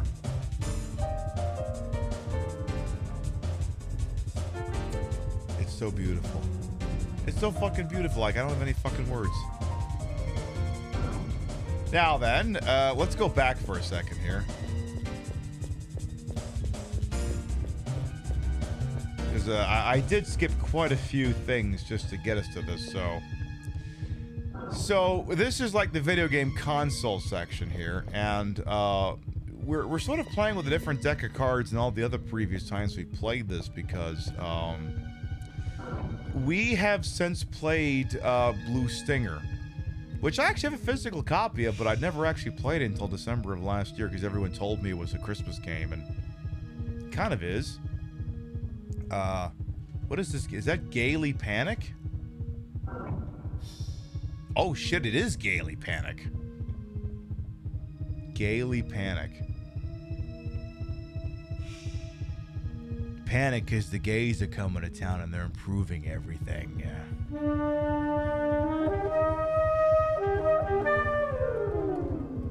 They're so good at this. Forget that you want a sexy doll. I may have a sexy doll look planned. You'd have to get here on Wednesday to see it, because that's when we would do that one. I'm just saying. But yeah, I think some of the references here are actually, yeah, because this guy Dogs, that's the guy from Blue Stinger. And I bet you anything right now, Squid Punk is in here going, I'm so glad you finally fucking get that reference.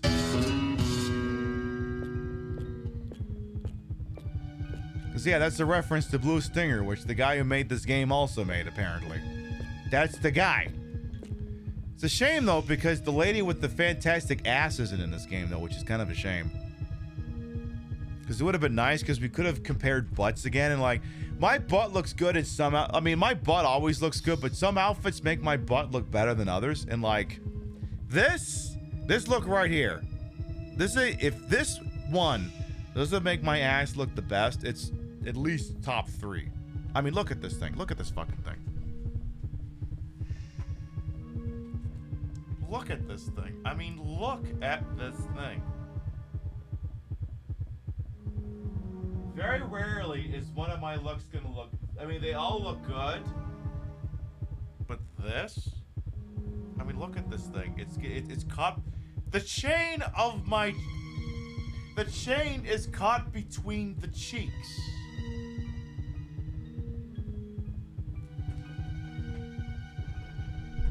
That's how good it is.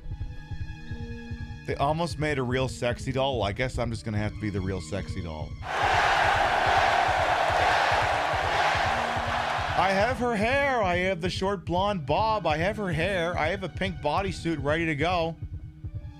I might even do the pose. We'll see. I'll try. I'll give it a shot. I can't promise it'll be you know, a perfect likeness, but at the same time too, I don't think you're gonna care. Okay, you're not Fall Down Bear, so no one cares. Any more video game jokes in here? Anything else other than just, you know, the Sega Mega Dream cost $16,000. I mean, welcome to Trump's America.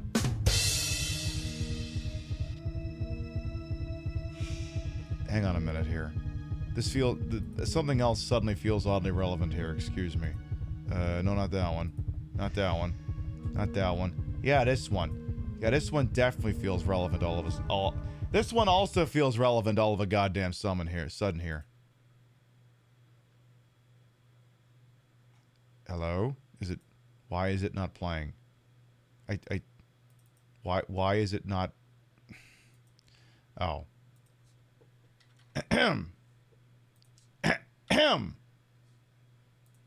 Yeah, this one. Yeah, play that. Are you an American? Yes. Put off on the high cost of Switch 2? Yes. Want a game like Switch 2 for a fraction of the cost? Yes. It's time to rediscover your Nintendo Switch. Wait, what? That's right. The console you panic bought in 2020 when shit hit the fan is still perfectly serviceable. Wait, how does my regular Switch solve this problem? I'm glad you asked, because on average, each Nintendo Switch owner has approximately 30 games, varying from I played it for 5 minutes to it's still sitting in the shrink wrap. Tell you what, I'm gonna take that from you and show you. Wait, what? Ah! Okay, so what's the story here? It's got like 100 characters. All right, and this? Come on, that was Zero Punctuation's worst game of 2019. And yet you still bought it. Curious. Okay. What's your excuse here? I don't know, then I gotta create a bunch of me's. Fair enough. Wait, you have an unplayed Resident Evil game. Okay, I don't really have an excuse for that one. Even worse, it says here you haven't played Signalis? I'm saving that one for my Twitch show. Okay, now we both know you've never finished Super Mario RPG in your life. Oh, come on, that cake boss, though. And this modest little indie game here? Look, I've got to be in a mood to play an Ubisoft game, okay? I noticed this one down here as well. I can only weeb out so much at once. Uh-huh. And this one? I got to be in the mood to play an Ubisoft furry game. In addition, just think about all the games you haven't bought yet. As Switch 2 games drift towards $100 MSRP, these Switch games released almost a decade ago are still only $60. You're right, $60 is cheaper than $80. But what if I'm obsessed with trends? The high cost of the Nintendo Switch 2 works in your favor here, as the 50% markup on the console before tariffs get involved means many of your favorite micro-influencers will be unable to afford the Switch 2, reducing FOMO rates across the board. So remember, Depression-era gamer, consider your Nintendo Switch 1 today. Thanks, ominous narrator.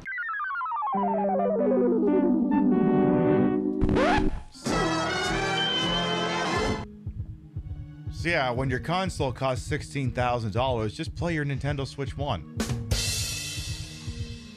Hey, did y'all see the memo that says an Xbox Series X now costs $750?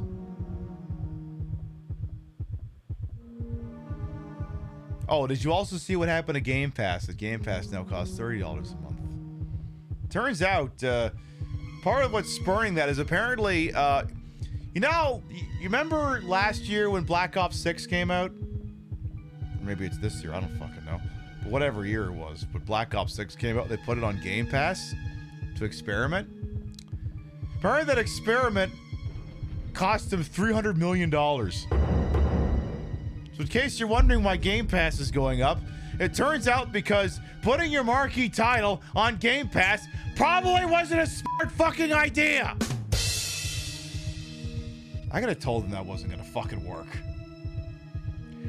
I mean, that's the problem with like all these fucking Call of Duty games. Other than like jackasses like me, no one plays the fucking single player portion. They just play the fucking online thing. And the online thing is only good for like the first fucking year, because when the next one comes out, all anyone wants to do is play the next fucking one. So the game has no fucking value beyond the immediate moment. So why the fuck would anyone pay for it when it's included in Game Pass? I could have told them that was gonna happen. Did Xbox Game Pass jump the shark? Yeah, this is the second time they've increased the price without really increasing the value. Excuse me. See, a lot of people are canceling it. I'm like, you're not wrong to do that. You're not wrong. Game Pass used to represent a tremendous value. These days, not so much. I mean, look, I financed my Xbox Series X, which meant it cost me $600. And in that, I got 3 years of Game Pass. And I'll be completely honest, if I used it for anything other than playing Yakuza 0, I'd be shocked.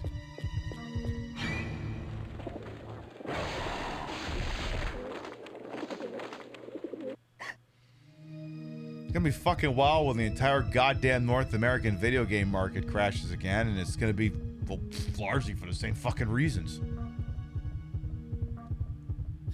We used to be a Game Pass, a proper Game Pass, pretty fucking much.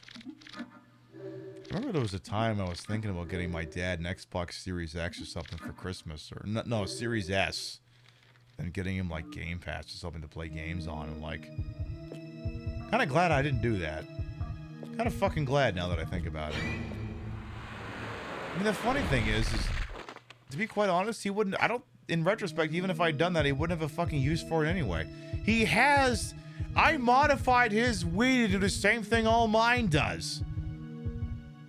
So he's got a hard drive with all of his old Nintendo games on it. What the fuck would he need an Xbox Series S for? Wasn't the last video game crashed under Republican too? Reagan? Yes.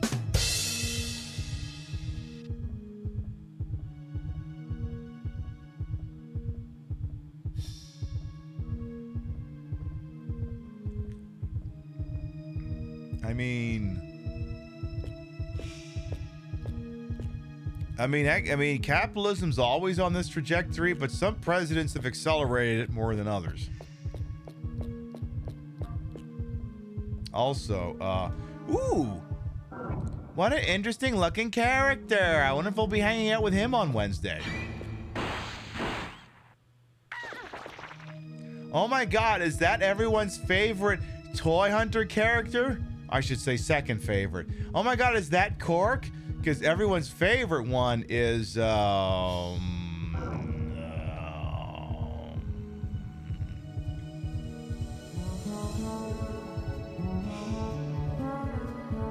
is a tricky pose to do. I'm gonna try doing it now. Let's see here. Let's see.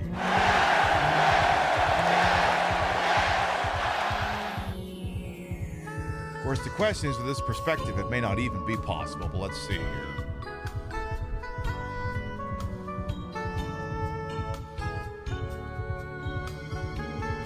Yeah, you have to clear all that. And you have to turn around. Turn around this way. Okay. I'm gonna need some room to work with here. Legs would have to be together.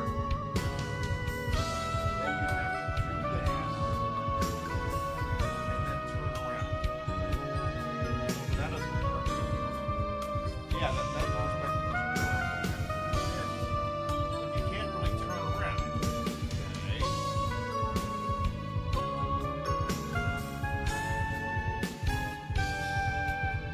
I think Sexy Doll is setting unrealistic posing standards.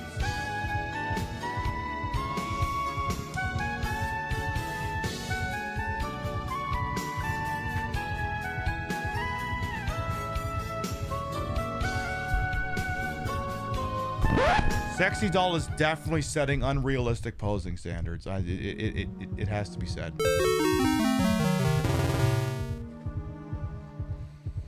She kind of has the same problem I think the Hassie girl does, where it's just not physically possible. She has a slinky as a spine, that would track. You haven't been paying attention, just look to be bent over. I mean, look, it's all in service of the bit.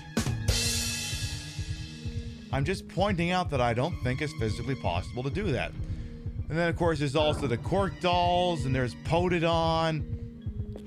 So I guess what I'm saying is a Randy Newman song is like a mortal lock to be on the playlist for Wednesday's show. I'm just saying, it's gonna happen. What's inside the shred? Oh my God, floor salad, yay! Oh my God, floor artificial plasma, yay! So one other thing I'm gonna point out here is, presumably I Love LA. Yeah. Well, actually, now that I think about it, because the thing is, like, the pre-show playlist was gonna be Randy Newman's "You Got a Friend in Me." Then I was thinking I was doing Maritka's Toy Soldiers, but I don't think that was gonna fill the whole thing. I Love LA will flesh it out.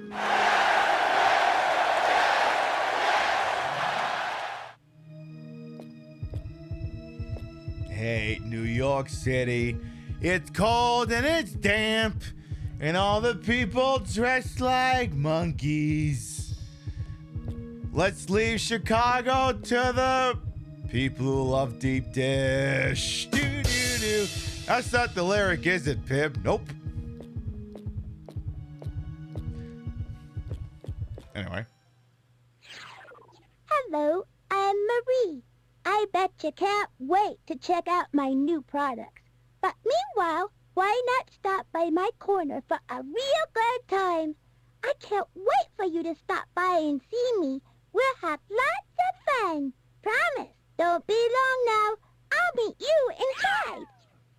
Okay, Mary, not to kind of take the piss out of your sales, but we just walked past the sexy doll line, and I'm pretty sure that's the hot new toy. So, like, you're competing for, like, second fiddle at this point.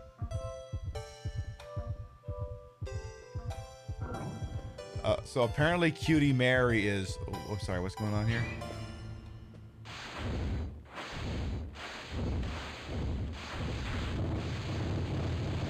This Malibu Stacy campaign is not working. It's really, really not.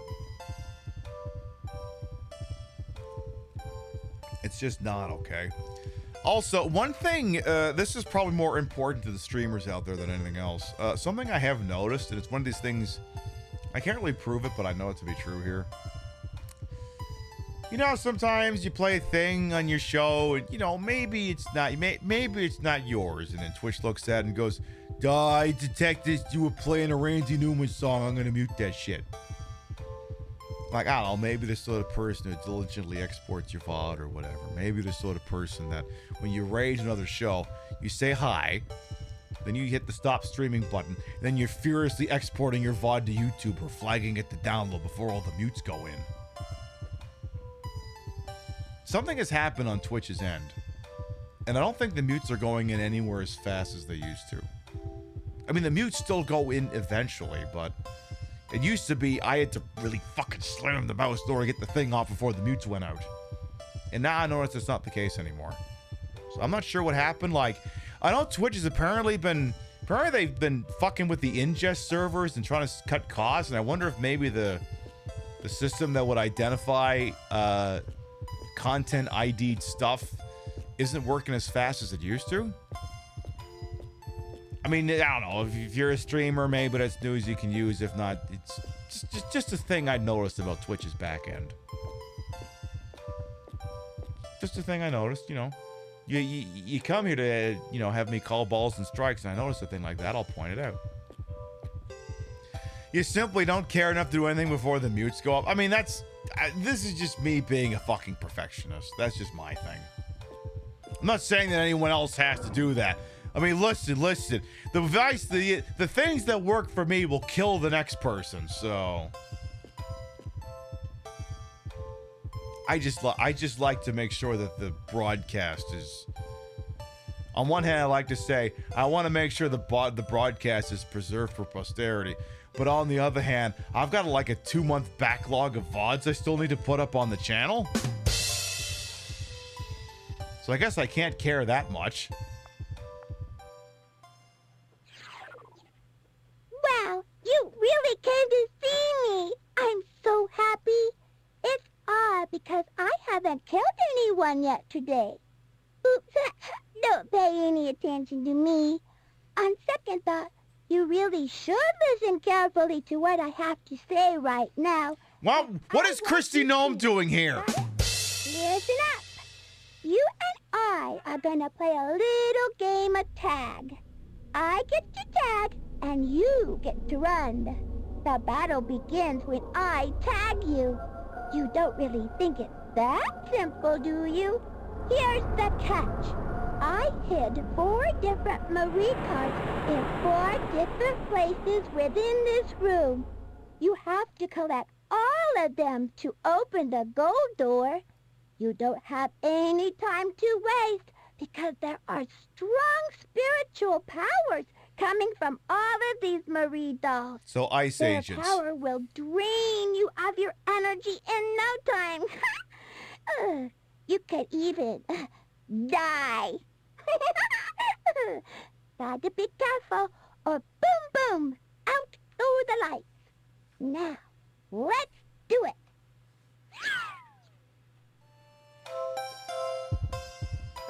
Yeah, I'll get to that in a second. Yeah, please don't shoot our dog, Christy. Please don't. Please don't. You don't care enough to make a dinner just for you, so you're having the mom meal, finishing up the stuff your kid asked for but didn't eat. I mean, hey, that's just being economical is what that is. So apparently, yeah, I'm in this big stupid room and I have to get 4 doodads. There's one. There's one. There's one there, and then there's one there. Another one, I'm being chased by those stupid dolls, and I'm like, I should probably eat a floor salad. Listen, I will steal no shortage of cop valor and fed valor on the Queen Pib show. I'm literally wearing an IRS special agent badge right now. But you will never catch me wearing a goddamn ICE, Homeland Security Investigations, or Customs and Border Patrol badge. Forget it. What about a TSA badge? Yeah, that's for the bit. Okay, but like TSA doesn't count. They don't have guns. They don't get to have guns. They're basically elevated mall cops. Sorry, there's hilarity to be had in those badges because one, you could use it and play your fucking Papers, Please, and then second, you could. I mean, in a week, you'll be able to make TikToks. You know, when the government is still shut down, we're like, POV, you're the last TSA agent who bothered to show up for work. And then just, you know, all the calamity that would ensue of being like the only agent working at like LaGuardia or Newark or JFK or Washington Reagan, and just being like so exasperated as you're telling people, all right, in addition to taking off your shoes, now you have to take off your pants. Everyone's pants go into the conveyor belt. You know, that sort of thing. You know, you don't actually need a TSA badge to do that bit. Yes, you do.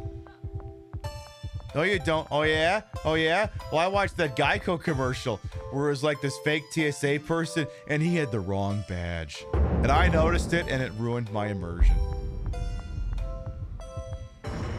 You still find it amazing to make it a TSA work without pay? I mean, I don't know. Like, I don't find it to be particularly shocking. Wasn't I supposed to pick up a machine gun at some point? Anyway. I mean, it doesn't particularly shock me that they'd make them do that because, I mean, it's the government. It's the United States. I mean, they'll make people work for free all the goddamn time.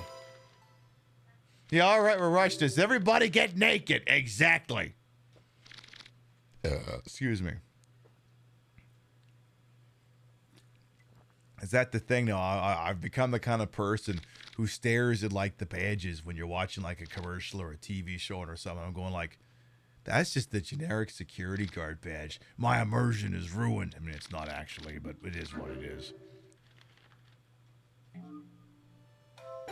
That's why I need that one particular one. Let me see here. So I need to get to the other side. Oh, we just have to walk forward. You don't say walk straight. You wouldn't wish that on your worst enemy. But yeah, I don't know how long the government's going to stay shut down, but let me tell you right now, I'm not booking the next Vegas trip until I know the goddamn TSA is going to be staffed properly. I'm not getting on a fucking airplane when air traffic controllers aren't getting fucking paid. I'm not doing that. I'm not out of my fucking mind. I mean, what? That was the thing. Well, I can't remember if it was at JFK or Newark or LaGuardia. Like, wasn't there like a runway incursion where like one plane bumped into another one and sheared the entire fucking wing off?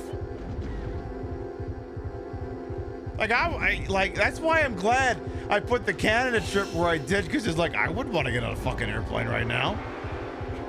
These people are overworked enough as it is, and now they're not getting fucking paid. Just drive to Vegas like a Midwesterner. I am not driving from Jersey to Vegas. My car is too old. I'm not doing that. I have a 2010 car that is paid for. I am not driving that fucking thing cross country. It is not happening. That sounds like a great way to no longer have a 2010 vehicle that's fully fucking paid for. Because that's the one thing. That's another reason why Queen Pip is so happy. Queen Pip does not currently have a car payment. And Queen Pip would like to keep it that way. Also, which way do I gotta go? Okay, I gotta make a bunch of left turns and then one right at the end. So again, impression of the Democrats.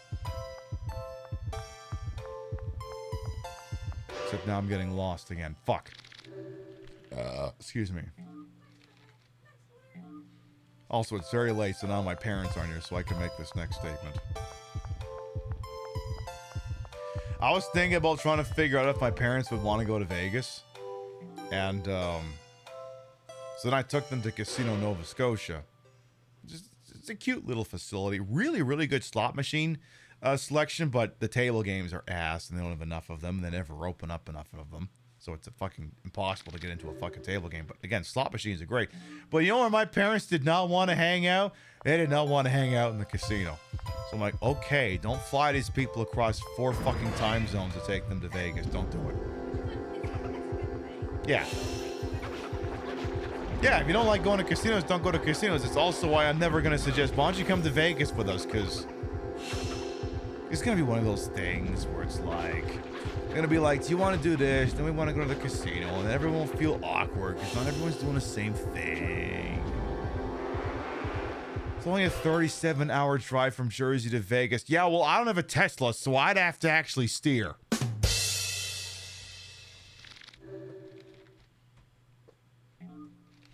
I'd actually have to drive and pay attention. I know you're doing a bit, but still, I have to. You're playing your part, and I have to play my part.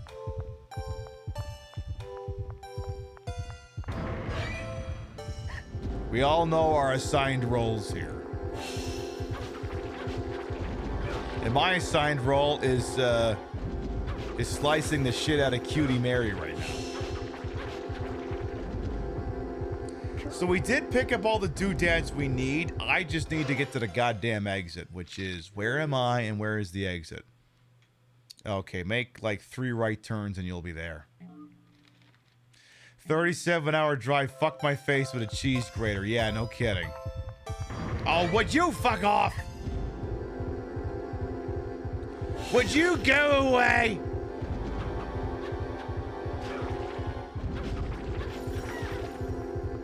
Don't make me use another one of my goddamn floor band-aids. I will do it.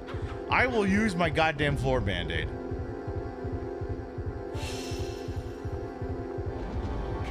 Cool. But no, look, I've become the sort of person. Look, if it's more than 5 hours, I'm sorry, I'm taking a plane. I'm taking a plane. I'm taking a train. I am not driving anymore.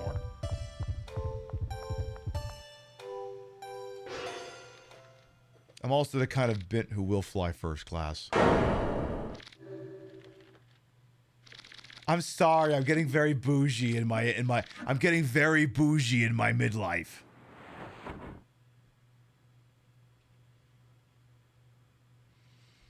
That was the funny thing. I remember when I got to where my folks are in Canada, and I sent them the text saying we got off the plane, and like 10 minutes later, we were with them, and it's like, wow, you got here so fast. It's like, yeah, it's because I was at the front of the fucking plane. It's remarkable how fast you could go through Canadian customs when you're the first person to get off the goddamn airplane. Turns out it's really easy, because you're the first person in line.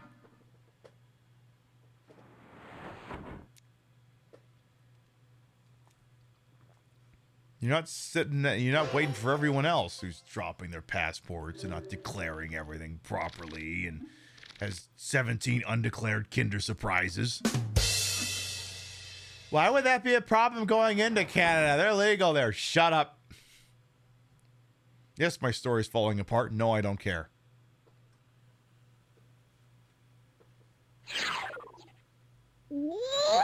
I hate to lose. But hey, you won. So that's that. I dare you to come to my next fun-filled corner. Don't expect me to keep my trap shut. I wouldn't have it any other way. Would you like to shut your trap, though? Okay, we have another artificial brain. We have the entire Amazon corporation. And I guess that's it. Ooh. Hello. This toy corner is where we'll play hide and seek. I hide, you find me. Simple, right?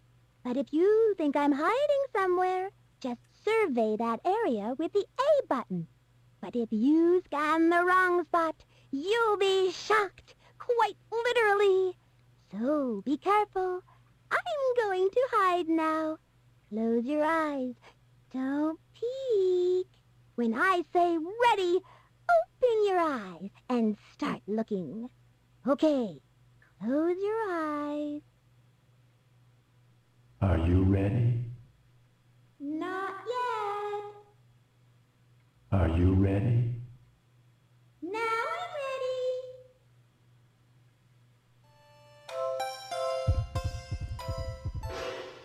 Let's take a little second here. Have a floor salad. Have Amazon. This total recovery drug was made thanks to Michael's favor to extend our lives for 5 minutes.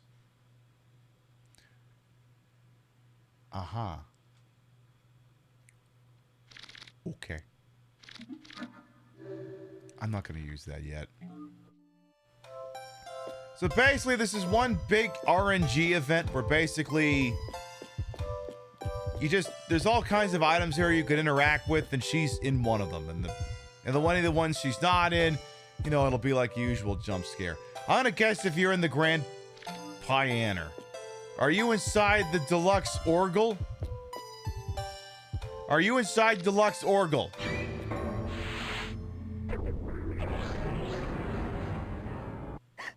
You are not inside of Deluxe Orgle. How about the music toys? Are you inside of music toys? Oh, never mind. That's not a thing. How about how about the crazy keyboard with eyelashes? Are you inside of that?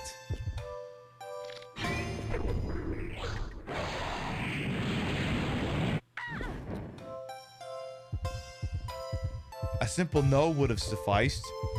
How about the crazy violin? You in that thing?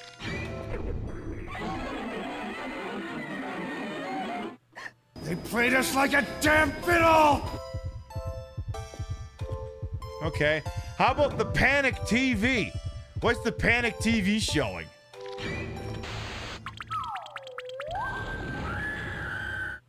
This show sucks. Cancel it. Okay. How about the Mama Icebox? Okay, now you're just grasping at straws. The Mama Icebox? What the fuck is that?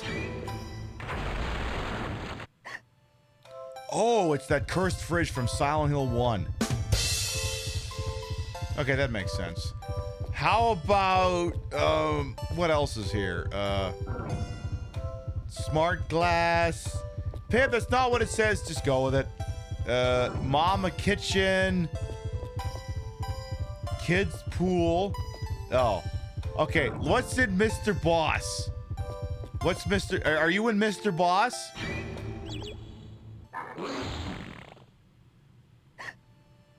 You are not inside Mr. Boss.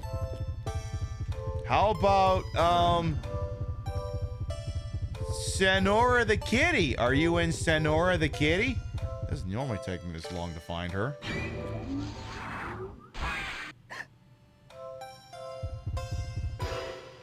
I think it's time for a Kenny G album. What do I think of AC, Animal Crossing? Directions unclear. Please specify what AC stands for. Atlantic City! Oh. Yeah, I like it. Been off minutes since I drove down there, but, you know. I mean, also, I won't say no any place that got a bunch of casinos all next to each other, but, you know, it's Atlantic City, so. Tropicana there is really like if the Tropicana down there is what the Tropicana was in Vegas, the place would have never closed. Because the Tropicana in AC is fucking amazing. All right, I'll bite. Are you inside the kids' pool? Someone has not put chlorine in that thing in a hot minute. Okay, how about Mama Kitchen? You are not inside Mama Kitchen. Okay, there's literally two things left. It's the Mama House and the smart glasses. Are you inside Mama House? Is that a no? Okay, is the smart glass is all that's left. I knew it. How did you find me? That should have been impossible. Ooh, I hate you. What do you mean it's impossible? I brute forced it. That was literally the last fucking one. What is this impossible nonsense? How about I just stab you in the fucking back? Does that sound like a goddamn plan? You little pissant?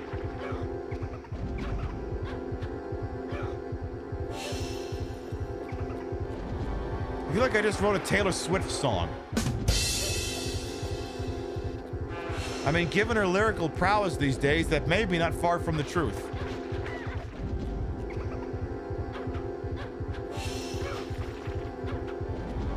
Would you just get down and stay down already? Thank you. Whoa, you are really something. I give up. You win. Your reward is all the treasure you want from this room. Yay! Don't get too full of yourself just yet. I'll be waiting for you in the next room. Okay. So we're basically on Easy Street at this point here. So now we need to get, all right, we have the Mary's Key. I guess I could look at the damn thing before I use the actual descriptor here. So now we have the key that gets us through this door. Any fun description here on the damn thing? Oh, just a pretty key with Mary's logo. Whoop-de-fucking-do. Ta-ta. Let me through now. Yay. Alright. Another save point there. Bada bing, bada boom. There's not too much left in the damn thing. Just a couple of really weird moments. I think I kind of stunned like a little bit harder than I needed to tonight. But, you know, at the same time, I'm having a good fucking time. You having a good fucking time? That's what I thought. Yeah, but you didn't give Chad a chance to answer. Well, I know the answer is yes. How do you know? Because a girl knows these things. All right, now for the really fun part over at Mary's Park. You're here again. This will be our last chance to play together. Look, it's a jump rope. All you gotta do is jump into that jump rope as it's spinning around and use that A button to jump. If you can jump 10 times without missing, you pass the test. But if you get snagged in the rope just once, a poison thorn on the rope will kill you. How do you like that, Buster? You scared? Quit lagging and let's begin.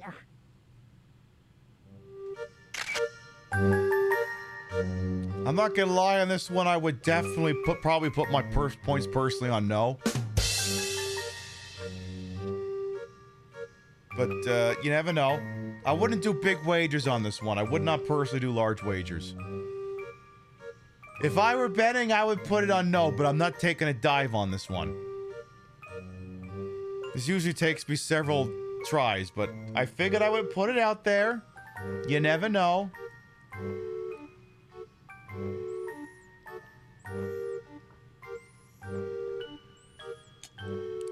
All right. All right, wages closing in just enough time here. I got to do this 10 times, and to give myself a little bit of an edge, I'm going to watch the television.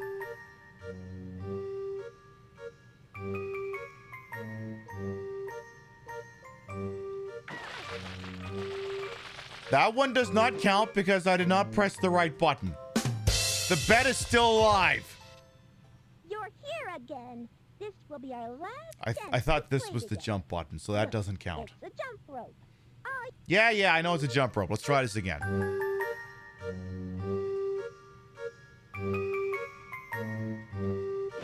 Okay, bet is now live.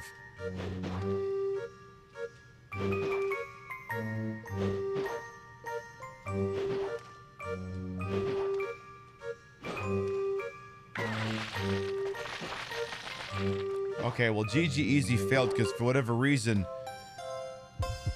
I could have sworn I hit the button. Well, the one person who the smart person who voted no is stealing someone's chippies.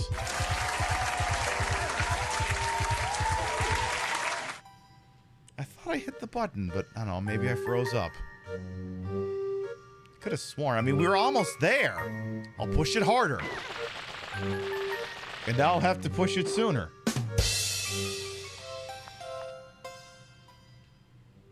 Let's. All right, this is official try 3.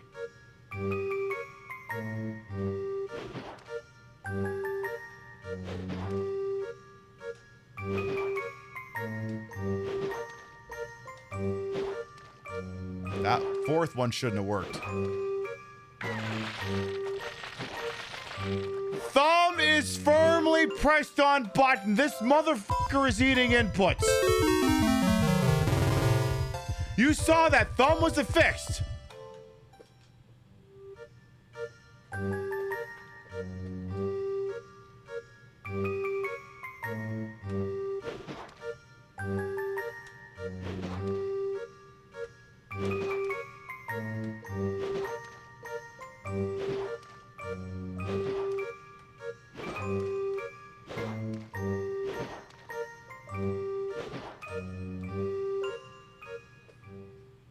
I hate to say this, but you beat me fair and square. Ooh, I feel like such a loser. You can take as much treasure as you want at the exit. Later, Gator.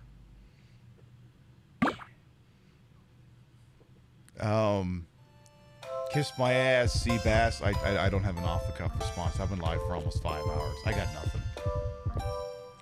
All right, there. I'll take a complimentary floor salad and a scapegoat Mary, which we're not gonna need because there ain't fucking nothing at this point that's gonna kill me. All right, we got the Mary stick. It's not a euphemism. There is once again the most cursed fleshlight in all of existence. Before we go in there, I need to do 2 things. One, I need to save the game. Gotta do that. Definitely gotta do that.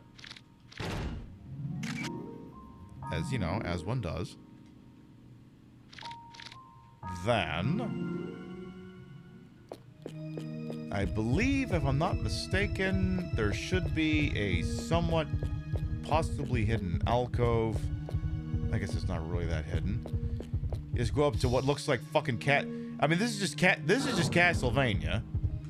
So I think you have to go up to Castlevania, and then, you know, that Mary stick you just picked up, I'm pretty sure you're supposed to use it right here. Famous for the phrase, "Please, Mary, make my wish come true." All right, let's try it here. Please, Mary, make my wish come true. Click, click, with my heels. Make my wish come true.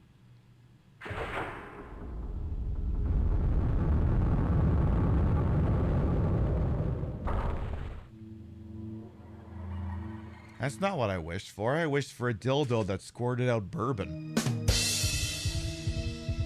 That's not what I wanted.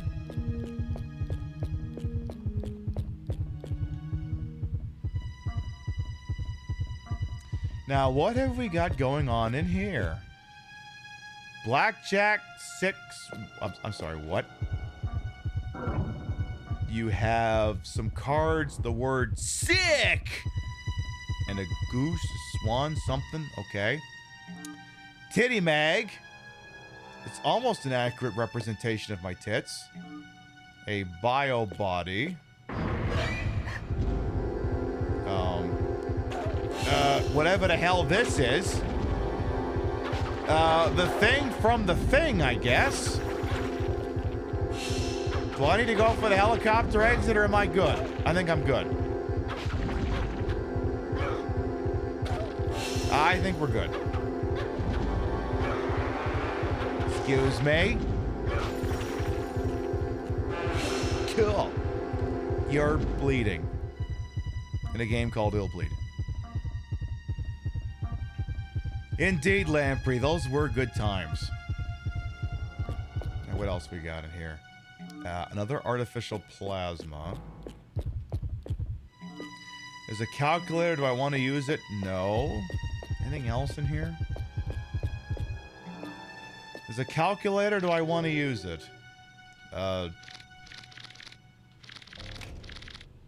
Yeah, a calculator. Boob. Okay, 69, 69. 0, 420. Well, there's got to be something around here that'd get that open. If only there was like this really weird clue just sitting out in plain sight.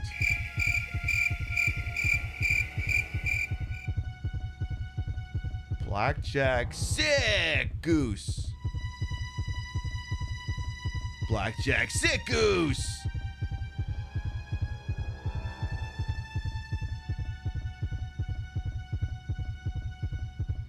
Wait a minute. Okay, well, if blackjack is 21 and it pays out 65, first of all, you're getting screwed. 21 sick goose. 21 sick swan. 21 sick swan. 21 sick swan. Wait, I got it. 21 sick swan. 21 sick swan. 21 sick swan. I got it. The answer is 69, 69. Damn it! All right, 2161. Yay.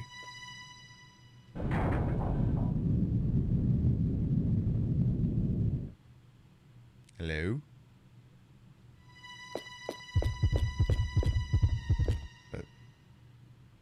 So, did I take the money? Hey! Hey, whoa, whoa, whoa! Get the f out of there, pal!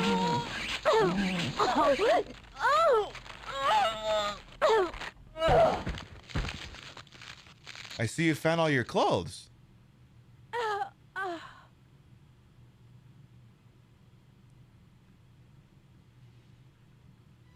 But apparently we've also made $150,000.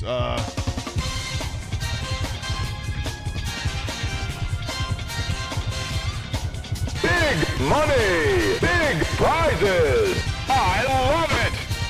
Okay.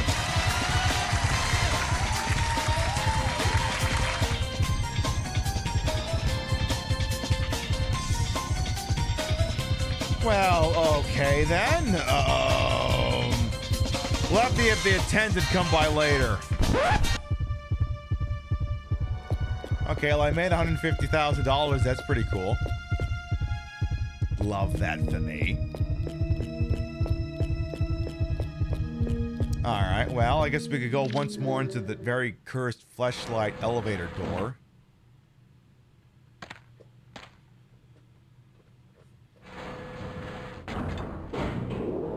Honestly, I think they have these same elevators at the Venetian.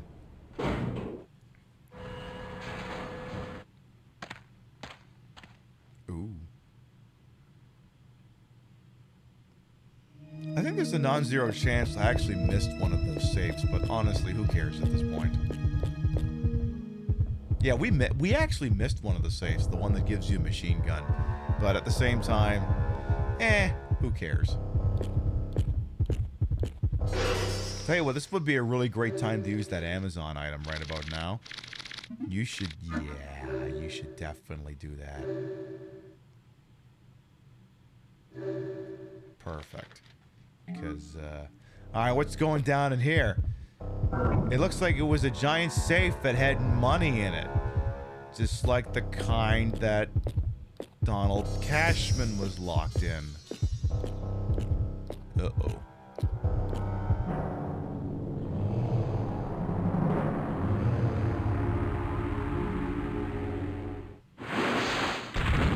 Oh my God! Mr. President, you've never looked better.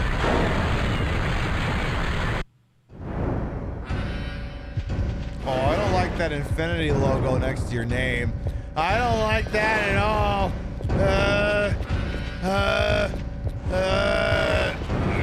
What the hell's this? Giant piles of money that I can jump on. Oh, thank God. Oh God, he's on the ceiling. But God, you go! I don't care where this is going, just go! Go! Don't tell me there's gonna be a fucking... Oh, God damn it! They keep doing this bit! Shoot, what kind of idiot is calling me at this hour? Yeah, what do you want? I'm working here. Bitch! Ooh, Jessica, it's you. No, everything's fine. Are you sure? Work? I'm not working. That slut Denise isn't with you, is she? Call, hon. Sure, really? I don't know. I bet you tell that to all the guys. Yeah, I tell all the guys if that slut Denise is with them. I'm there. You can count on it. There's only one more visitor to deal with. You don't communicate with me anymore.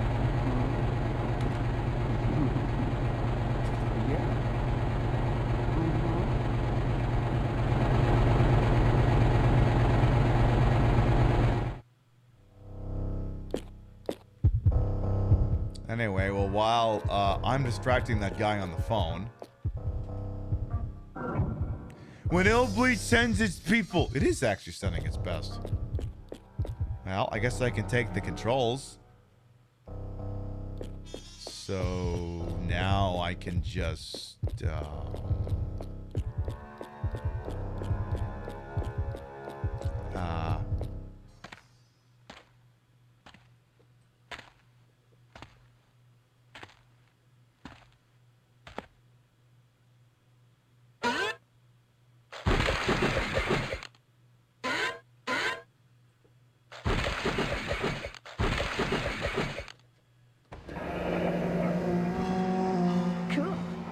What are we gonna do? What are we gonna do about this, Phelps? Nothing significant. Oh. So now I can control the idiot. I don't know. Can I bonk you into a wall? Oh, apparently I can. So just keep doing that. Fuck you, you idiot! Nice. Bye-bye.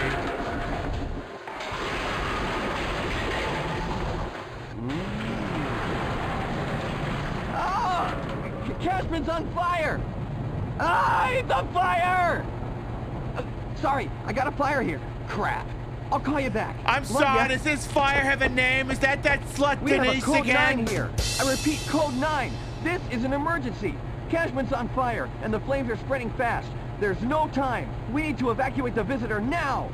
Roger that. We're activating the emergency escape unit. Hey, you! I'm gonna pull down the ladder. You gotta get out of here. Quick!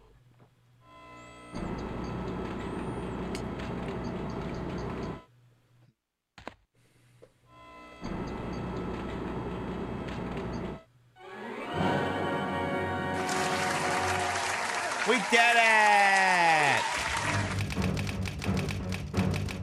How much did we have to our name after we left that joint?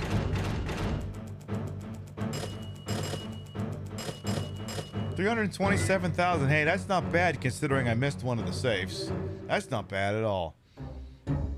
Anyway, the important thing is that... The important thing is I don't think you got any more naked, so that's good. I think you're just as unclothed as you were before.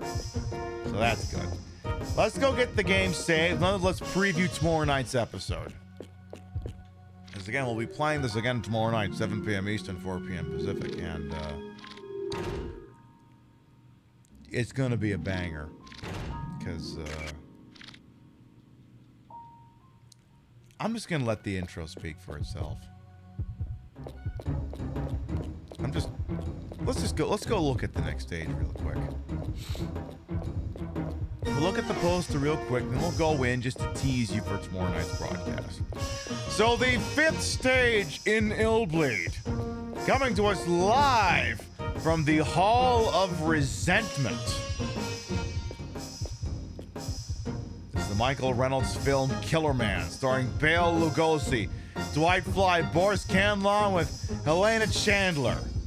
Killer Man, eh? Interesting title. It took place in New York in 1935. America was just coming out of the Great Depression when something happened which shocked the world. The papers called it the Killer Man Serial Murders, which began with the killing of the CEO of Manhattan Mutual Bank. The citizens of New York started to panic as there seemed to be no pattern or motivation for what would turn into 39 murders in less than a month. Since no one knew the killer's identity, people started calling him Killer Man because he always left the same trademark on his victims, a bright red star or killer mark. But how does that connect to the name Killer Man? They called him Killer Man because he left this? What? Then there was nothing. No more murders. At least ones that could be traced to Killer Man, until 66 years later. He was back. He had to be. His mark was found on the face of a utility repairman near Central Park. The Manhattan Police Department immediately launched a special task force to investigate the case and hopefully prevent such a thing from happening again. The Manhattan Police Department. I wonder which badge I'll be wearing tomorrow night. 10 challenges. KKLL. KKILL. KKILL. KKIL. I get the point. I get it. You just throw kill in letters. We may win a possible $50,000 if we satisfy certain criteria. And, this isn't the last stage, but this is the one with let's say it's the most potential to work with. Let's see if I can, because now, like, we're in the actual movie theater. Like, this one, like, really breaks the fourth wall. As if enough of it hasn't already been doing that. Let's see if I can find, I mean, I'm sure it's just going to be perfectly normal. There isn't going to be any funny business of any kind. Let's also dip in here for a second.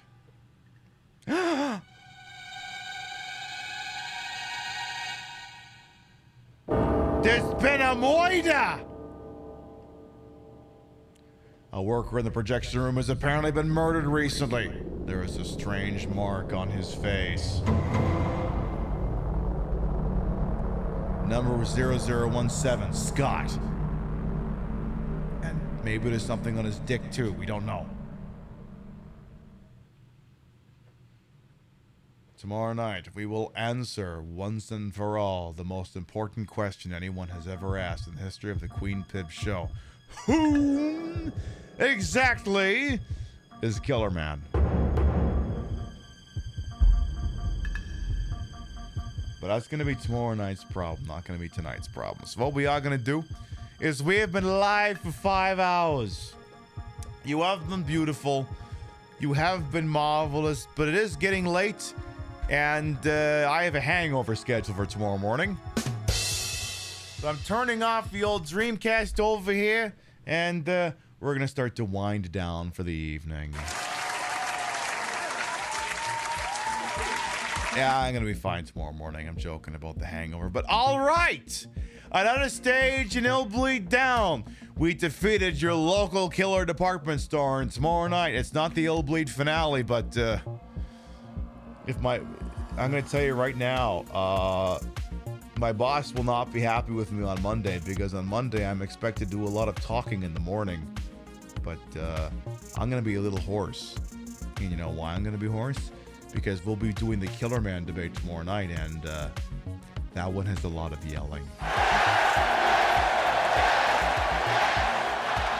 Listen. I don't want to oversell this, but it may be the best thing I do all year. You come on by tomorrow night and you'll see what the hell I'm being so vague about. But all right, before we figure out where we're going, let's read off the list of Gavitas. Your biddies, rates, subs, tippies to this channel. They're never required. They're always appreciated. We love to shout you out at the end of the show. What kind of action do we have here tonight? Bot apparently gifted a sub while we were offline yesterday. Thank you very much. Xerxion, thank you for the resub. Tiny Gay Potty Hat, thank you for the resub. Regal Roadkill for the resub. Crispy Paw for the resub. Cody Bear for the sub. David G for the raid. Thank you. You're subscribed to the channel. You grab that first one. Yeah, you can grab a second one. We love to spread the love around. Not always at the same place in the face, but at the end of the day, drop you off somewhere where we think you're gonna have a good time. Let's see who's up to what with who's on this wide, wonderful world. We just so happy to call it Twitch here. Let's see what we're doing. That's an option. That's an option.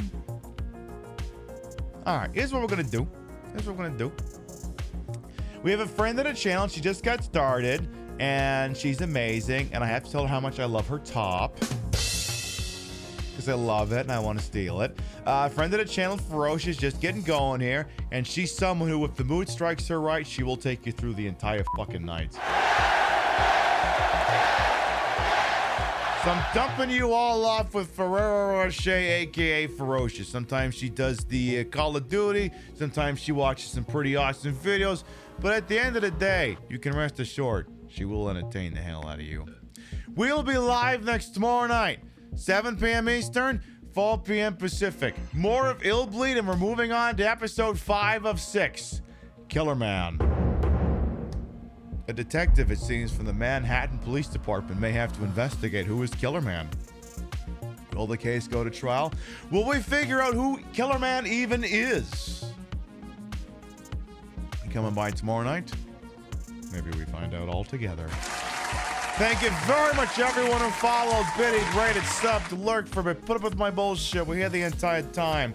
You all continue to contribute to the ongoing success of this shit show we call the Pib Show. Thank you very much for stopping by, and we'll see you next time. Good night, everyone.